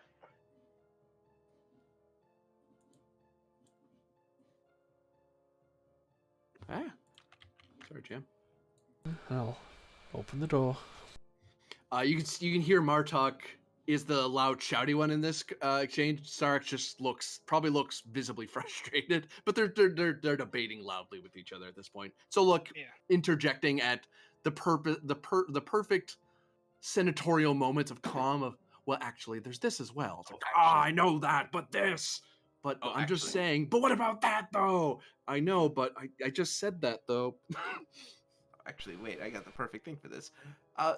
Cadet, I'm gonna need you to join me. I need someone to help me take down some notation. Oh, of course, Admiral. I can do that. And she will like run up and stand at for detention. Which way is Rylaf ducking to? Are you following after the Admiral?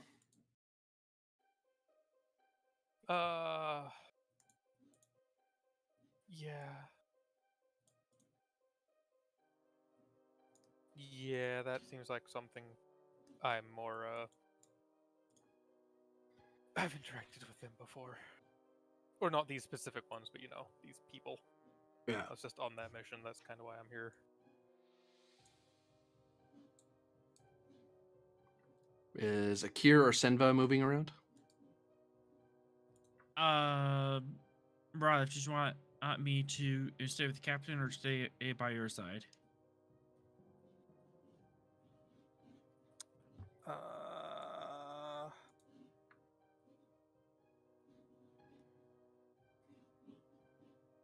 We probably need you in here.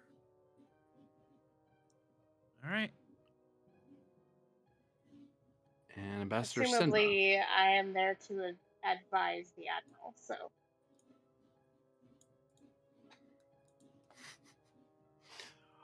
Before we get to this conflict, we're going to resolve this one. Pendant Cham, you overhear parts of the conversation as you get closer, and you kind of get what they're both talking about now. I don't know if you're interjecting or if you're just witnessing, but there's no combat. They're just having a social conflict. They're arguing with each other, and Martok, also getting frustrated, does what all Klingons do when they get frustrated. They they start shouting. Yeah, I'll just walk and pacing around and shouting some more and pointing, and then Kolek just kind of... She's the only one who's not getting frustrated because she's somewhat mediating what's going on. Yeah, I'll just walk in between all three of them. Chancellor, Senator, Lord Starrex, we are about to start the meeting. Would you like to hold off till then? No, me and the Chancellor are speaking about matters of life and death. Yes, which can be discussed civilly with the other people. This is perfectly civil. What are you talking about? You're shouting, Chancellor. I am not shouting! You want to hear me shout? No, Chancellor, I do not. I'm just saying you're... Never mind. I wouldn't call the conquest of Romulan wars a civil matter. Well, we are liberating perfectly fine. At this point, Penn, if you want to get Martok to stop, you either have to do a new social conflict to get one of these people to back off. That's a whole different problem. Or you side with one side, or you just step back and try to and step in if they start getting punchy. Can I just get them all to calm down?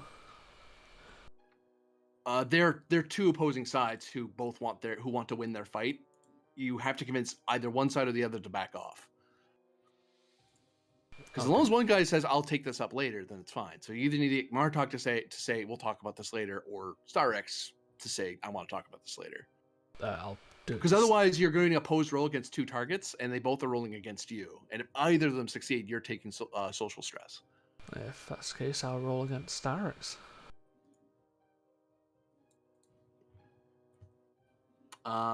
There's no momentum being gained here because you're surprised. In a weird way, you're on the same side against a force that is out there in the stars. So no momentum's gained. You both can spend momentum and threat as you wish. Yeah, it's a presence command roll opposed. And Kolek's assisting Starrex, obviously. Like she wants this plan to work. Yeah, fine. Can we run through the details of what the plan is exactly again? What plan? In essence, as I understand it, Starrex, your intention is to get Martok to stop with his liberation wars. Yeah, Starrex wants the Klingons to stop attacking Romulan worlds. Because for the Klingons, they're not differentiating state and imperial. They're just liberating Romulan worlds that are underdefended. They've been doing that for the last year. Got it. They're doing them a favor. Well, that's how Martok sees it. That's how his council sees it. Kolek disagrees. They're giving them honor. No. Yeah. That's why this makes total sense to Martok. Kolek just thoroughly please stop attacking our back line. Mm-hmm. What if you could convince the Klingons to only attack the Imperials? I'd be happy. And they would be able to keep on liberating. I'd be happy to. That would be possible, but that's not the route that Penn took, right? No, like I said, I'll be happy to have that discussion with them. But right now, it's a 2-on-1. I'm getting it to stop. that has to be brought up because at this point, Starix thinks you're trying to justify. Like, if you're going to step in, he's going to think you're trying to justify the conquest of worlds. That is really how it comes You across. kind of need to bring up that that's Yeah. not. Because the problem you No, have it's right now, just- Penn, the problem you have right now, Penn, is that this isn't a fight with Starfleet. Starfleet's mediating, but they don't have a stake in this fight. This is a war between the Romans and the Klingons, and they didn't even ask you to intervene. You just happened to overhear them arguing.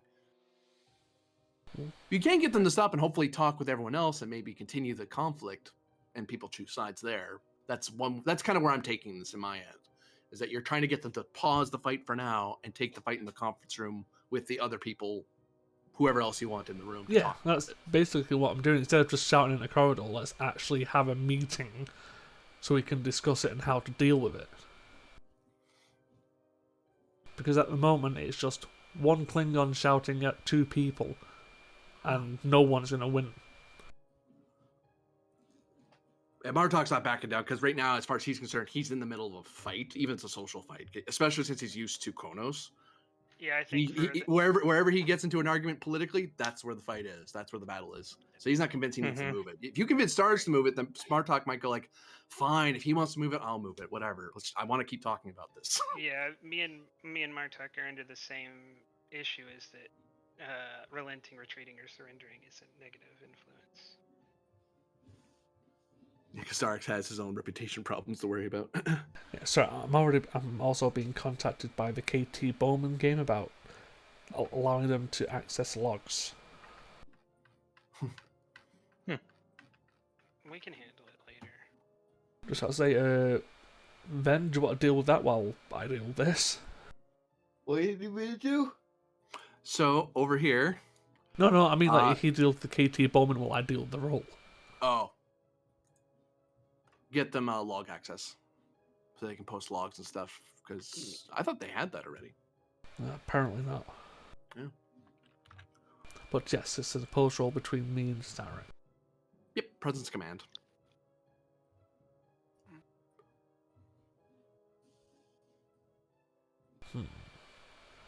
I'm going to roll 6 challenge. No, actually, no, I'll spend the determination. To what value? I'm going to assume mission directive. Let me scroll down. Isn't our mission directive be on leave? Yeah. Oh, yeah. Well, yeah, I'd like to get this done so I can go on leave. I'll have to say no, because if you stayed out of it, they would have resolved this already. Yeah. You're the one intervening. Value, I am You're the doing calm. what 90% of Starfleet captains don't do. Yeah. I am the calm in the storm. Yeah, that I would take. And I'm going to roll 5 challenge dice. To see how much threat I get. I get 4. Get 4. Can I challenge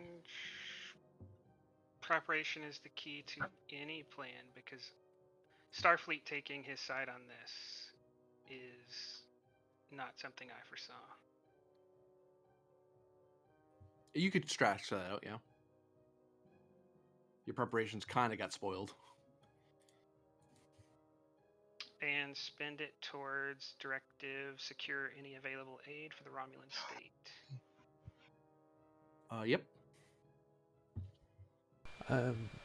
Do palm leaves kick in for this one? There's no violence.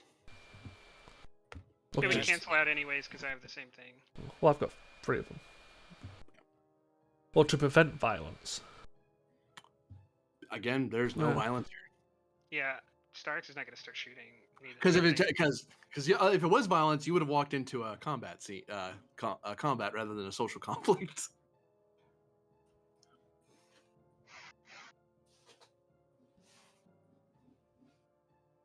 You give them mission logs, like fleet reports, that type of stuff. Great. So I'm going to double my crit range with Starcross. Okay. Do any traits kick in? Oh, did you spend a threat at me there, Starks? Sorry. Yeah, I would have, yes. You would have got 5. I have to look at your traits. And is it like that? I need to get reps so I can start consolidating. Now I have to check him.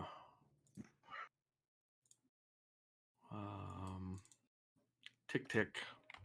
I said tick tick. Go away. Um.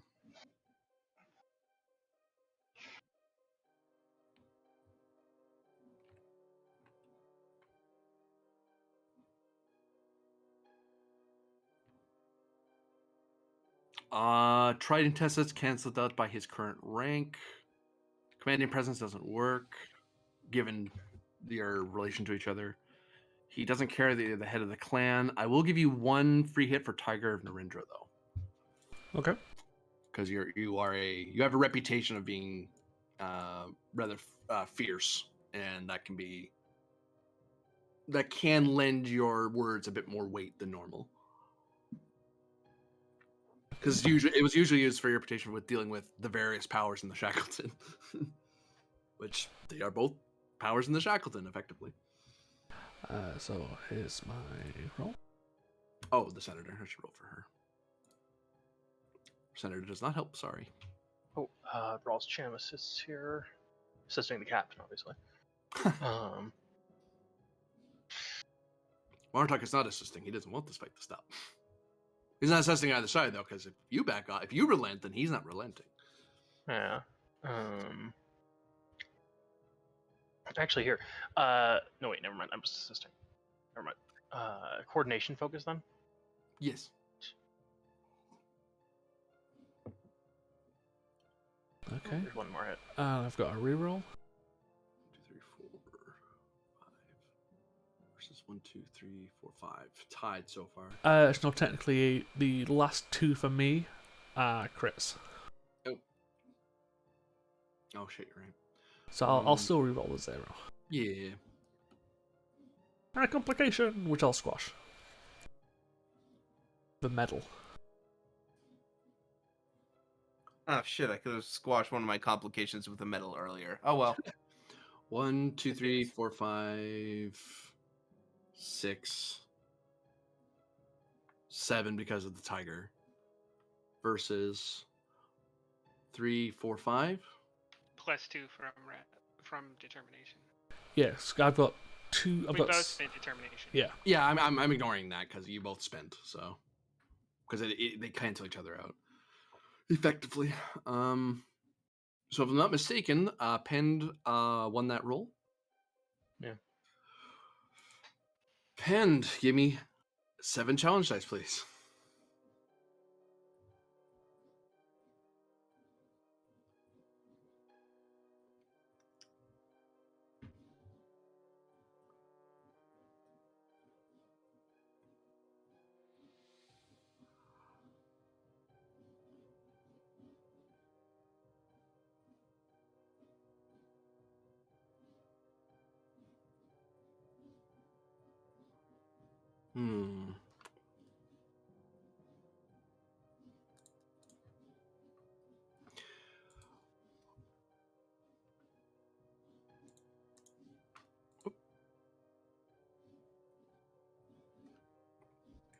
Yeah.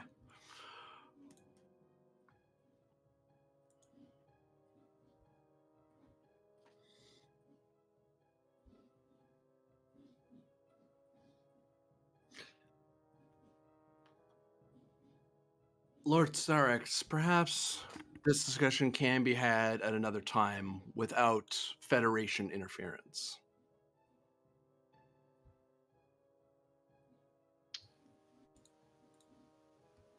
Yes, perhaps it can. I'm not saying I particularly agree with the Chancellor, but there's a time and a place. Yeah, Starix is following the senator.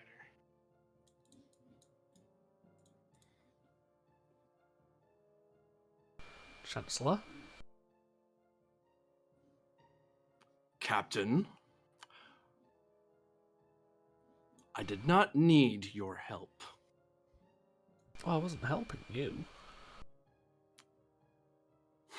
Noted. And he walks off. You trying to make enemies here, Ben?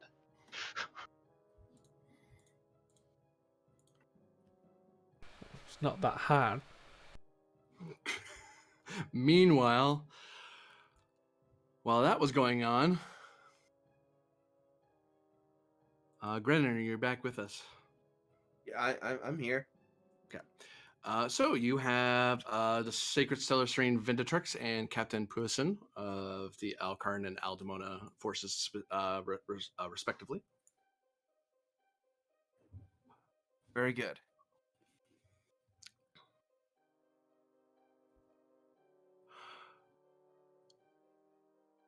The fact of the matter is, Admiral, that as a lesser power, it will be your duty to ensure that the articles of the Codex are upheld throughout the galaxy, whether they be among lesser powers, most of which you're not familiar with, but also the galactic participants who must participate, who are obligated to participate in all matters galactic. That said, it is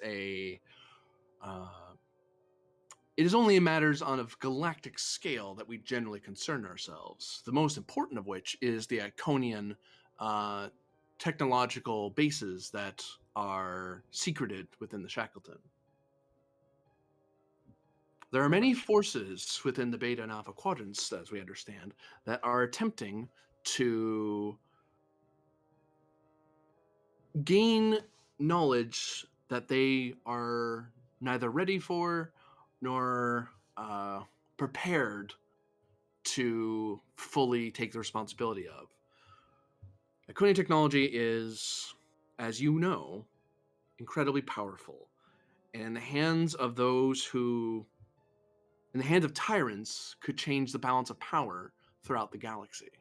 What little power that we grant to your Federation is in service of galactic peace, and we believe that your Federation is intending to uphold that galactic peace and order. She nods to the captain next to her. To that end, I wish to inform you that we intend to station a Alcaran and Aldemonan advisor to your ship, the Achilles, as well as the other ships of Narendra fleet, to not only oversee their activities here in the Shackleton, but also to acclimate more of our officers and Serenes with the activities of Starfleet, so that we may roll out the stationing of advisors and officers throughout Starfleet, and indeed various Federation worlds.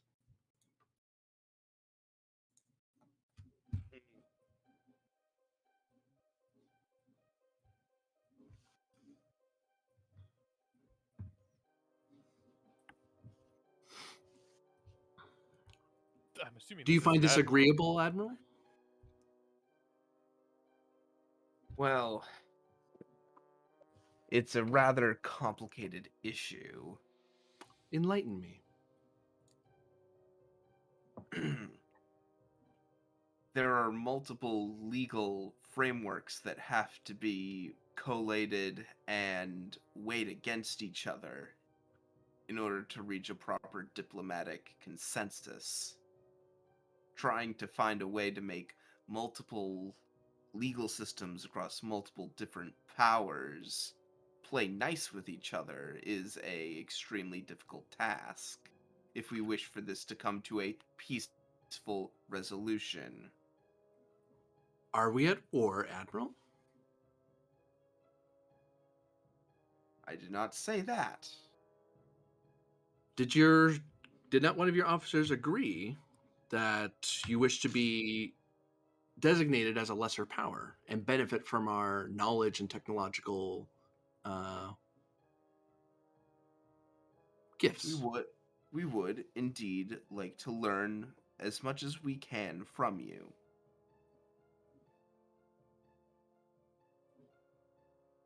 So what is the issue, Admiral? One of the core tenets of our people and of our philosophy is that of non-interference. not interfering with the development of other powers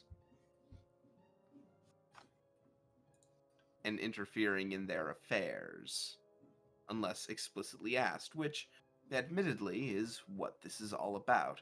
We are here because other powers have come to us and asked us to step in and arbitrate. As per your requirement under Article 16. Correct.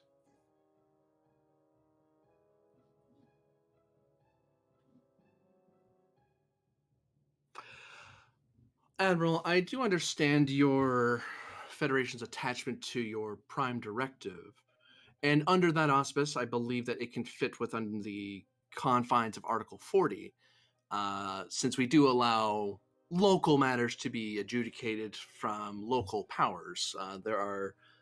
One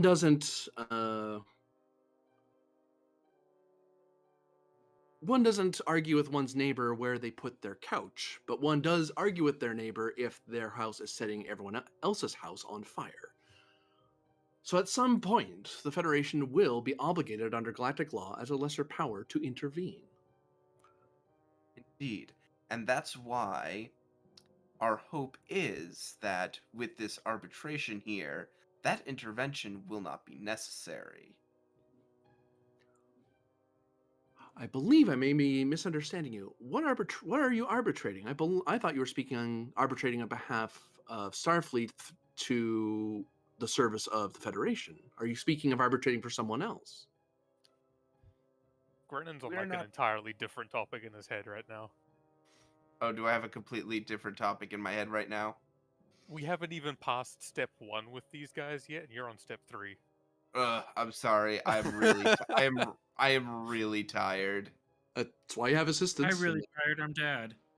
We're trying to deal with our integration into their system as a lesser power before we even think about trying to arbitrate for other people. Ah, okay. I'm sorry. I totally blanked. Give me. You're both. I was gonna say, kind of- is there like, since I'm there to help, can I like kind of see if I can find the disconnect? Insight, command, or con difficulty 2. Oh, jeez. There's a confusion going on at this table, and there's 2 answers that are half right. Insight, command, diff 2. You can have a main roller, and as many people as in your delegation can assist. Then I'm just gonna roll 2 because I have so I have a 13, but I have interspecies relations as a focus. Diplomacy or law focus for me. Yeah. Yeah. So I'll probably main roll this. Go ahead. Okay. I need at least one of you to roll a success. There we go. Bisan with the save. Now you have to make her an acting ensign. Well, GM, will you take the interspecies? I totally will. Yeah. Okay.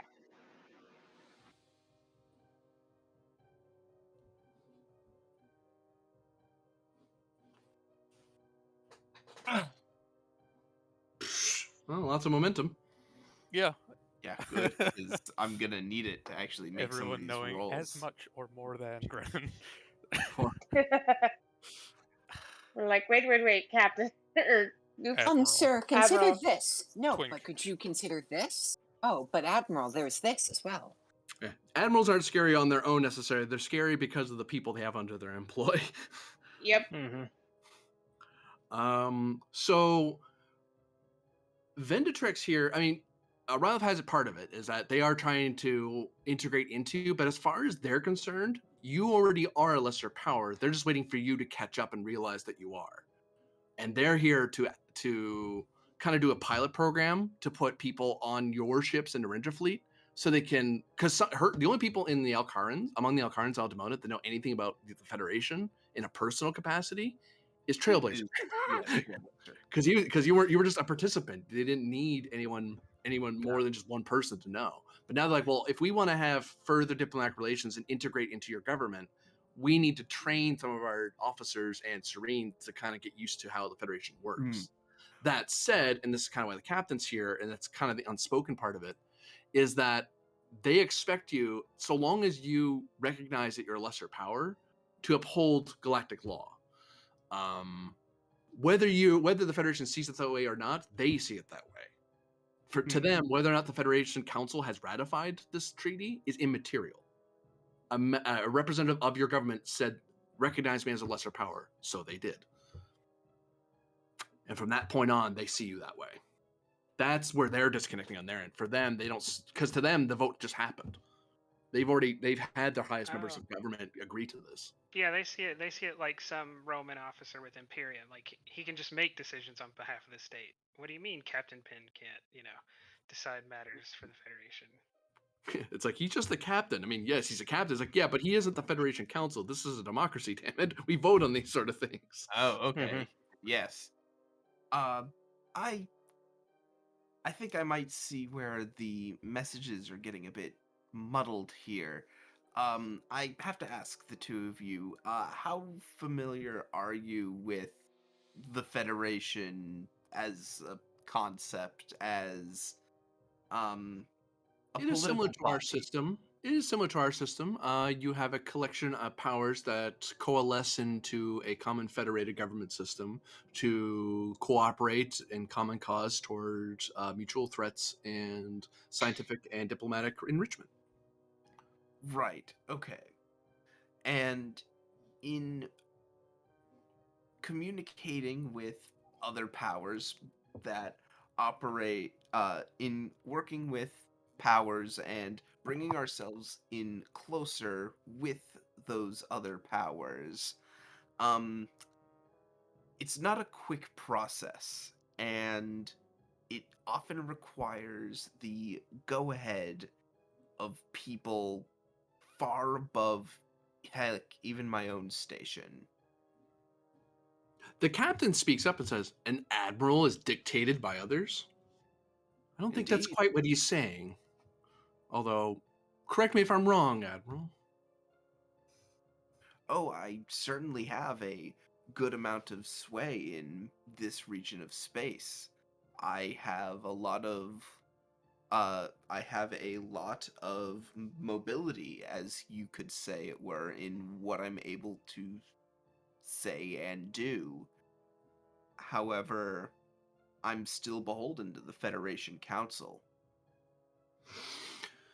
Then is it possible within your capacity as an admiral to allow for my officers to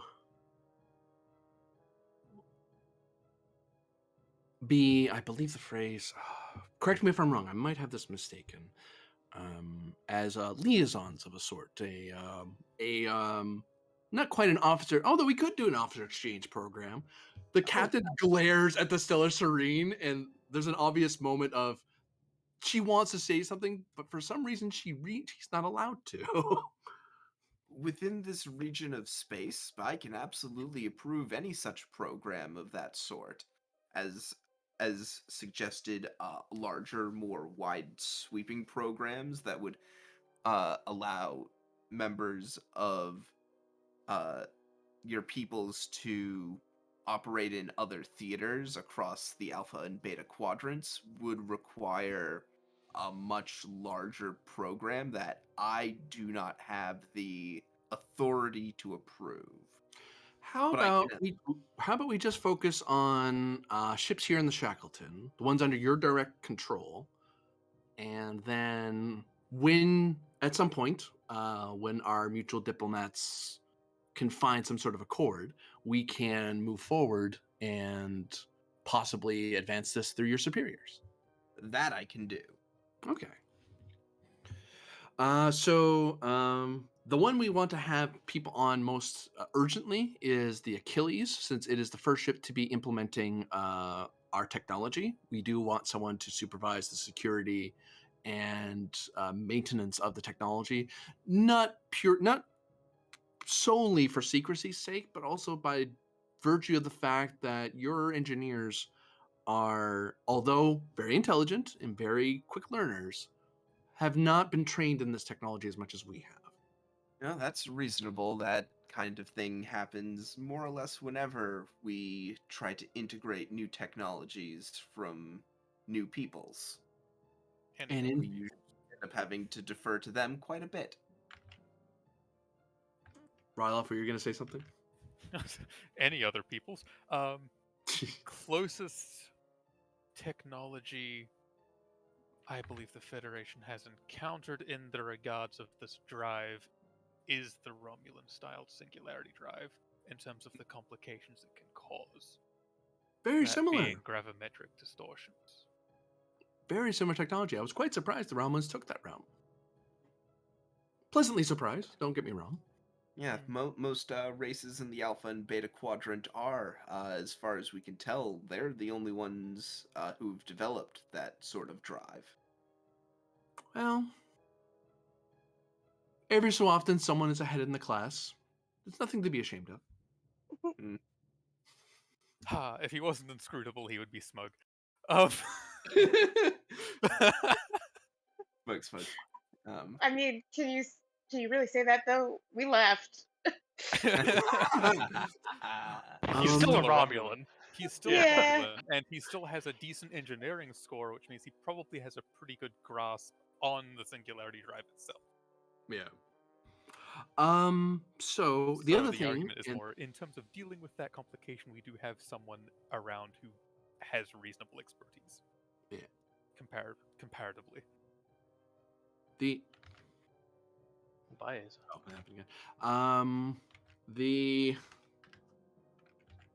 other benefit of this is that you will have the Achilles, among other ships within your direct command, and even your station, should you so wish it, will be able to advise you on your obligations to galactic law. I understand your officers are doing their best to learn the material, but there are those of us who have been living the material for over a century. Right. And I've managed to, I'd say, familiarize myself with the galactic law quite thoroughly by this point, but I entirely admit that legal scholarly studies is something that I specialize in and is not something that's shared by everyone in this particular service. Well, when one doesn't have it as a biological imperative, I can imagine why one would allow that particular part of one's education to be neglected. But hey, you have different strengths that we do, and a lot more agency in your explorations of yourselves and the world around you. So there's benefits and drawbacks to all things. But I believe we're in agreement, though.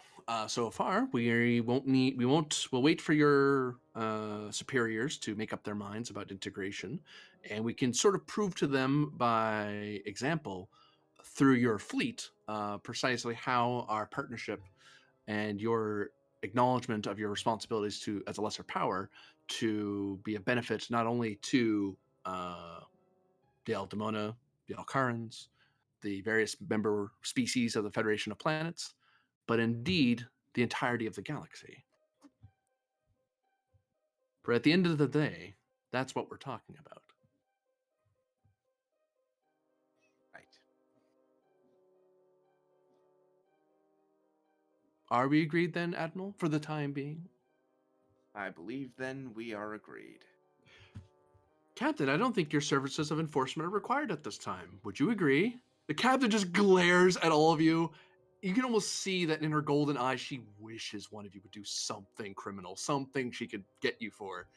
And then she glances, and granted, you can feel just radiating off of this captain. They want to bring down the hammer of law and justice on your heads.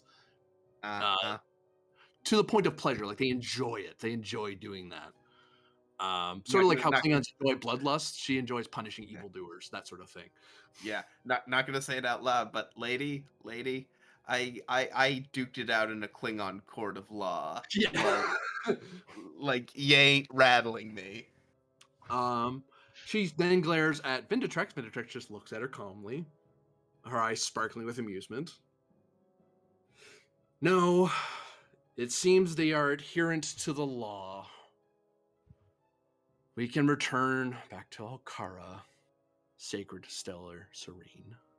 Thank you, Captain. Your concern is much appreciated in this matter. I think we're done here. Thank you, Admiral. We'll be on our way. Bring up the other thing. Do. Now this is where you could bring up the Actually, there Hmm? is another matter. Oh?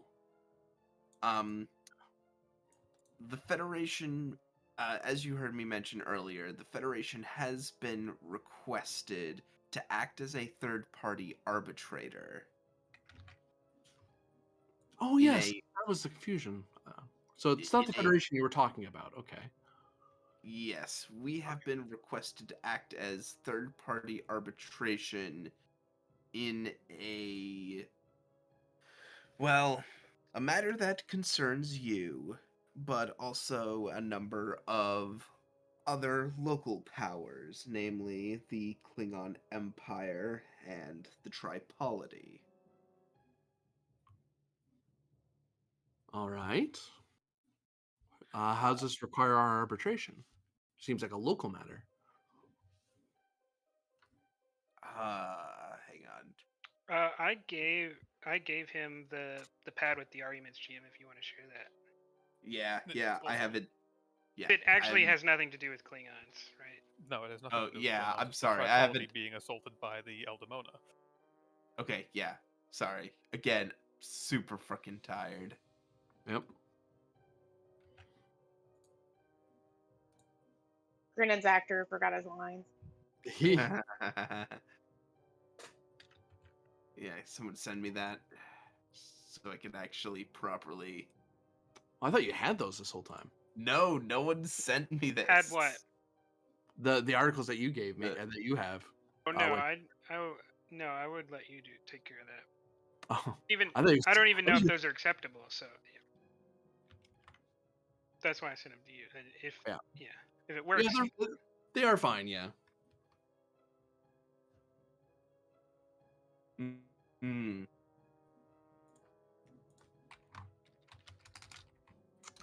Okay. I see. Okay.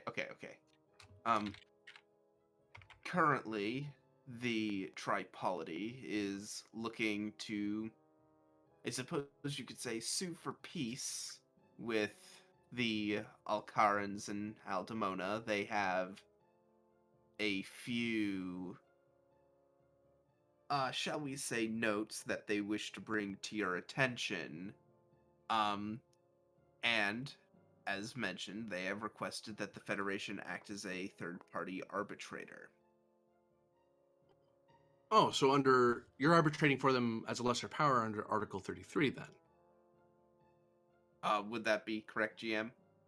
Yes. Yes. That would be correct. Oh, is one of the representatives here? Indeed, he is. And Grennan just says that through gritted teeth. Very well then. When are you scheduling this arbitration? Do we have a time for it on the? Did we schedule a time for it yet? You have to talk to Star. You have to talk to the two parties to figure out when they want to meet. You have one of them. Okay. You're the arbiter. You're the judge in the matter. You have the defendant, and the plaintiff is not present. Well, now that the matter has been brought effectively to both sides, and both sides are aware that the arbitration is to proceed, we can start scheduling it out, presumably sometime within the next couple of days, so that each side has adequate time to familiarize themselves with the issues at hand. Presence command difficulty 2. Viditrex would be glad to be done with whatever this is and get back to what she was doing. But she's not fighting you too hard on it. If you insist on it, she might go, okay, fine, I'll give you a couple days. Yep. So this is Lawful. this is convincing her to agree to wait a couple of days, or this is the scheduling. To agree to wait a couple days to meet, because he still needs to talk to Starx to figure out what. Yeah, that's what I was Starx- going to ask. If needed, Starks would assist him in this to get it done, but we're not that far yet. It's fine. Yeah. I am going to spend a momentum, law focus or diplomacy focus. Either would work here. Yep. There you go. I miss Grennan. Oh, very well, Captain. I will be staying here a bit longer for this. Actually, who is the target of the arbitration? Is it the combined greater powers or one of us in particular? I realize that some species do differentiate between us. Yes, it would appear to be specifically the Aldemona, but the The points of captain perks up and stares at you, offended that you brought up their name. But it would appear that the articles of the arbitration do also call out the Alcarans in a semi-equal measure in parts, so there is a distinction. Very well then, Captain. I believe we're both staying for extended lesser power adjudications. The captain gives her a glare. The Celes Ranger shrugs and goes, "It's the law."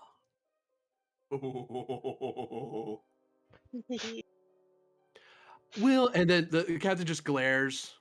She smiles. She smiles a little bit, which obviously Venditrix is immensely amused that this is pissing off her counterpart. I'm starting to say, out of all the stuff we've been doing, nothing has brought more joy to my heart than screwing the Aldemona over with their own legal system. Yep. I'm gonna make a habit out of it. Malicious compliance. Venditrix looks over and says, "We will stay in orbit of your station then. It is not wise of us to dock with you for a variety of reasons, but we will stay nearby and we will stay in communication." Of course, and in the meantime, feel free to avail yourselves of any of Narendra Station's facilities. Within reason.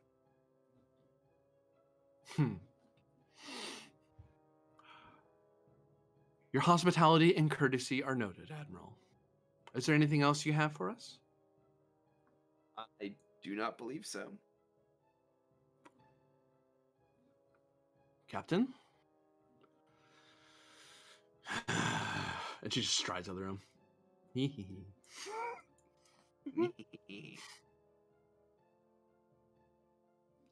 And that will be the end of part 1.